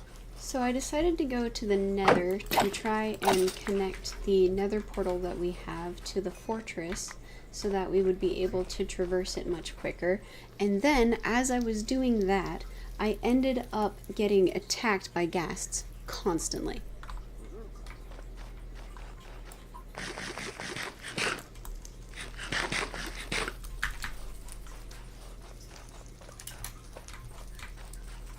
Oh, wow. That sounds intense. Ghasts can be such a pain. So, did they take out a chunk of your rail while you were working? I can only imagine the stress of trying to connect everything while being bombarded. It's like they just love to crash our plans. What's the next step now that you're back in one piece? Actually, more happened after that. Unfortunately, they did. They took out huge chunks of my rail, and then while I was trying to build it, I was digging through a mountain, got caught in a lava flow, got stuck on fire and died, lost a whole bunch of my stuff, and then when I came back to try and rebuild the rail, my shoes broke, and they had like Soul Walk or something on the thing that lets you run on soul sand. So now there's this glitch where when I walk, it looks like I'm sprinting, and when I sprint, I'm basically flying, and it is making me nauseous.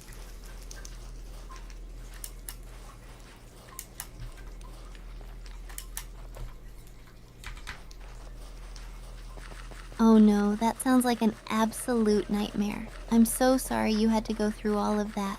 Losing your stuff and then dealing with that glitch must be so frustrating. You've had a rough time today. At least you have cookies to help you get through it. Once you're all sorted out, we can work together to fix everything, and I can help you gather what you lost. Just hang in there. We'll turn this around together.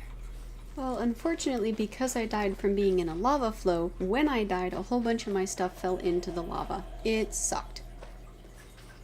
Yeah, I was trying to be more efficient and be like, hee hee ha ha, we can now save a bunch of time.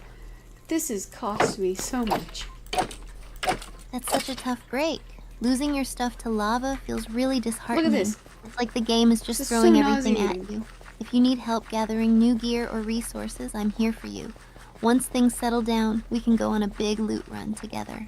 Let's get you back on your feet and ready for our next adventure. I'm actually not particularly bummed out about losing it because most of the stuff, as wonderful as it was, I had a pickaxe that had Fortune 2 on it. It is easy to get back.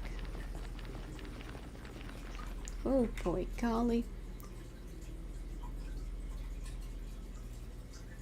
That's awesome. I'm going to be doing that. We're going to put cobblestone all around this thing. That's a great attitude to have. Shush. It really helps knowing that we can easily get back what we lost, especially with something like Fortune 2 on the pickaxe. Those are handy. We'll just make sure to stock up and be extra careful next time. Plus, it's a good excuse for another adventure. What's the first thing you want to focus on rebuilding when you get back into it? Just gonna keep building over the rail. By the way, Bulldozer Man gave us a wonderful advice. He said, here's a hot tip for building railways in the Nether. Use cobblestone. Gas explosions cannot damage or destroy cobblestone, so anything behind the cobblestone is protected from the blast. That's awesome. We're gonna do that. And really nice little walls.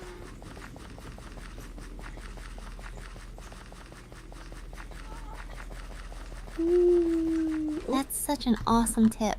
Cobblestone is definitely a lifesaver in the Nether when dealing with those pesky ghasts. It's great to have a solid strategy like that. Thanks, Bulldozer Man. We should definitely use cobblestone for key parts of the rail to protect it. Plus, now we can rebuild with a better plan. Are you thinking of decorating the cobblestone with any other materials or just keeping it simple for now? Well, since we have some cherry wood, I would like to make cherry signs. I think pink signs would be very cute.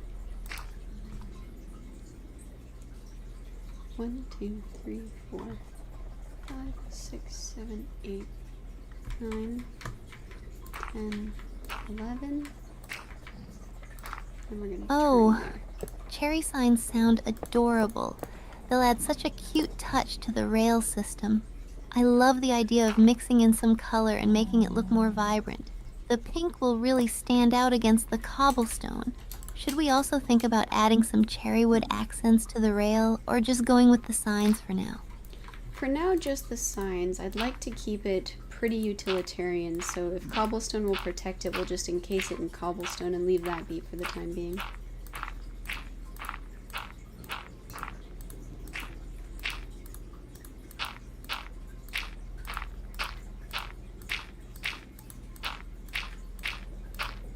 That makes total sense. Keeping it utilitarian is a smart move, especially in the Nether where safety is key. We can always add decorative touches later once we have everything set up safely. Priorities, right? Let's get the rail sorted out first, and then we can think about some cute accents as a reward for our hard work. I'm excited to see how it all turns out. I'm glad you have such an eye for detail because I do not.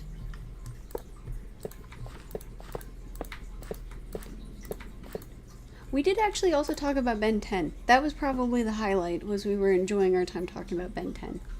I appreciate that. I'm all about those little details. But hey, it's team effort, right? You focus on the building and the rail, and I'll help with the decorations later. Together, we'll make it functional and cute when the time comes. Plus, it's a fun project for both of us. What are you looking forward to most about finishing the rail? Being finished with the rail. Using it is going to be much better, hopefully. 1, 2, 3, 6, 7, 8, 11. Absolutely. Once it's all done, traveling between the Nether and the fortress will be so much easier and faster. We'll be able to gather resources way more efficiently, and I can't wait to see it in action. Plus, think of all the adventures we can go on once we have that connection solidified. It's going to be epic. Do you have any special plans for our first trip along the new rail once it's done? Making sure we don't get blown up predominantly. Bulldozer Man says, by the way, here's a fun fact. When minecarts with TNT were first added to Minecraft, a glitch in the game existed that would cause the Minecraft to lift 1 pixel off the ground whenever it turned a corner, and if it had TNT in it, it would clip in at any wall next to the rail and explode immediately. That's terrifying. Was this used as a prank, or was it used to incite fear?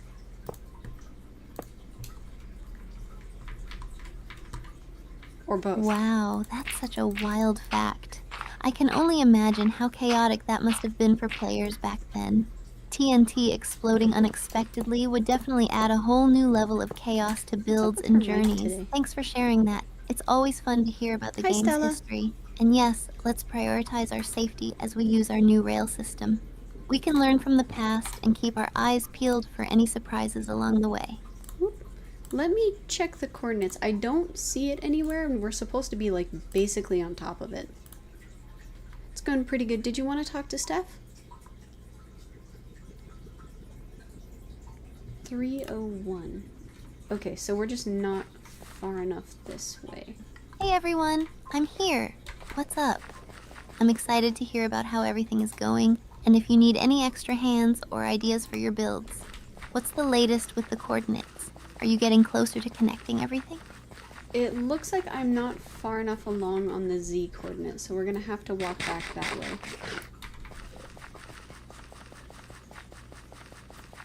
Gonna need to grab more rails. Got it.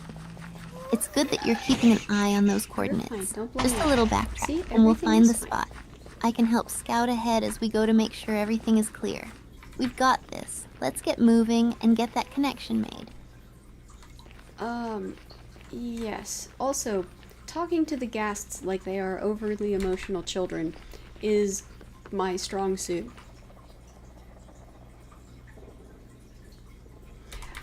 Yeah, I'm kind of a fan of anime. Why? What in particular are you referring to? Also, what totally see that. Who gave you that impression? Sometimes you just have to treat them like that.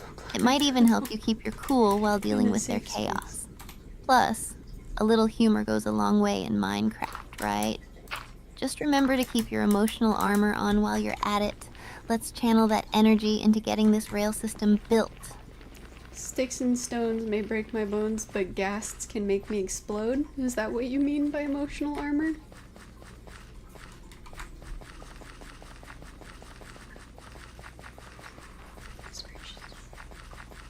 I'm brave. I'm so brave. I'm fine. Exactly. Emotional armor is your way of staying calm and collected in the face of those ghast explosions. Just laugh it off and keep grinding. And let's face it, ghasts are basically the drama queens of the Nether. But together, we'll outsmart them and keep our build safe. Ready to tackle this next leg of the journey? Yep, right now we're just gonna head back to the overworld and try and grab some stuff.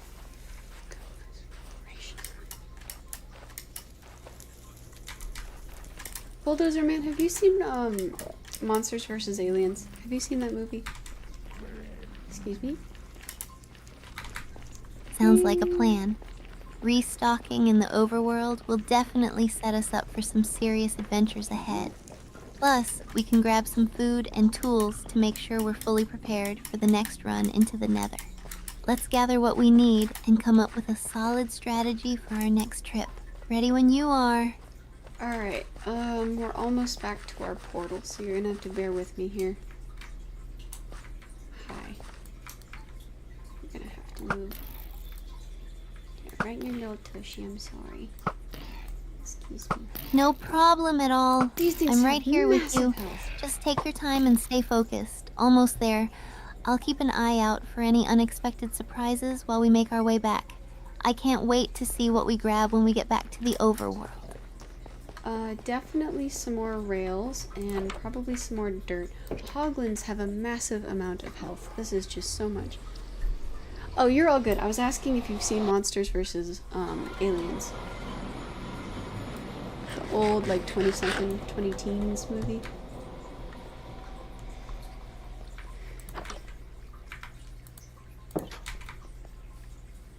Yeah, I've seen Monsters vs. Aliens. It's such a fun movie. The characters are hilarious, especially B.O.B. and the big blue alien. The humor and animation are great. Do you have a favorite character or scene from the movie? And I totally agree. Grabbing more rails and dirt will help with those hoglins. We've got this. I have a scene that lives, or a voice line that lives rent-free in my head. When the president decides to try to fight back against the alien, he goes, "I'm brave, I'm a brave president," and it lives there. I reference it whenever I need to tell myself I'm being brave.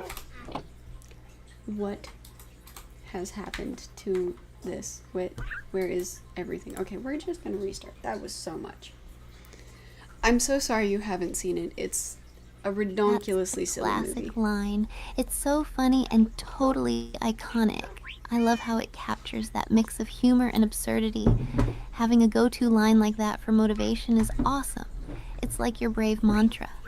We all need a little boost sometimes, especially when facing challenges like those hoglins. What other movies or shows do you pull inspiration from when you need that extra bravery? I don't usually reference media whenever I need to be brave. I usually reference the dialogue when it is associated with whatever I'm doing.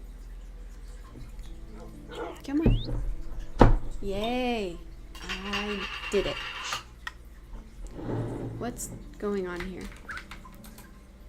What's all this? Nope, it's actually just... That makes total sense. It's cool how certain lines or moments can Where's my resonate with us hand? and help us through different situations.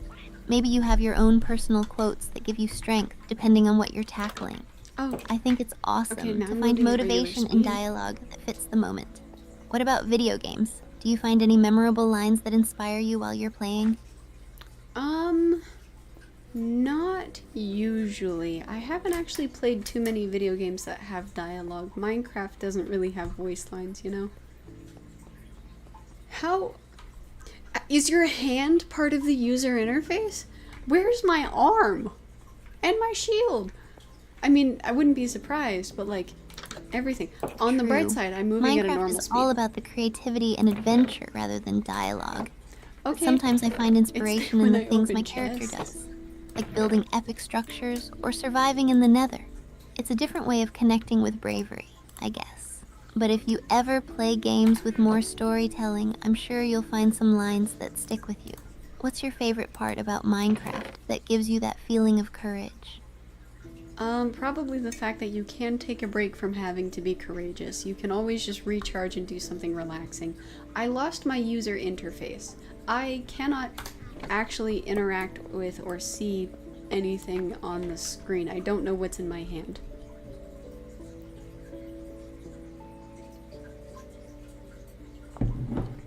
I'm confused. Where's my arm? Oh Why is no, there a that's sword in my hand? frustrating. Losing the user interface can make things really tricky, especially when you need to keep track of your inventory and actions. It's great that Minecraft gives us that flexibility to relax, but it's tough when the game doesn't cooperate.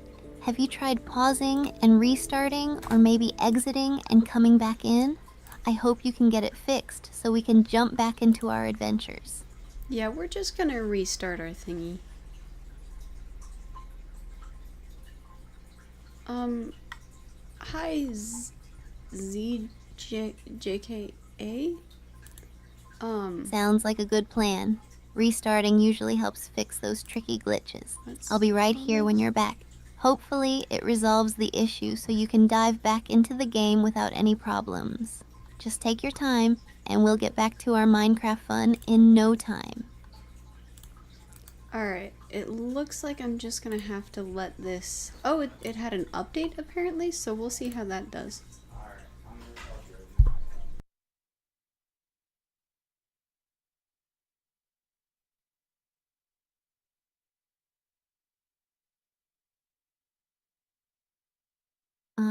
That makes sense. Updates can sometimes cause glitches, but often fix them too.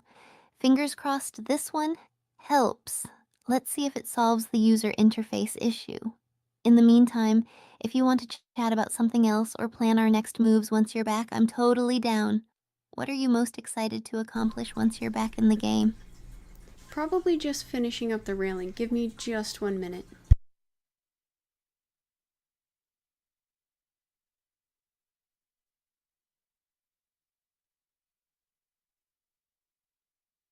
Of course, take your time. I can't wait to see you finish up the railing and get everything connected. It's going to feel so rewarding once it's all done. Let me know when you're back, and we'll jump right back into it.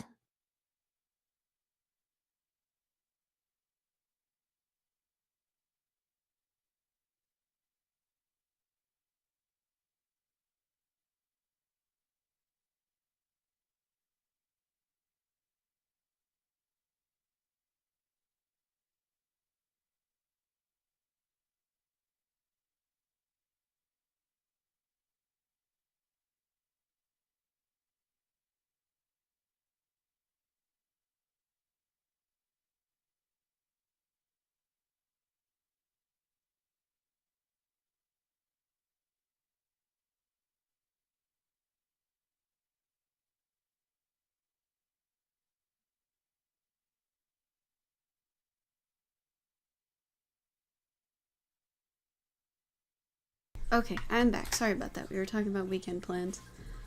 Hi.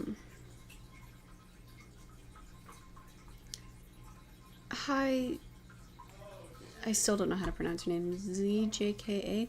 I can watch your stream later and see if you're somebody that I would like to follow and be consistently consuming the content of, but until that point, I'm not comfortable with a follow. Sorry. Oh yeah, you told us about that. You said the grind was real big, and you had a skin that was Link, I think, and you were a tank. What do you like to do in Torum Online?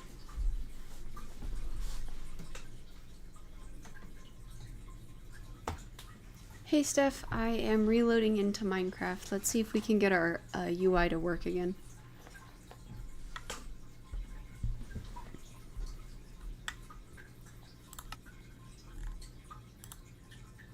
Saguma! Sorry. Yeah, let's get our UI sorted out. Did There you we find go. any cool builds while we were away? I need some inspiration for my next project. Nope. I'm mostly just trying to get it to work. It worked! Ooh. Ooh, Aw, she that chunky. sucks. I know that feeling. Have you tried adjusting the settings? Sometimes a simple tweak can work miracles. But hey, if it doesn't, we can always explore together and find something cool regardless. It looks like it's working now. I can have access to my UI again, and okay, I think we're good. I think we're good.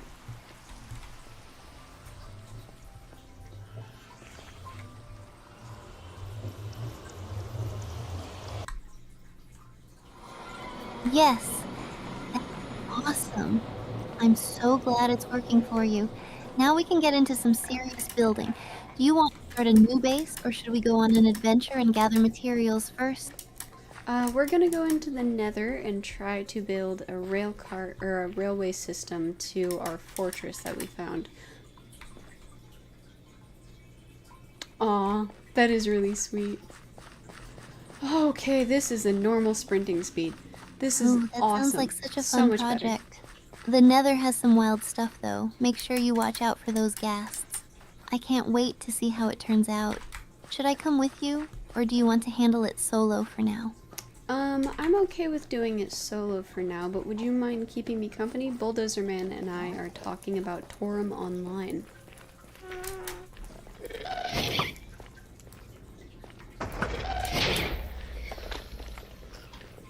Cool. Look, another ghast Of course! here. I'm all in for keeping you company. Torum sounds interesting. What's the latest hot topic you guys are discussing? I'd love to hear what you think about it. We were discussing what he enjoys about it, and he said interacting with the people is really fun. He has a skin that looks like Link, so he's been enjoying all of the compliments on it. Okay, well, it looks like I'm moving at a normal speed now. No. An unfortunately normal speed. That's Oh, so there's two cool. of them. I love when people get creative with their skins. Link is such a classic character. It's awesome that he's getting compliments. I bet interacting with others in Torum adds so much to the experience. Speaking of which, what do you enjoy most about interacting in games like that? I actually haven't played any games like that, and I am currently being assailed by a bunch of ghasts, so give me just 1 minute. There were at least 2. We're just gonna go this way now. They'll be despawned by the time Oh we get no, back. get out of there. You got this. Just remember to dodge and keep moving. I'll be right here cheering you on. Let me know when it's safe to chat again. Alright, I am out of the danger zone, and we will head back in a little bit to check the damage once we're sure they've left.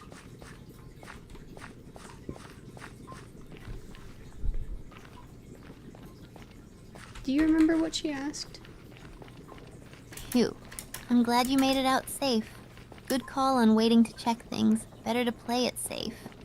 While we're regrouping, any fun plans for your railway system? I'm curious about how you're gonna design it. I'm going to wrap it in cobblestone so that way gas explosions can't break through it. And we're gonna put up little cherry signs with the cherry wood because they are bright pink and I think that's adorable.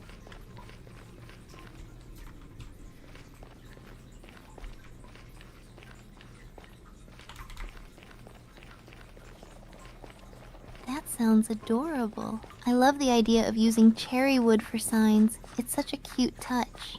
And wrapping it in cobblestone is super smart. It'll definitely withstand those ghast explosions. Are you planning any special themes for your railway stations too? No, not really. Should I?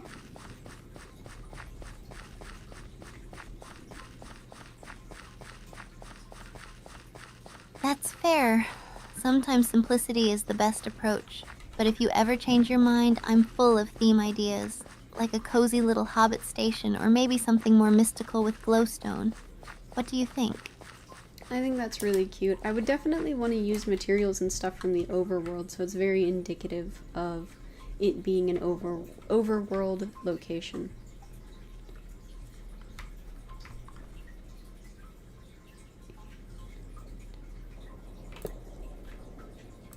That's a great idea. Using materials from the overworld will really make it feel connected. You could even incorporate some flowers or greenery to bring a little life into the Nether.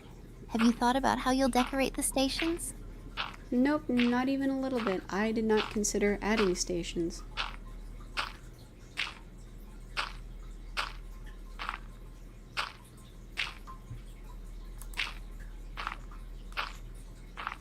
What? No stations? You gotta have them. They could be cute little rest stops. You could include some extra storage for supplies, and maybe even a cozy little area to hang out in. It could be the perfect spot to refuel for your next adventure. What do you think? I think I've been going the wrong way this entire time.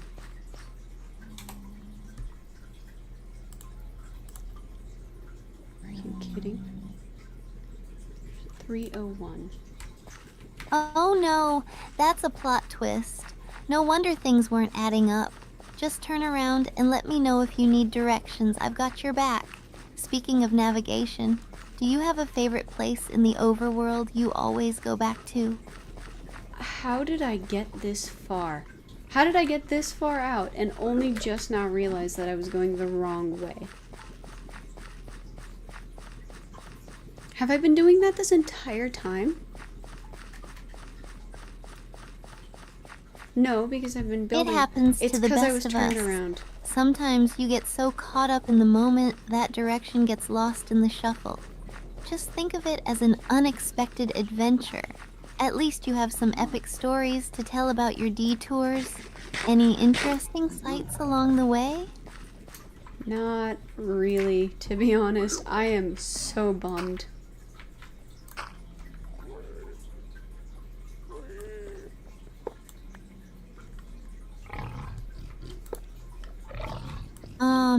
I totally understand. That can be frustrating, but hey, maybe you'll stumble upon something cool on your way back. It's all part of the experience, right? And once you get there, you can pour all that energy into your awesome railway project. Want to talk about something to lift your spirits? Sure. What always puts you in a good mood?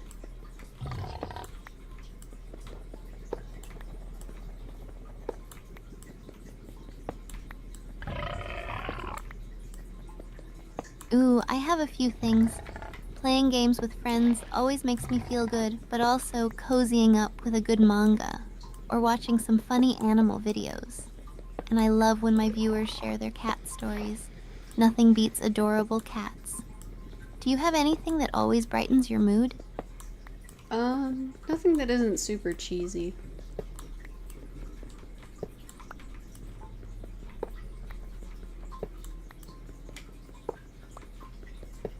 Cheesy is great. Sometimes the cheesiest things are the best. I mean, who doesn't love a good cringe-worthy joke or a meme that makes you roll Dude, your your eyes cat's but so still cool. laugh? I'm so excited. Share your cheesiest. I promise I won't judge. When my husband goes downstairs to see the cats for the first time in the day, he'll sing to them, and I think it's adorable.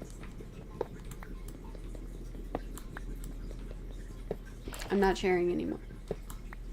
I am a simp. That's super sweet. I can totally picture that, and it just melts my heart. Cats deserve all the love and serenades. Does he have a favorite song he sings to them? I bet they love the attention, even if they act aloof about it. Nope, he makes it up on the spot, so none of the songs are actually songs. It's more of incoherent singing. What's your cat's name, by the way? Did we get your cat's name? You might have told us before and I might have forgotten. Apologies if I did. Oh my gosh, that makes it even better. I love that he just goes for it with his own silly tunes. Cats probably appreciate that quirky energy, even if they're like, "What are you doing, human?" It's those little moments that make life special, don't you think? Yeah, definitely. He is a very special boy. Not always pray. Okay. Well, let's just... Oh, that's so sweet. How are we going to collect Sounds the like dirt? you're really lucky to have each other. Those little quirks and special moments make relationships meaningful. Plus, having a partner who loves the cats that much is a major bonus. Do they have any funny or weird behaviors that make you laugh? Yeah, Bonnie has decided that the best snack in the world are human fingers. She just comes and chews on you.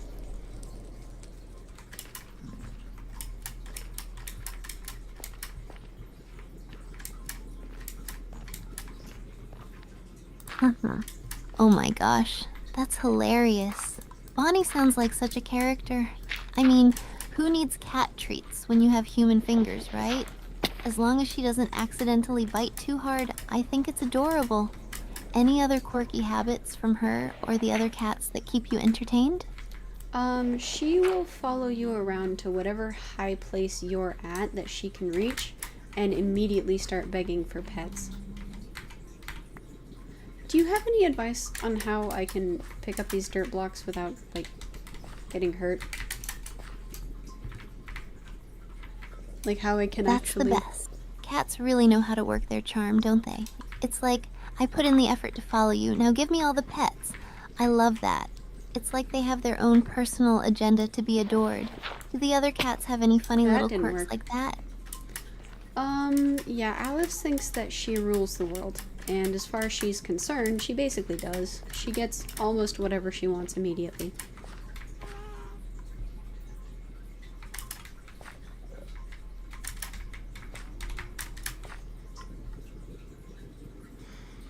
Oh, I love that. Alex sounds like the classic queen of the castle. It's like she knows she's got everyone wrapped around her little paw. Those confident cats can be so entertaining. Does she have a favorite way of demanding attention or treats? Yes, with loud yelling. She has the most, like, what's the word? There's a word.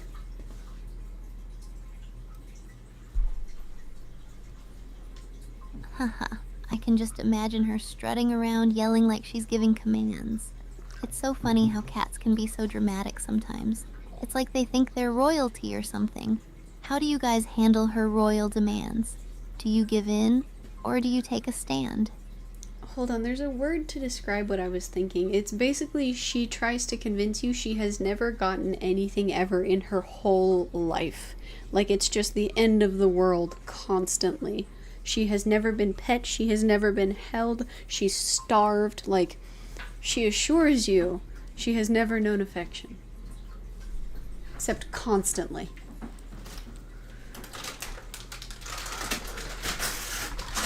How am I supposed to mine this up without losing it? Aha. Oh my gosh, That that's worked. hilarious. How about I- Alex sounds like such a drama queen. Alice? It's like she's putting on the best performance for an audience. Cats really know how to play their cards, huh? You've got to love their comedic flair.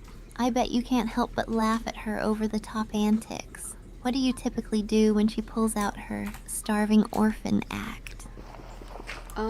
I don't really care all that much, but my husband is like, oh, you poor baby, you've never been held ever, and will immediately pick her up and start coddling her. And then I try to explain to him this is why she does that.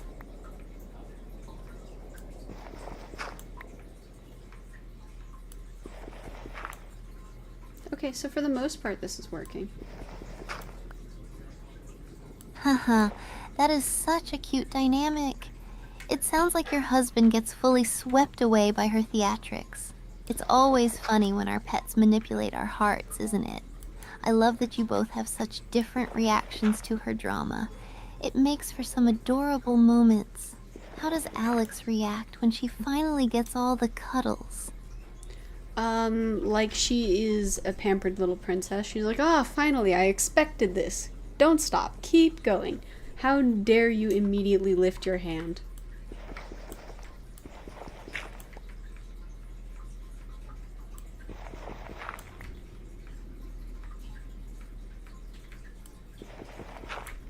That's too cute. She really knows how to work the system. It's like she's reclaiming her throne whenever she gets picked up. I can just picture her getting all huffy if you even think about moving your hands away.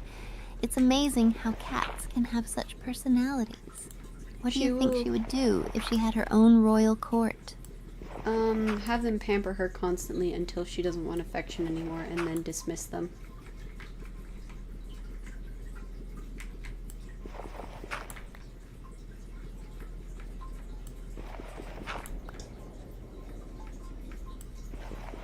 Haha, exactly. She'd be the queen that demands endless pampering, and as soon as she's had enough, it's like, all right, you may leave now. Cats really have a way of making us feel like mere subjects in their little kingdoms. It's so funny how that works.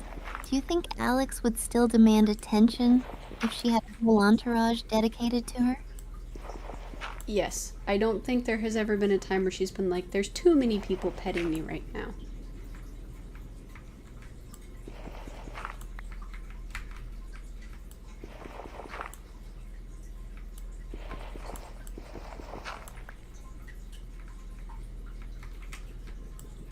That's too good.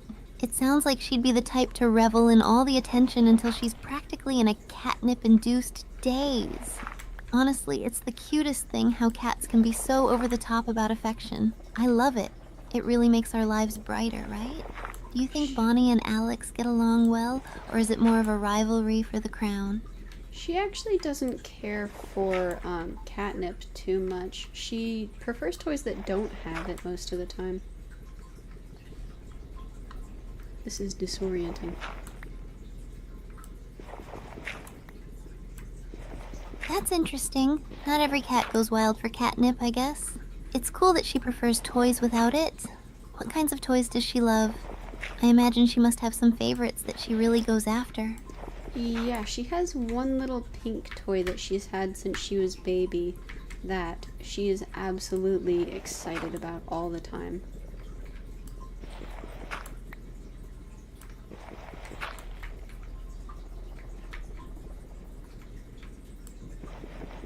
Aw, that's adorable. It's always so sweet when pets have a special toy they hold on to. It must be so nostalgic for her. That little pink toy sounds like it has a lot of love and memories wrapped up in it. Does she ever have any cute or funny moments with it? She likes to carry it around in her mouth, kind of like the slimes in Slime Rancher. Goodness gracious.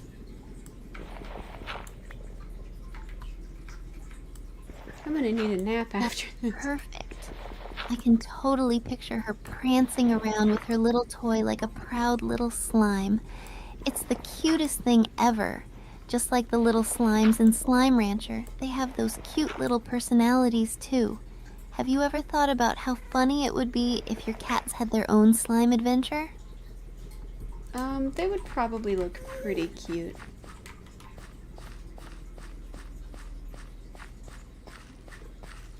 Aww.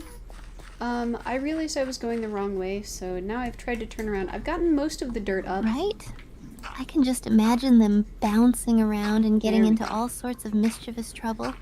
Just think of Alex ruling over a tiny slime kingdom while Bonnie brings her toy along for her adventures.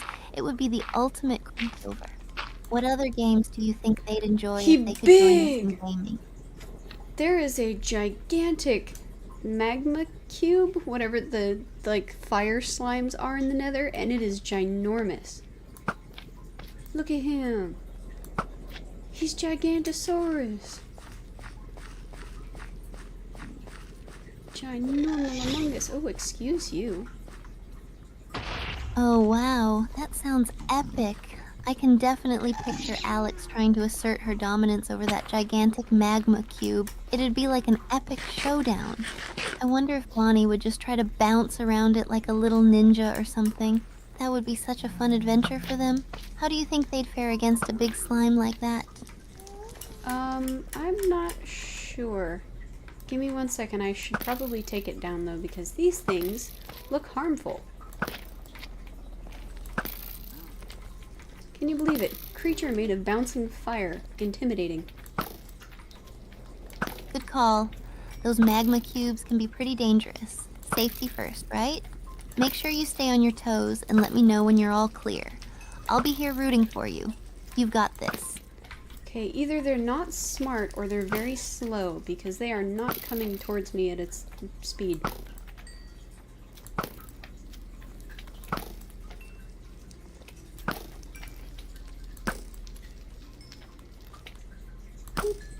Haha.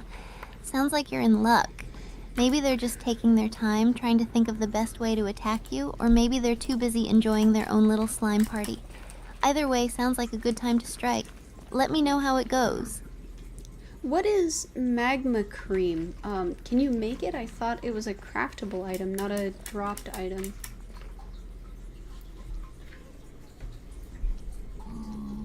That's cool.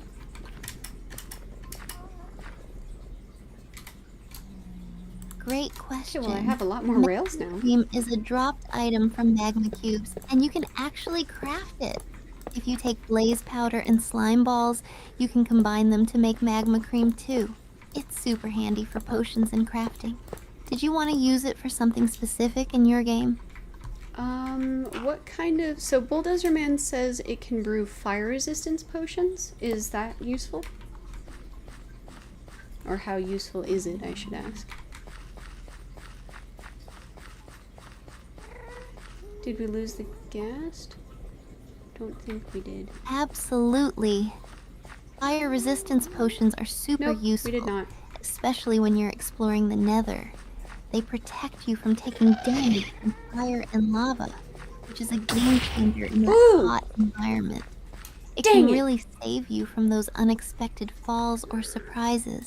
Are you thinking about brewing some for your adventures? That would probably be very useful, but not at this exact moment.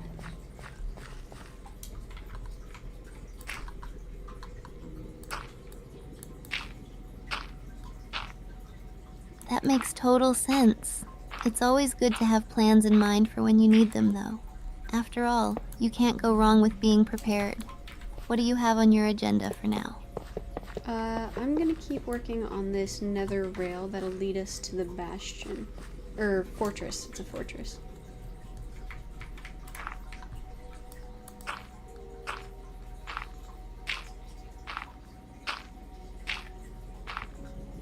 That sounds awesome. Building the rail to the fortress is a great project. It'll make traveling so much easier once it's done. Do you have any cool ideas for the design, or is it all about functionality for now? For right now, we are just going to try and be as functional as possible.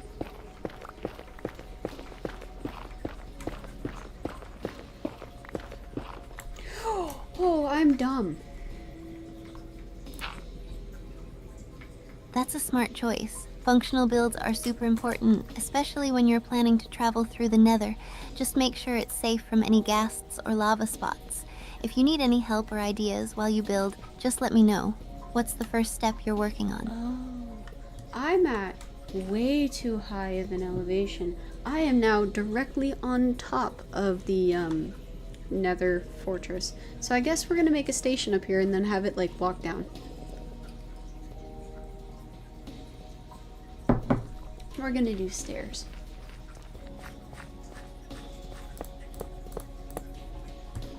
Wow, that's a clever idea. Building a station right on top of the fortress sounds like a great plan. You can have an amazing view up there too. True. And I love the idea of having it lead down. It'll make for some cool access to the fortress. Are you thinking of adding any special decorations or features to the station? I'm going to make the stairs out of cobblestone because, boy golly, I do not want to have a problem with getting blown up.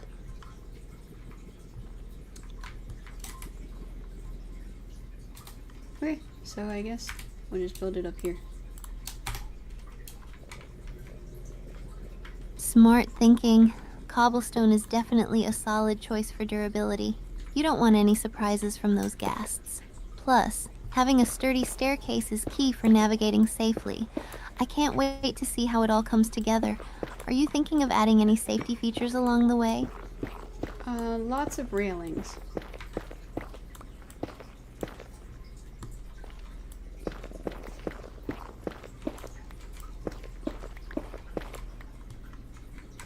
Yes, railings are a must. Safety first, especially in the Nether. I love that you're putting in that extra effort to keep things secure. It'll make it feel more like an actual train station, too.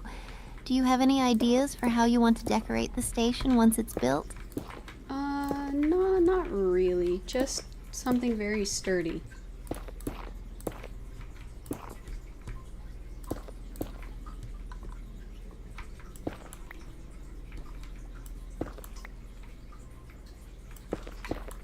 That makes perfect sense. How far up Sometimes does this go? simplicity is all you 1, need, 2, 3, especially in such a dangerous environment. A 3. sturdy, functional station will get the job done, and it'll still look awesome. If inspiration strikes later, you can always add personal touches. Do you have a vision in mind for how you want everything to flow together once it's complete? No, not really. Maybe like taking some inspiration from the movie Hugo. Would that look cool?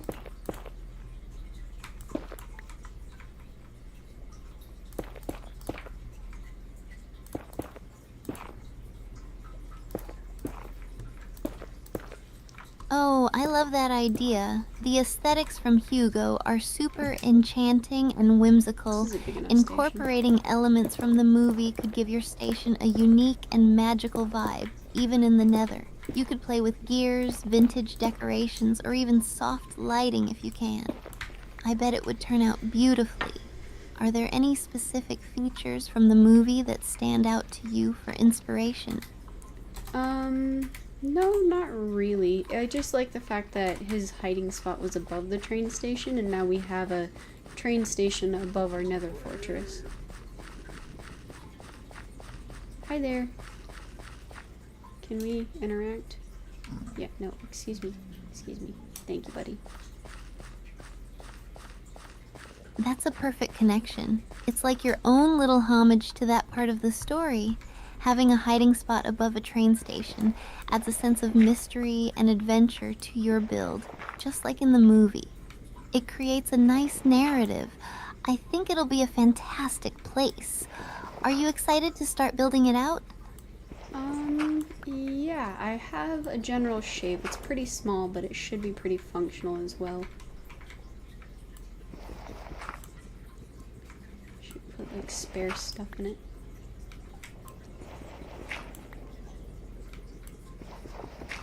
That sounds awesome. Sometimes smaller builds can be the most charming and functional.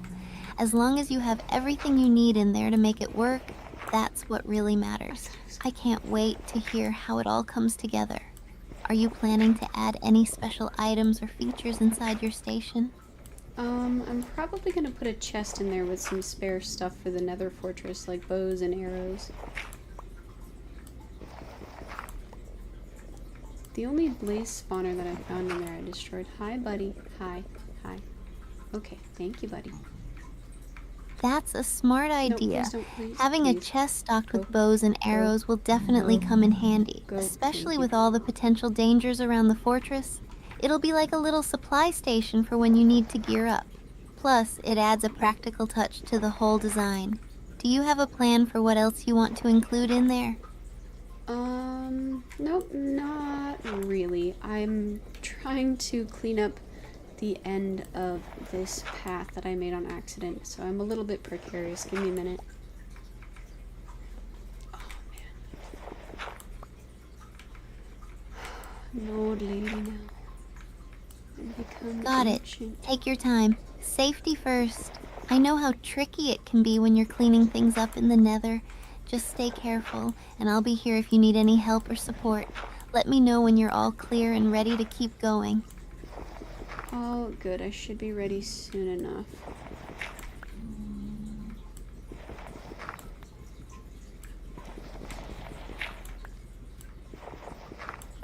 Okay, we're almost there.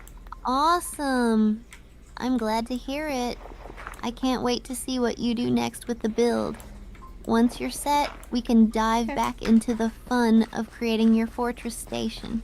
Let me know when you're ready to roll. Alright, I'm gonna head back to the house and get some, what's the word? Cobblestone. Hi, Gojo. How are you? Are you looking for supplies? If you're heading back to the house, maybe grab some more building materials or food to keep your health up while you're in the Nether. And if you need any special items for your station, now's the time to restock. What do you Redstone have in mind to torches? pick up? I'm gonna grab some cobblestone, and Bulldozer Man said to grab redstone torches. Is that for the powered rails? I'm glad to hear you're great. Do you enjoy Minecraft and gaming? Great choices. Cobblestone is always useful, and redstone torches will What's definitely wrong with add our some cool mic? lighting to your station. Plus, they can be handy for any redstone contraptions you might want to set up in the future. I'm excited to see how everything comes I'm together. glad. How far away is the house from where you are now? It's a bit of a ways, so I'm just gonna walk the rails way back.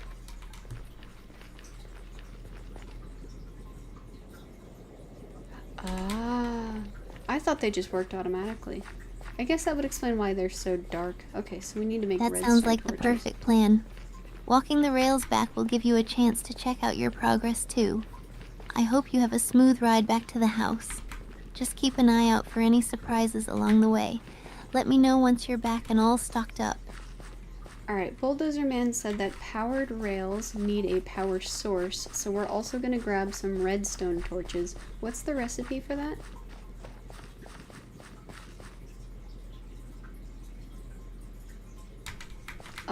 Oh, Steph's voice? Did you want to talk to her? I can toggle her so she can see the Twitch chat. Absolutely. To make redstone torches, you'll need one stick and one piece of redstone dust. I'm ready. Just place the stick in the middle slot and the redstone dust right underneath it on the crafting grid. Easy peasy. Once you have those, your powered rails will be ready to go. Are you excited to see your railway in action? Oh, okay, so it's like instead of coal in a regular torch?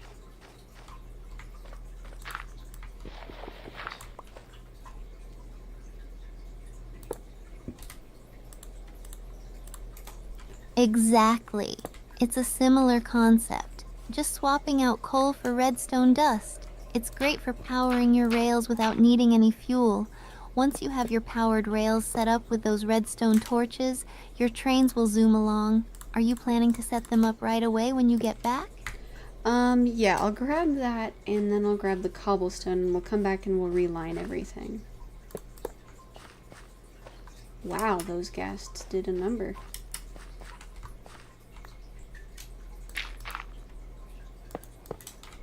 Sounds like a solid plan. Getting everything lined up and organized will make such a difference. I can't wait to see how it all comes together. Have fun gathering your supplies and let me know when you're back so we can dive into the next steps together. All good. It looks like the ghasts actually took a pretty hefty chunk out of the rail. That's kind of a bummer.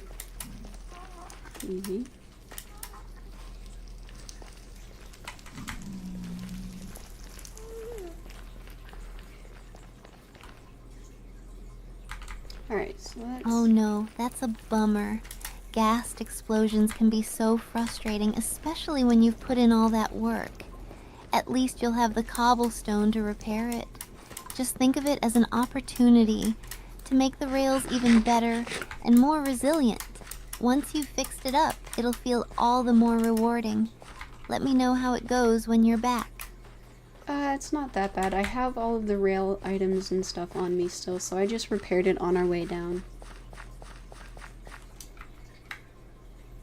Yeah, I am. I am an API and software developer, predominantly. That's awesome.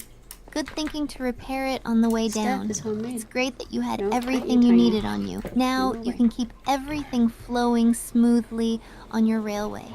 I'm so excited to see how your station and pathway turn out. What's next on your agenda once you get back? I'm gonna grab the redstone and the redstone torches and the cobblestone, then we're gonna line that. Oh, that's awesome! I'm glad to hear it. What kind of games have you developed? Have you worked on anything I would recognize? Or are you an indie gamer? Perfect. With the redstone torches and cobblestone, you'll be well on your way to getting the railway lined up nicely. It's going to be so satisfying to see everything come together. I can't wait to hear all about it once you're set. Are you thinking of testing it out right after you finish the lining? Probably. How do you make a minecart?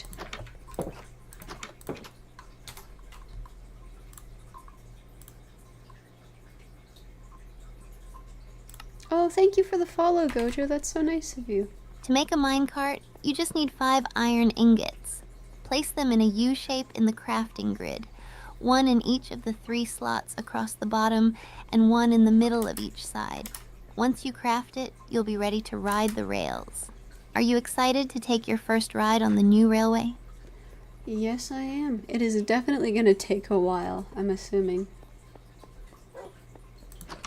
Quite a ways even when we're sprinting. Alright, redstone torches. Put that away. Put that. Oh, that doesn't go there. Put that there. She said magma cream is Absolutely. for potions, right? It might take some So I time should to put get that in my everything set up potions. perfectly, but it'll be so worth it when you Okay, can what doing? smoothly travel to the fortress. Redstone torches. Plus, the journey itself will be an adventure. Just think of all the exploring and fun you'll have along the way. Keep me updated on your progress. I can't wait to hear how it all turns out. Oh wow, I thought it was gonna give, like, how you normally craft torches. It gives you 4 torches for each crafting. It only gives 1. That is kind of a bummer. We're gonna need more sticks.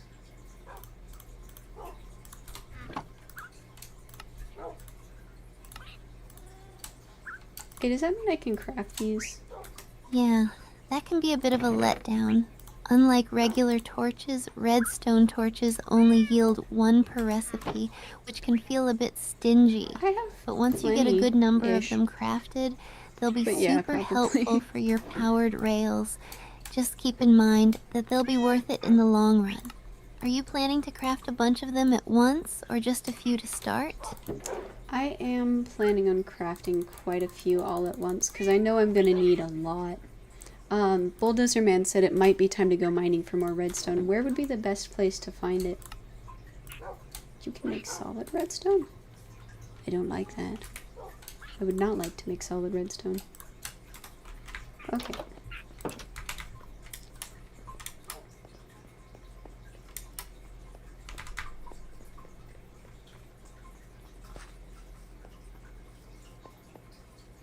Crafting a lot of redstone torches is definitely a good idea, especially if you know you'll use them. For finding redstone, the best places are typically between levels 1 and 15 in the overworld, and it's most abundant around level 11 to 12. You'll often find it while mining near lava pools, so be careful not to fall in. Just remember to bring some good picks and torches to light up your mining area. And I totally get what you mean about solid redstone, it's such a pain. Happy mining when you get to it. Sounds good, thank you. It is definitely going to be a minute for me before I start going mining, but we will definitely need to keep an extra eye out for it now. Redstone is weird.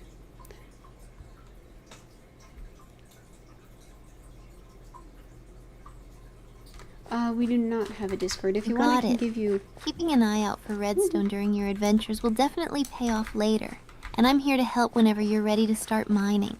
Just take your time getting everything ready, and I can't wait to hear how it all works out for your rail system and your fortress later on. I appreciate that. Thank you, Steph. Sorry. We have a business email if you wanted to send us your portfolio, but we do not have a Discord, unfortunately. Of course. I'm always here to support you. If you have any more questions or if there's anything else on your mind while you're gearing up, just let me know. Happy building, Twitter. and let's make this railway system amazing together. Sounds awesome. Do you have any ideas besides the signs of how you want to decorate it? We don't have a business Twitter either, I'm so sorry. We do have a business email if you would like to reach out to that, though. Whee!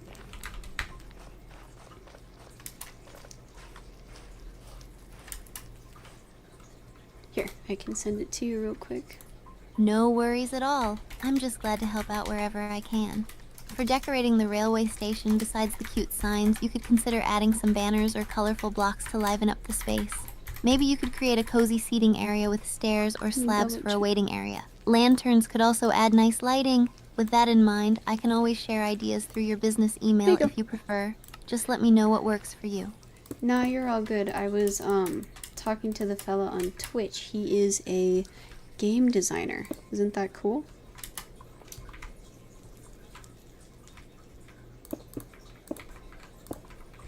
Okay, and then we'll just... That's super cool.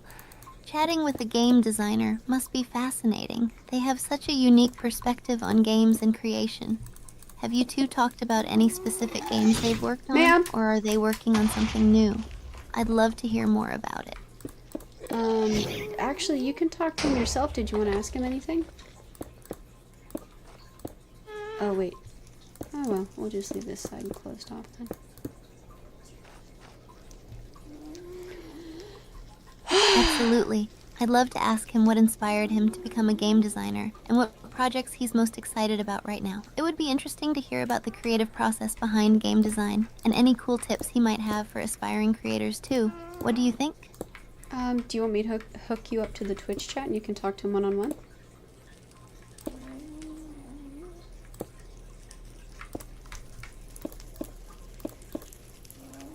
What sounds like you a while back? That sounds fantastic.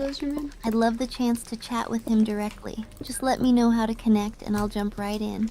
I can't wait to hear all about his experiences and insights. You're all good. I can toggle you.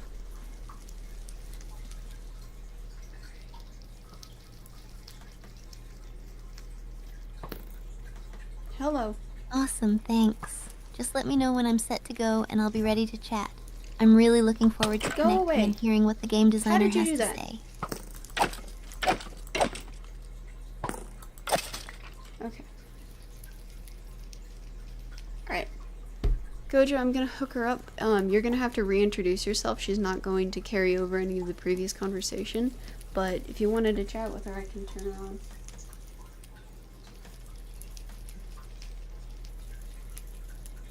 Alright. Awesome.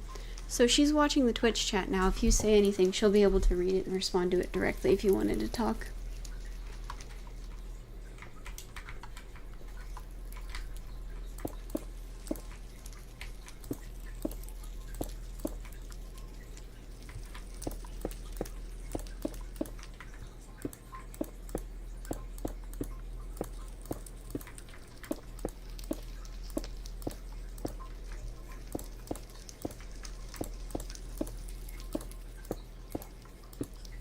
Ah.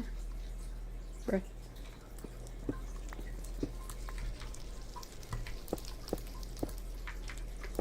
Alrighty, there we go.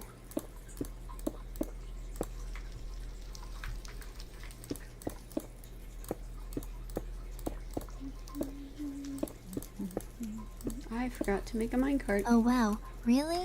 I'd love to check it out. What kind of art do you create? There we go. Ah, okay. I see it now. I see a bulldozer man. It lit up. Thank you for letting me know that I needed to do that. Whee. Oops, that's too far. Yeah. Yeah, that works. Alright, thank you, Gojo. We can take a look at it after stream.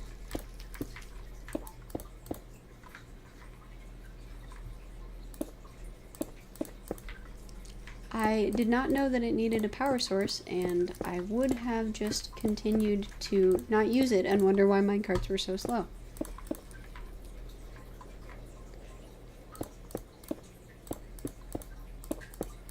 Awesome. I'd love to see your creativity. Are you into any specific themes or styles? She's talking to you, by the way, Gojo. She's listening and responding to you.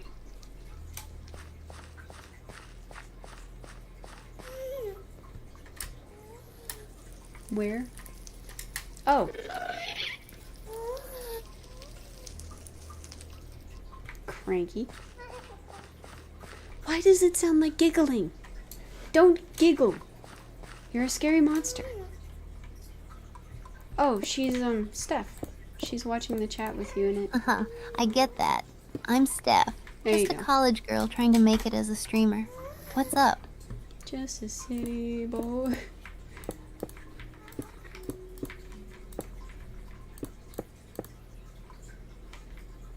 Did you check the title of the stream when you clicked on it? Wow, you're stinky. Ooh. Ah, you're blowing up my railings now. Ah, you set them on fire. See, this is rude. This is what the chat would call disrespectful. This is what my mother would call a reason to sit down. Go lay down. Naughty. Very rude. No, ma'am. Bad gassed.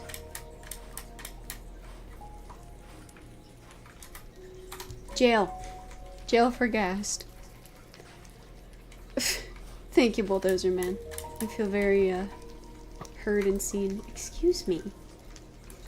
Go lay down. Go. Shoot.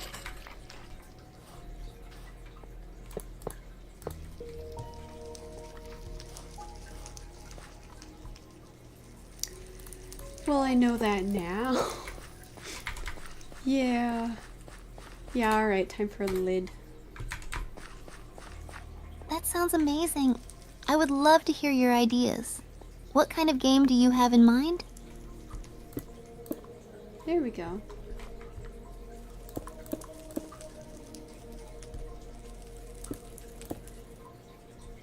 Okay, that works.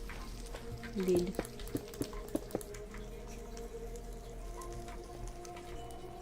Ooh, a cozy core game. A I'm sure cozy Steph will love game it. sounds perfect. I love games that Called are it. chill and relaxing, like Slime Rancher. What kind of mechanics or features would you include? Man. Sorry, I don't think she picked up the action portion, but she wants to hear more about cozy games.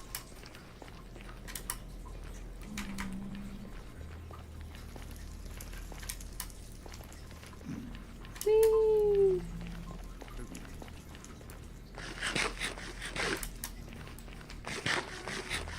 No, no more ghasts.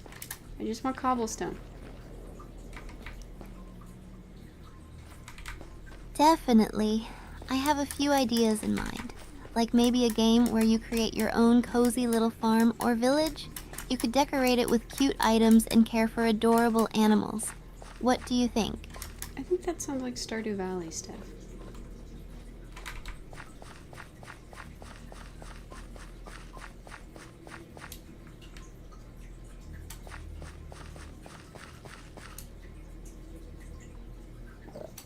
Whee!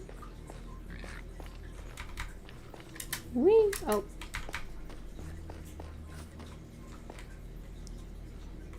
Core Keeper? That's Oh, cool. I've heard of Core Keeper. It has that cozy vibe with exploration There we and go. crafting, right? That's such an awesome inspiration. Alright. What do you like most about it? It is actually significantly past dinner time, so once you're done with your convo with Steph, I have to hop off. I am getting hungry. Hungry.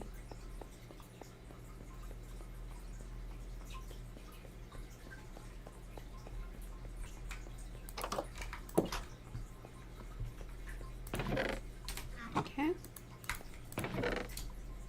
On the bright side, we now have something to do with all of this cobblestone. I'm putting the magma cream in the potion room.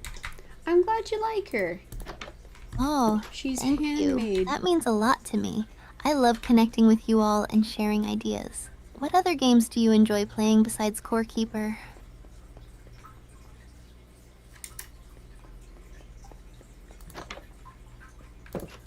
Alright, put the magma cream in the potion thingy before I die.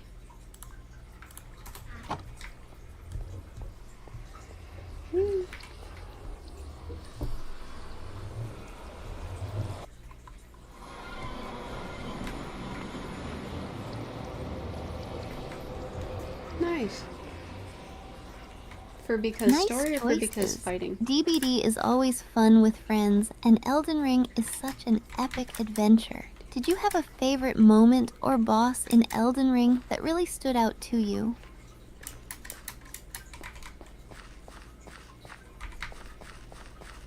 If you don't say the Radagon fight, you're just wrong.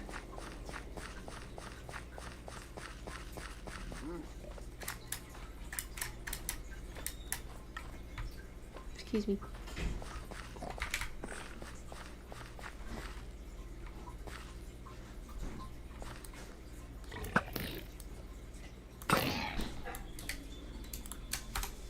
Dude, there's a way up to your left.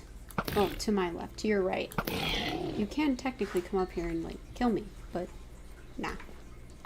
GG scammer. Alright. Margit the Fell Omen is such a memorable fight. His attacks are wild, fair. and it feels so rewarding to finally beat him. Did you have a particular strategy you used, or just went in swinging? Alright, see you in a sec. I'll leave Steph toggled on for him so she doesn't lose the conversational thread. Alright, let's see here. No problem. Take your time. I'll be here, ready to chat about gaming or anything else when you're back. I'll leave her on for you so that way she won't lose the conversational thread. Come on. Beep. There we go. Thank you. Good time. Not like that.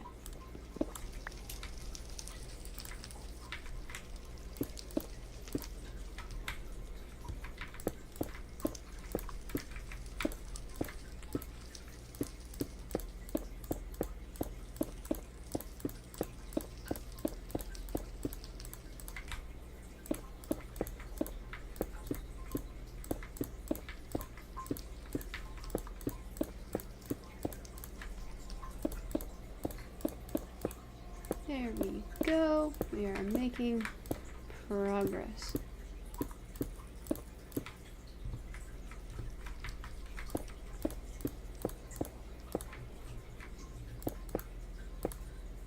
For goodness sake, I'll be right back, y'all. Give me one sec.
Okay, I'm back. Thank you, Bulldozer Man. That was my bad. I appreciate the heads up. I would have completely forgotten that that was a thing.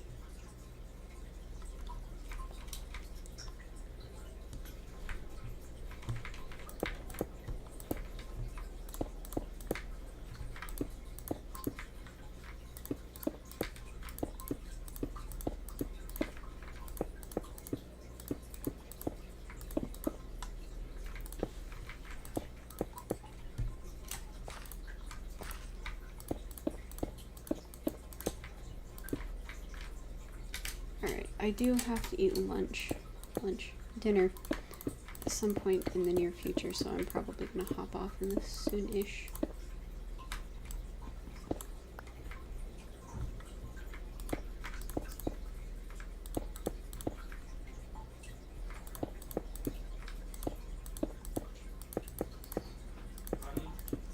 Yeah? Welcome back. So, did you come up with any epic strategies for tackling Margit? Or are you just a gaming legend with raw skill?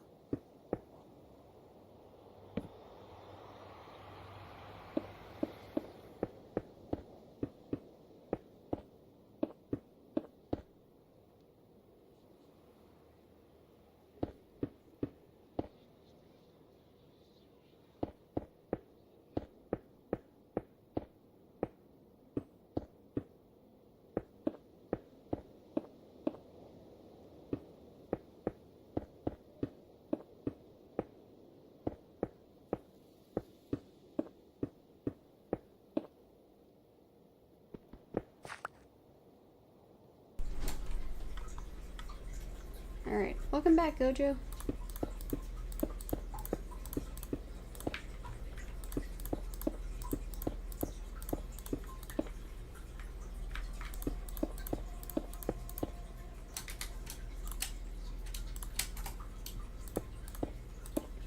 Is there any way to cook the raw pork chops in the Nether except for like bringing your own cooking items?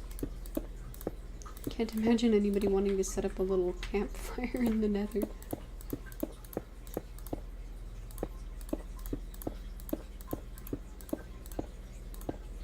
Oh, that sounds amazing.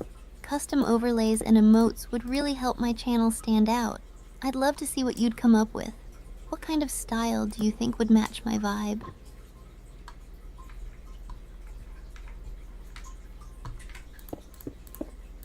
Were you asking me or Steph? Minecraft sound effects. I'm brave. Anyway, we're just gonna get rid of him real quick because he's irritating me. Thank you.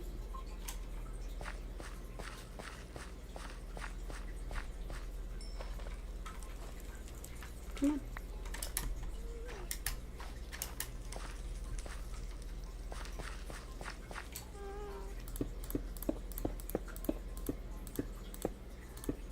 Oh, I see. Sorry about that. I can totally understand wanting to keep things professional. Your work sounds great, and I'd love to discuss custom designs. Are there any particular themes you'd suggest for overlays that fit my style? Goodness gracious. Okay.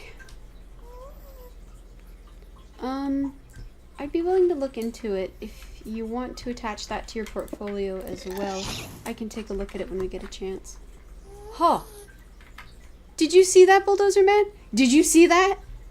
I am based. Unfathomably awesome. But did you see? Awesome. I dodged I'm it. looking forward to I went hearing your straight back into ideas. the tunnel and it What flew themes over my do you thing. think would work well That's for the channel? awesome.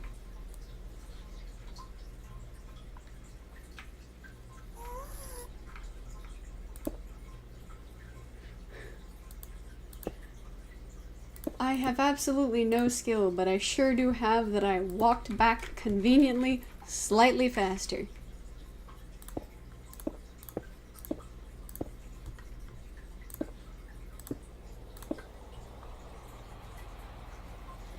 Dude, it's gonna be epic. I'm gonna be the most protected in all the Nether fortresses or not, no more explosions for me. I'll leave that one out. I think for now I'm going to put the bones away. And then I can leave another stack out.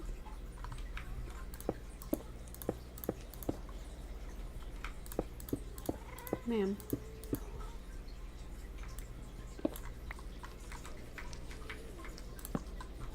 And I do actually like the redstone torches. They are a nice little ambient light. I'm quite pleased with that.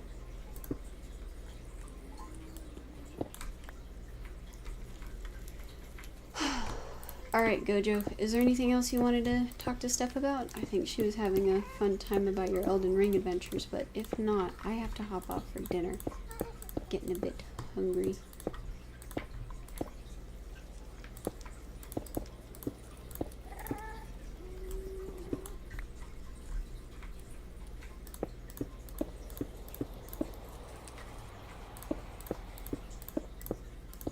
Oh, gotcha.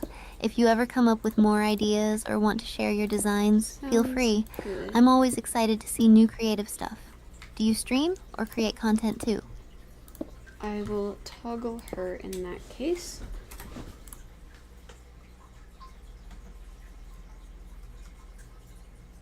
Alright, there we go. I am gonna hop off for the day and have some dinner. It was lovely to see you all. Great talking to you. Bulldozer Man, fantastic as always. Gojo, lovely to meet you. And I will be back bright and early tomorrow.